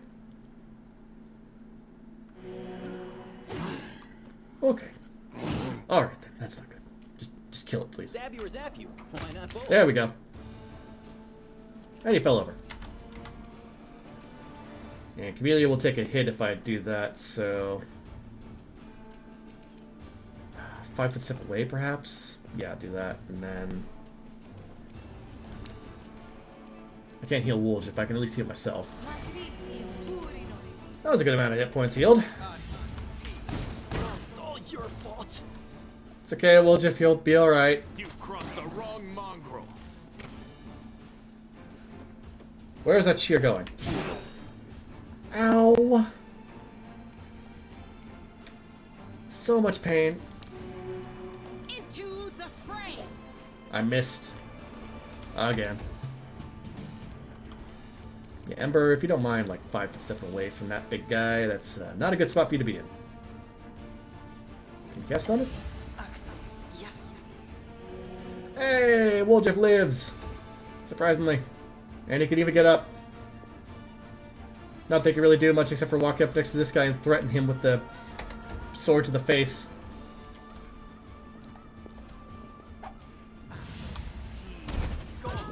Okay, he still cast a spell. Because he's an ass like that, but, you know. Let's just use an extra attack on this shear, because that's...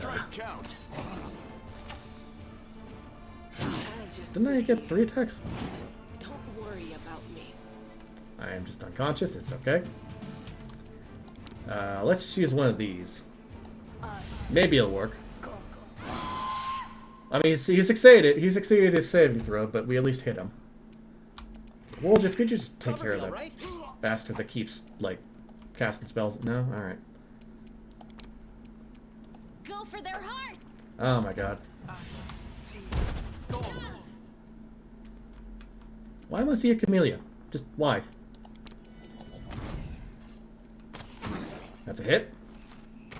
That's a miss. Well, at least he's not hitting her. Can we kill that guy, please? Thank you. Okay. Now we have a fighting chance. God damn it. Really do hate these things. They are not pleasant to deal with. Let me go ahead and, like... Yeah, I think if I go over here, I could then maybe color spray him? We'll see what happens. I didn't overcome spell resistance. Alright. You are today's sacrifice. Okay, he's dead either way. We're good. Ugh. Well, at least we got all their equipment. Which includes some good stuff, actually.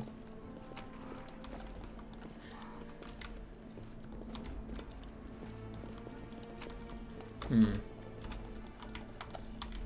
probably something over this way. Ah! Hey, it's the Neathers! They had to have freaked out when that came flying past. The young mongrel looks around in every direction but up. Maybe we should go back? This place isn't for us. It's too open. The enemy could come from anywhere. And the air is weird. Why does it keep moving so fast? And the mongrel stares straight ahead, gripping his blade in a trembling fist. No, not one step back. This is our test. Don't look at anything but the target. So you made it. Good to see you all. How's old Soul doing? Still waiting and thinking? Oh, don't worry. He'll make it up his mind soon. You won't be hanging about underground for much longer. What are you doing here? The young man turns to you. He has one healthy eye and a lumpy growth where the second should be. It's you, the revealer of light. It's thanks to you that we made it to the surface to fight the demons. The shield maze fell, but Soul slowed everything down. He's an old man, he's afraid of everything. But we can't sit in the dark like root vegetables while big things are happening up above. We tried to follow you through the shield maze. We emerged into some kind of fortress, but there were too many demons there. Then we dug out another passage into the city. It took days, but we did it. We're ready to fight. Right now we need everyone who can hold a weapon. I have a plan. Go back below and wait at the shield maze exit. We'll get the beasts at both ends. Go back? Well, if you're sure, of course we'll go. I mean, an ambush. Good idea. Yes, I understand. We'll attack from below as soon as we hear the fighting start. The young ones are holding up well, but will they be able to fight out in the open? Even I struggle with that. Lon frowns. Hope we did the right thing. We are the Crusaders of the Underground. We will fight like our forebears did. It'd be great if a quest popped up or something like that for that, but I think there's like an error with that particular thing. If it's still in there, then that makes sense. The bodies have a variety of wounds, one's covered in burns, others have weapons or claw marks. It's safe to assume that they were decapitated post-mortem. Yeah, that makes sense. Alright then, I guess we'll just climb back up. Where's the thing I used to get down? There it is. How hard is it to climb back up that? Oh no. Just don't blame me. God damn it. Did you make it? There we go. Okay. We're good. We've made it back up. Somehow. Oh, right. Let us not hesitate. Who's got the highest knowledge religion? Is it me? Oh, she does, actually. Okay, we'll let her try it then. We'll make things right. Treat affliction on her. Got it! Gray pox was dispelled before it could cause any major problems. Hello, stranger. I am the answer, but what is the question? And off they walk. Okay. Without a doubt. Oh, I need to get down there. He's gonna... Well, no, I don't really need to get down there right now, but I need to see him eventually. And there's nothing else up here, so back down below we go. I guess I could go across the bridge, across somewhere around here, maybe?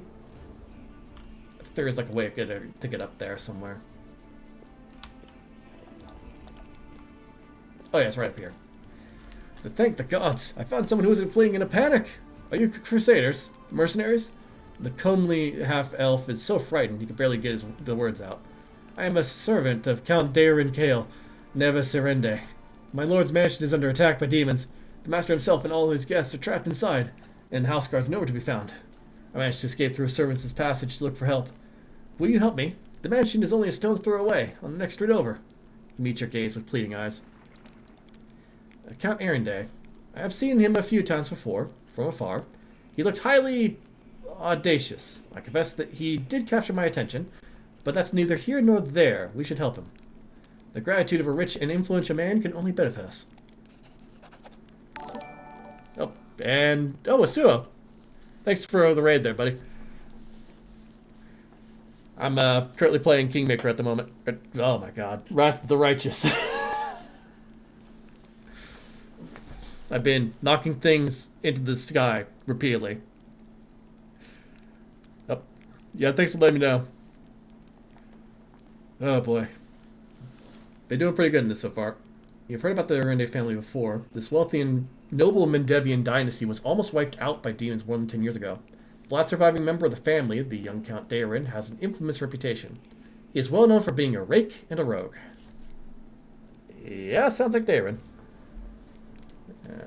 Misfortune comes to the dog of the house of Arendelle, I see. The servant cringes. You're telling me? Everyone tried to talk me out of taking up the position, but saying that it can't have just been bad luck that brought tragedy down the family and almost killed off the line. But I reasoned that since my master was the only one to survive the calamity, that meant he must be blessed by fate and the powers of good. The pay was nothing to sniff at either. Oh yeah, I'm excited for the full release in September. I'm actually enjoying this. They've added voice acting, and the voice acting is really good. Also, there's been a couple of funny moments. So they had the dismemberment stuff into it, and what happens when you hit an enemy is that if you crit or do a lot of damage to them, rather than just explode, they fall apart like a ragdoll or something like that. But in that moment when they ragdoll, there is a chance that you'll hit them hard enough, or there'll be some weird thing with momentum. They just go flying off. It's hilarious. Oh, goodness. The pay was nothing to sniff at either. Well, rather Wraith in a different guardian tool. I just realized what you mean. Yeah, no, he is also considered a hoe. Or at the very least, he has a tendency to dig his own grave.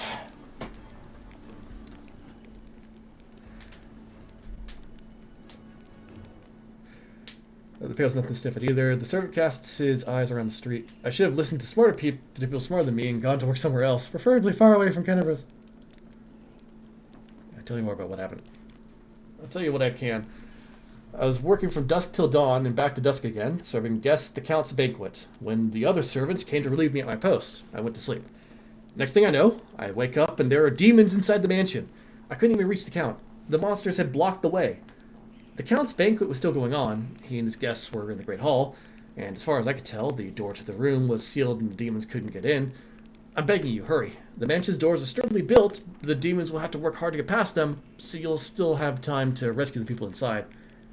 What will I get if I help this Count of yours?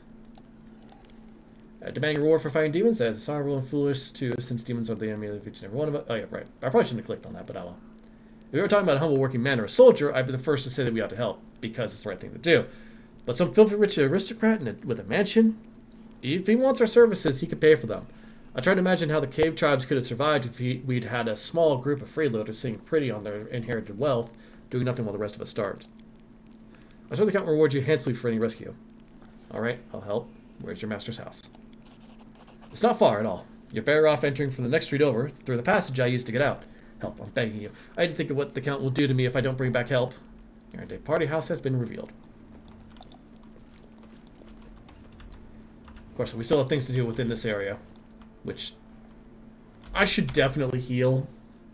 I remember the enemies in this area. They weren't pleasant. I got hit with so many sneak attacks. Oh god, I'm running out of healing. A little more. And then you, for sure, because you're a frontline fighter. I'll hit Lon with... Actually, I don't have that many of these. Okay, there we go. And then one of these on Lon. Maybe two of them.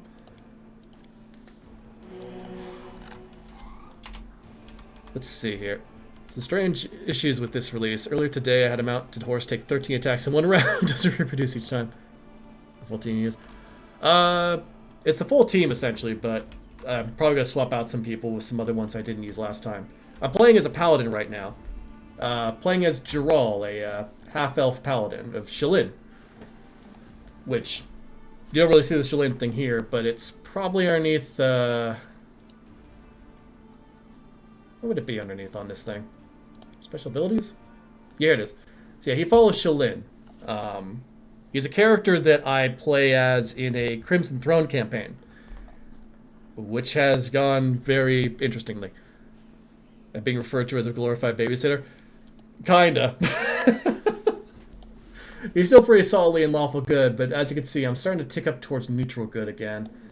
I have a feeling I'm going to do that with a lot of characters. I got to be really careful with him. I did pick up a glaive, which is the Marching Terror, which is probably not a glaive I should use because I'm pretty sure it's a Baphomet glaive, but, you know, when you have a bunch of glaives around... Also, I couldn't really do too much with the character design at the moment. The character design's a little limited right now. It's still getting developed. No, I'm... Oh, you're saying I am neutral good. I was about to say, no, he's lawful good. What are you talking about? Ah, Ramian, I bumped you.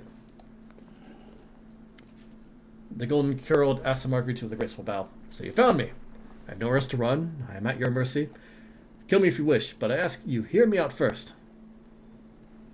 I like to think I am pure chaos, but all I do is sleep and play games and garden. Chaotic neutral. Chaotic neutral. How'd you really know about the demon attack before it happened? I did. We have a secret ally in the enemy's ranks. Most of the game is closely based off on the pen and paper game. Yeah. No one knows who the Spray of Soul is, but she has been feeding us information about the demons' plans. These dispatches come to us by the most reliable channel bestowed upon us by the Great Dreamer herself. They have come to us in dreams. Prelate Hilrun brushed them off as meaningless reveries. And, well, I admit that it isn't always easy to distinguish our ally's message from an ordinary dreams, but even ordinary dreams are gifts from Desna and are always worthy of attention. The Prelate, and all of the Crusader leaders, for that matter, should have put less store in reason and more in intuition, inspiration, and spontaneity. Zimide is a low-level druid. That sounds funny, yeah. Lawful Good seems like the perfect player. One would many times think I'm Lawful Good, then you run in Holrun and think, I'm definitely not Lawful Good. Yeah, exactly. I was having a conversation with everybody before, just like, why are you so stupid? Anytime I go through this game, I'm going to hit Holrun, and there's just going to be that moment where you're just going to hear the...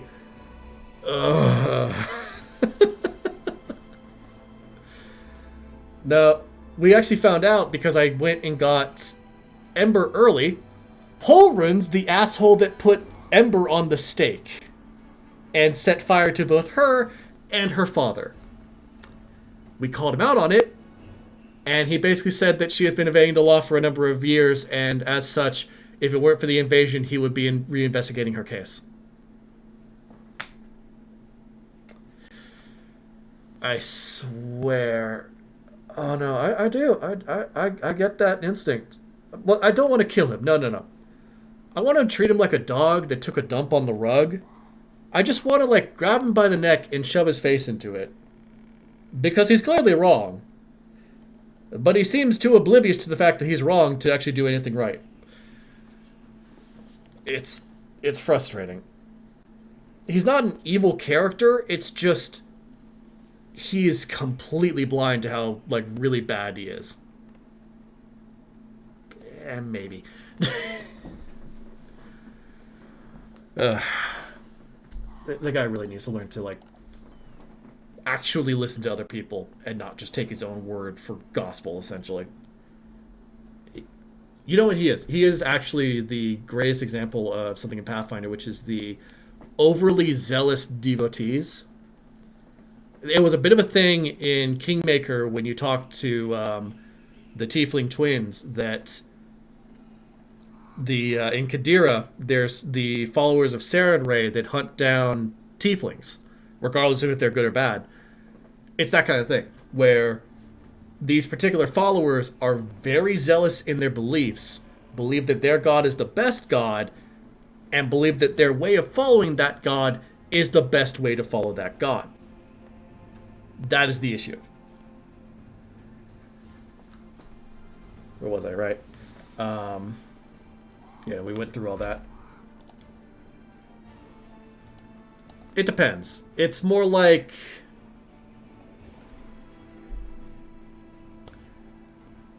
it's like Great Crusades level of Christianity.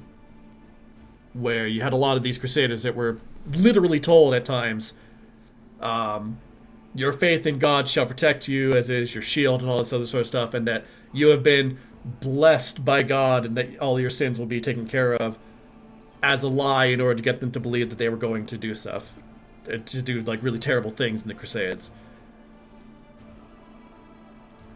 I think he's a lawful neutral, I think, is the trick. He's not evil, but he's not good either. He's neutral.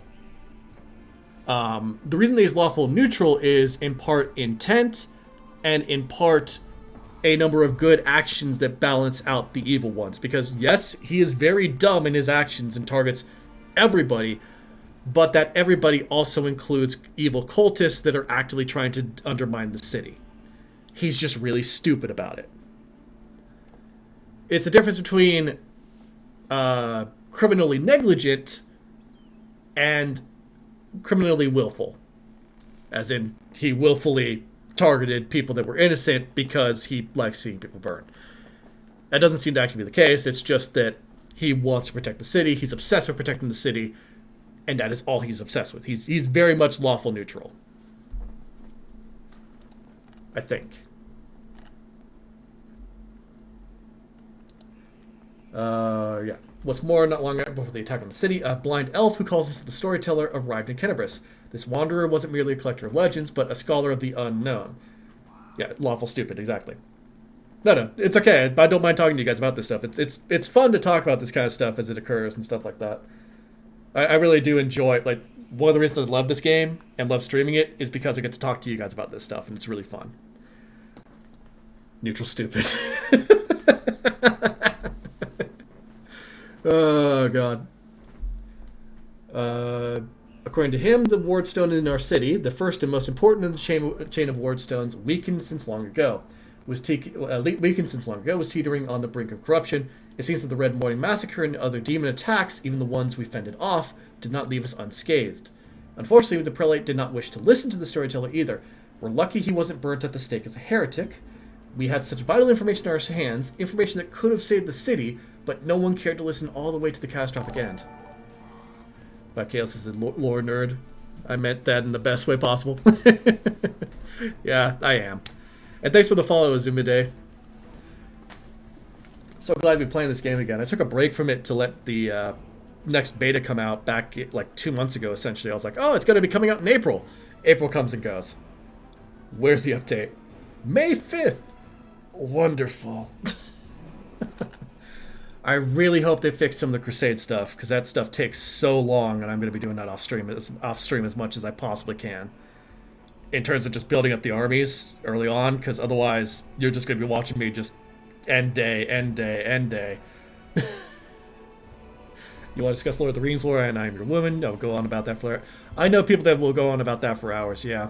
There's a lot of things that people get interested in. They just go on for days about stuff. I know. I'm one of those people. Let's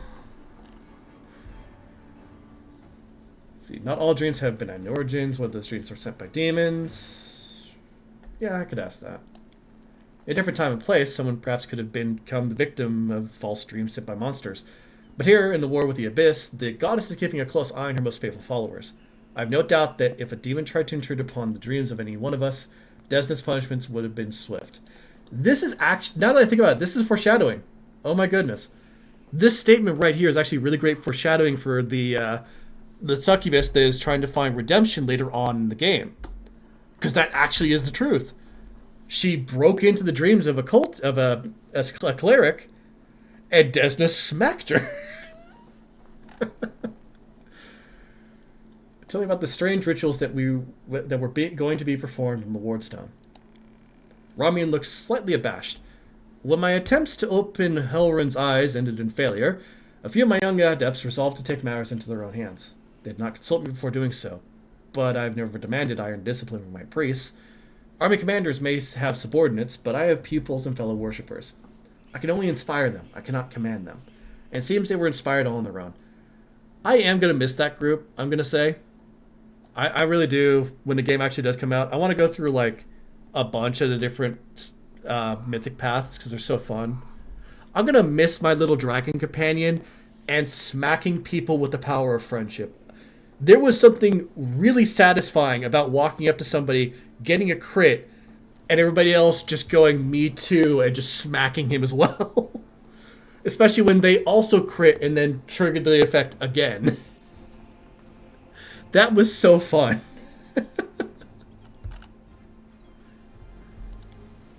In other words, you get to preach whatever you want, and you don't have to take any responsibility for your flock. You've really got it made. Lawn is lawful neutral. For pity's sake, how can I be held responsible for the actions of others? These are not children we are discussing here. They are grown adults endowed with their own free will, praise the goddess.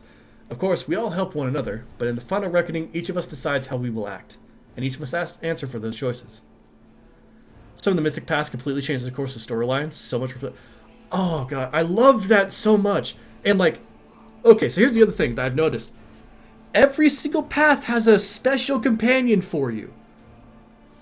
like, the Trickster has a magician that works with you.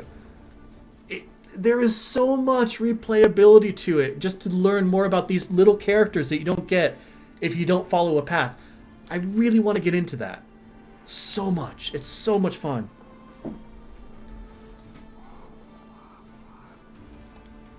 They had no ill intent. They only wished to access the Wardstone in secret and try to cleanse it.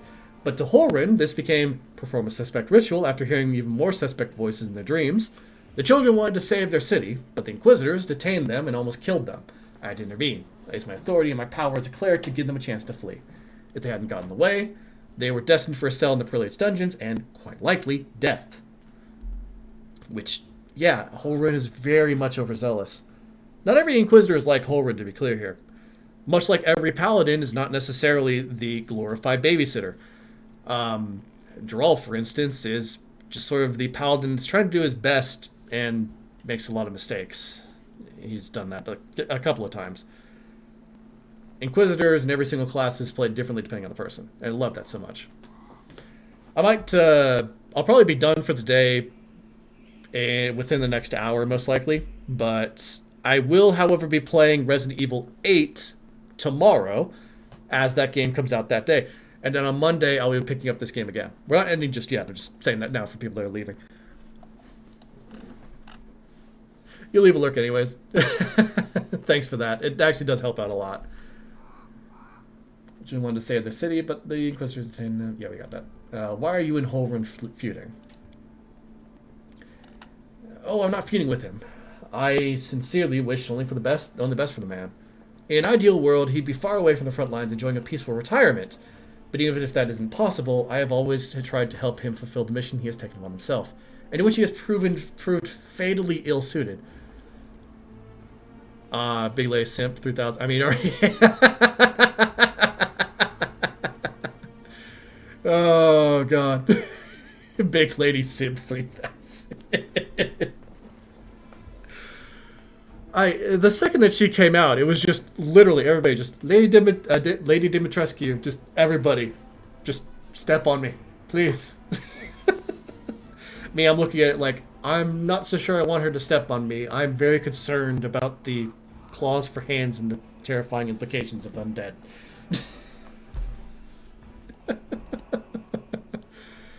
Then again, I haven't played the demo, so that might change depending on how I interact with her in the game. You never know. Tall women are a thing I do like. But then again, I'm a tall guy, so you know.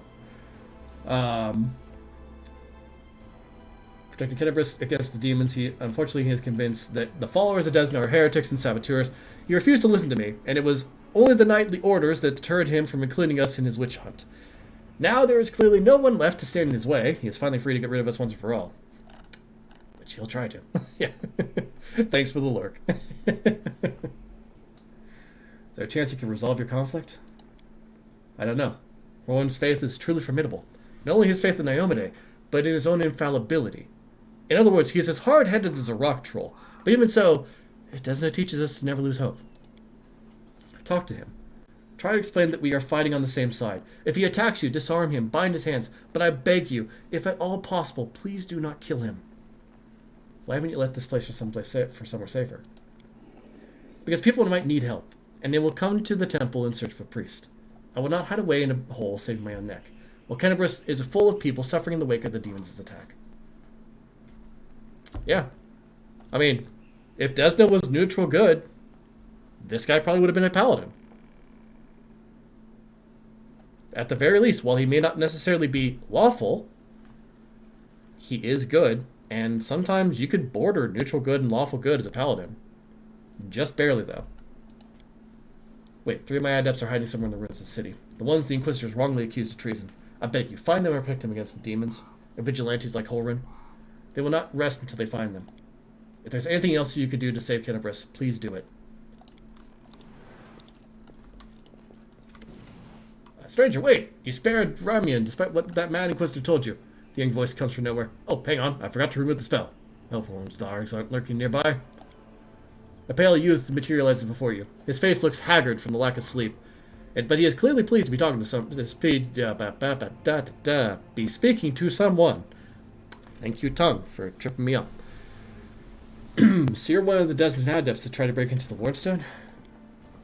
Yes, I am Ilks, cleric of Desna, and one of the people who answered the call to the voice in the dreams. I like how they named it Voice in Dreams. Some unknown person made contact with us through our dreams, telling us about the demons' plans. We learned that the demons were planning to attack Kenebres and do something terrible to our Wardstone, which already carries the taint of corruption. Prelate Holrun refused to heed our warnings. We had to make a choice. We could either throw up our hands and pull back, or take action, even though it would cost us our lives. But what heartless person could stand by in the face of such a deadly threat? I just had the realization that as a paladin of Shalin, Social is going to have a very interesting conversation with me, I'm sure. This will be very interesting. What were you planning to do to the Wardstone?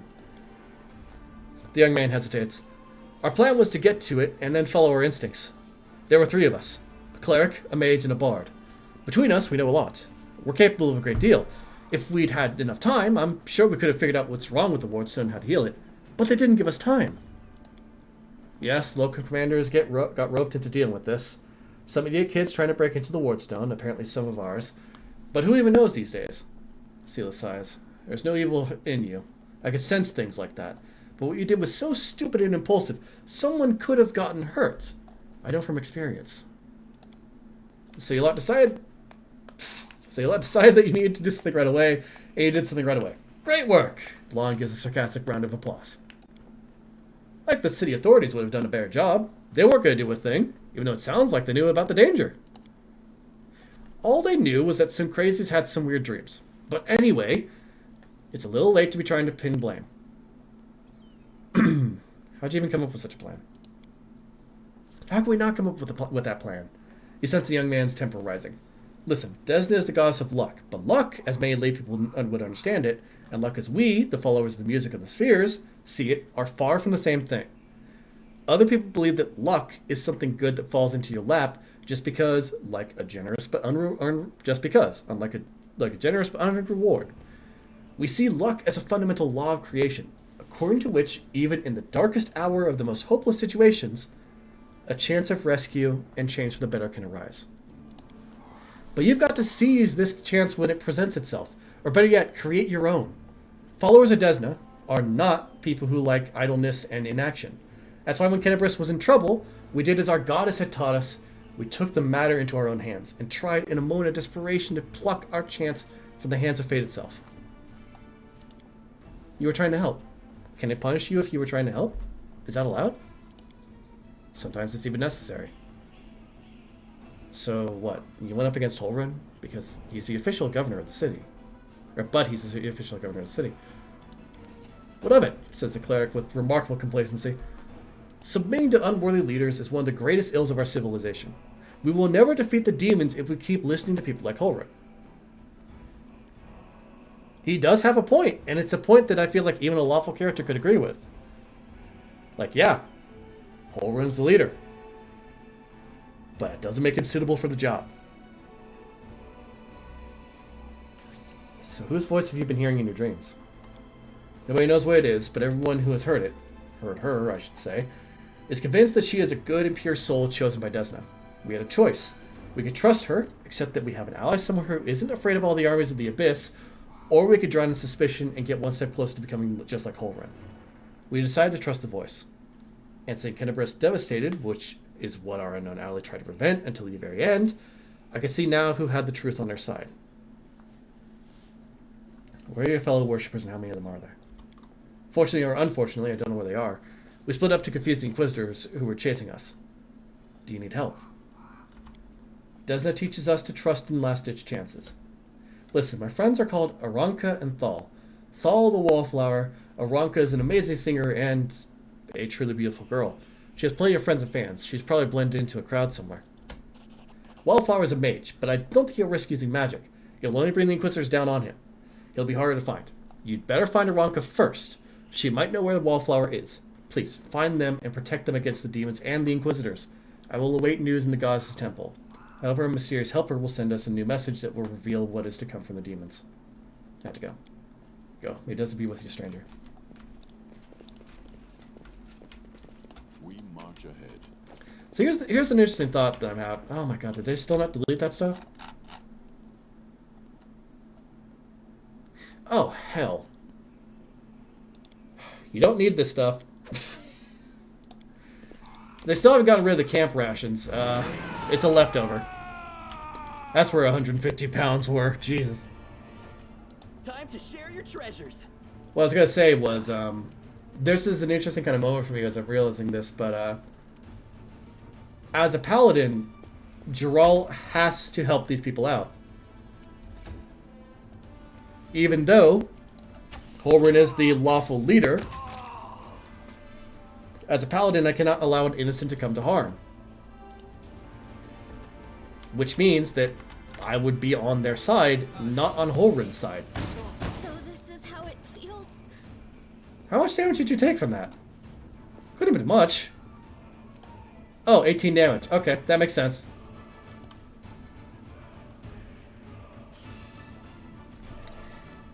But yeah, like, Holrin is accusing innocent people of a crime that they did not commit, and attempting to push his own law upon them.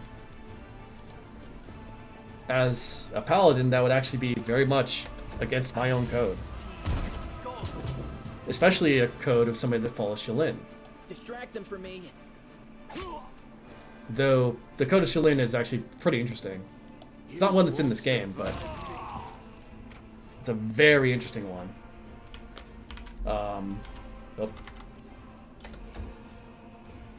I can pull it up right now while I'm kind of going through the turns here. Because this fight is not that hard of one. Let's see, Shalin. Let's see here. Okay, I could hit this guy easily enough. He's a wizard. Oh, come on. Stab you or zap you? Why not both? There we go. Oh, his head fell off the cliff. His head fell off the cliff. I just saw like a little yellow thing plummet to the ground. But no, the Code of Shalin is a very interesting one. Especially for paladins. It's, I'm peaceful, I come first with a rose. I act to prevent conflict before it blossoms. Oh, what's this? Oh! Wait, we have lockpicks? Hold up. Are those one-use items? Where are they at? Apprentice lockpicks. That's not it. It's a grindstone. We have a set of lockpicks somewhere in here. Here they are. This lockpick grants a +5 bonus on trickery skill checks when used to pick locks. Oh my god, okay. I'm gonna just save really quick and see if that's a one-time use item. Because if it's not, that's wonderful.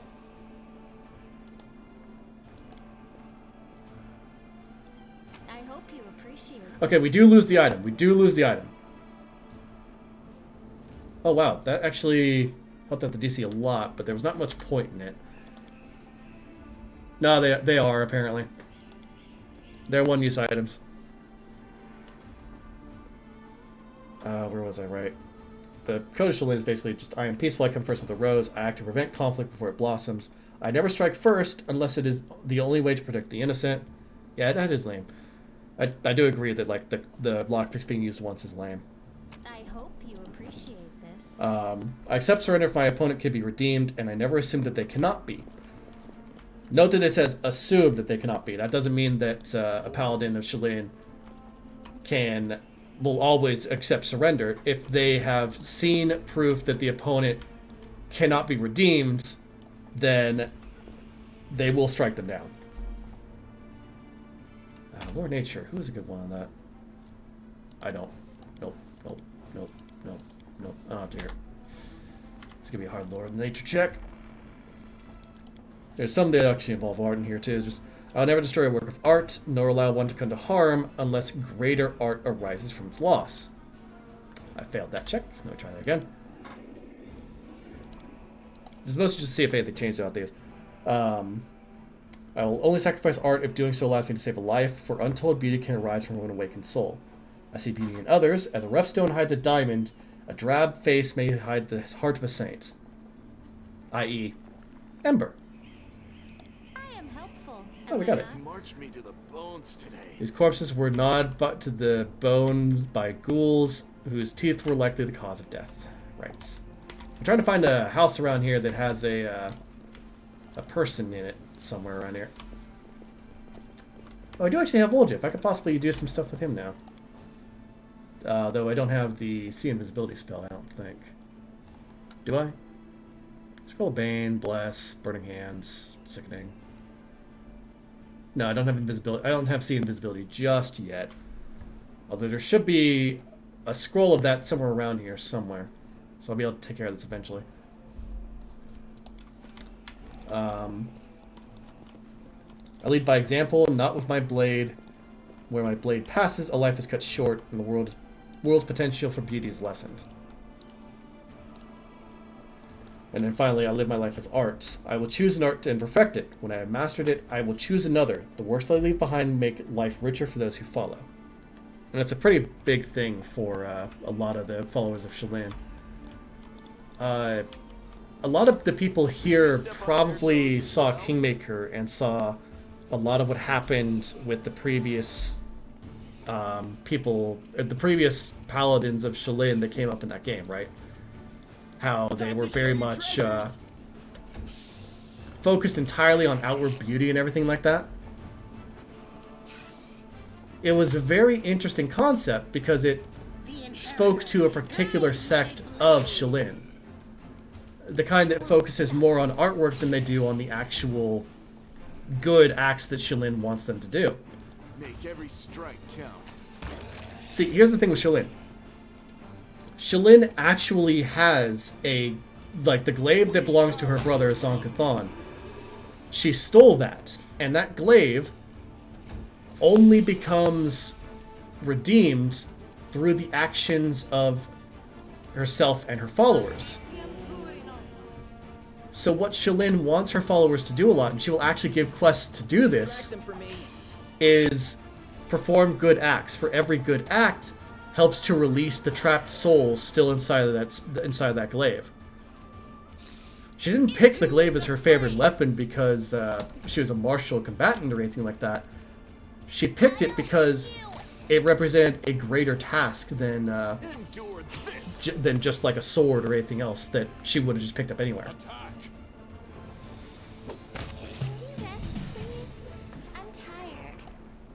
Yeah, we'll get these people some rest in a moment. I'm just trying to save as much time as I possibly can. Hello there, Curl.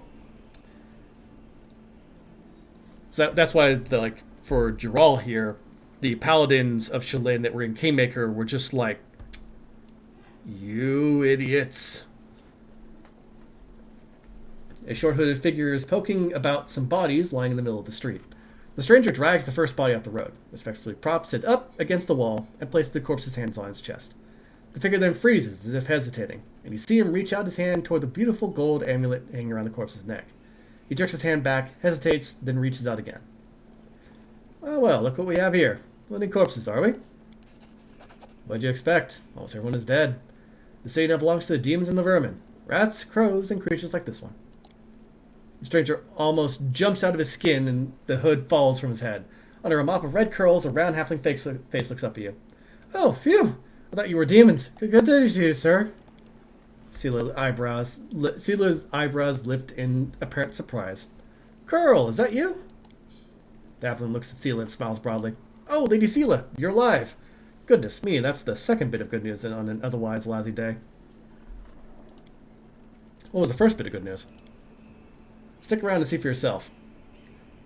Do you know this person, Sela? Meet Rimvi, better known as Curl. He hails from Kenebres, and he fights in the Condemned. He's one of a kind, a rogue with a heart of gold. Sela smiles and adds a little more seriously, Curl, it's probably none of my business, but you should ask yourself if what you are about to do is right. The halfling's cheeks flush, and he hides his hands behind his back. I just thought, oh, it doesn't matter. Can you tell me anything useful about what's going on in the city? I'm afraid not, good sir. I just left the Defender's heart. Before that, I was holed up in there, too scared to leave. Although spending all that time under Commander Irbeth's nose sure was something. She's a strict one. Ooh. And when she gets antsy. Don't even start. I've had enough of her breathing down my neck to last me a lifetime. So what are you doing here? Robbing corpses? No, the halfling protests. Raven Curl may be a rogue, but he doesn't look corpses. I just need to get these poor lads' bodies off of the road. My friends and I are on a terribly important mission, and we need to get through.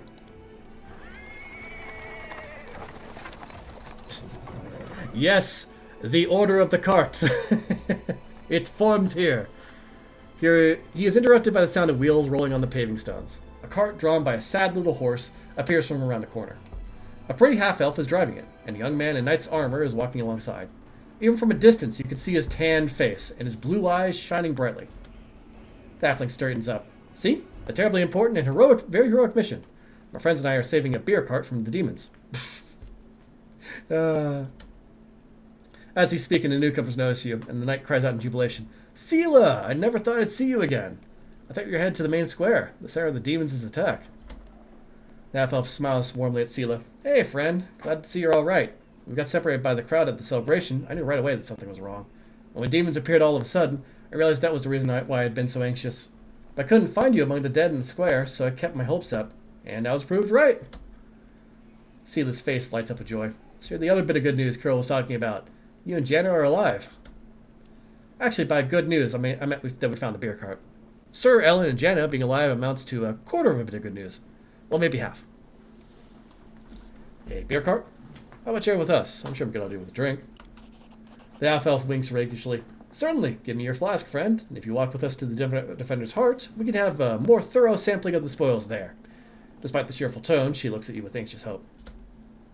Jana, there's no need. The heart is very close, and the three of us will be enough to fight off an attack if there is one. Besides, our friend here surely has better things to do. More important things than carrying barrels of beer, I'll wager. By the way, my name is Ellen, Sir Ellen of the Houndhearts. I'm glad to meet someone who survived this madness. You haven't told me how you know Sela. I'll say that story till we're all back at the Defender's Heart. You're going back there, aren't you? We'll have reason to toast our spoils. Are you aware, Sir Knight, that your friend Curl was trying to rob a corpse? Charles, is that really necessary? Curl didn't even do anything. Whatever you might have been thinking, that's between him and his conscience. What's wrong with hearing the truth? I think Jan and I have the right to know what our newfound friend is up to. It looks sternly at the cringing halfling. I'm not your commander, Curl, and I can't punish you or even condemn you. I suppose lots of people in Mendev think that the war justifies anything, but think about it. The dead fellow might have a family somewhere. His property and mementos should be returned to the rightful owners. They're bound to have sentimental value. Take this cart, for example. We might take it now, but once the city is freed, the Eagle Watch and the other orders will certainly try to find the lawful owners and compensate them fairly for their losses. Enough, friend. I didn't even do anything. I was just thinking about it. And honestly, I don't think we'll even be able to gather up all the bodies and hand them over to the Eagle Watch. They'll be looted anyway. Well, that will be on the conscience of the one who does it. But you're a crusader, Curl, though you might not have volunteered. Those who fight against evil itself have to be better than common folk, with their moral frailties. I have to go. So long, we're sure to meet again, either in the city or at the Defender's Heart. Sure you will. Come to the tavern, we'll celebrate the valiant rescue of this barrel together.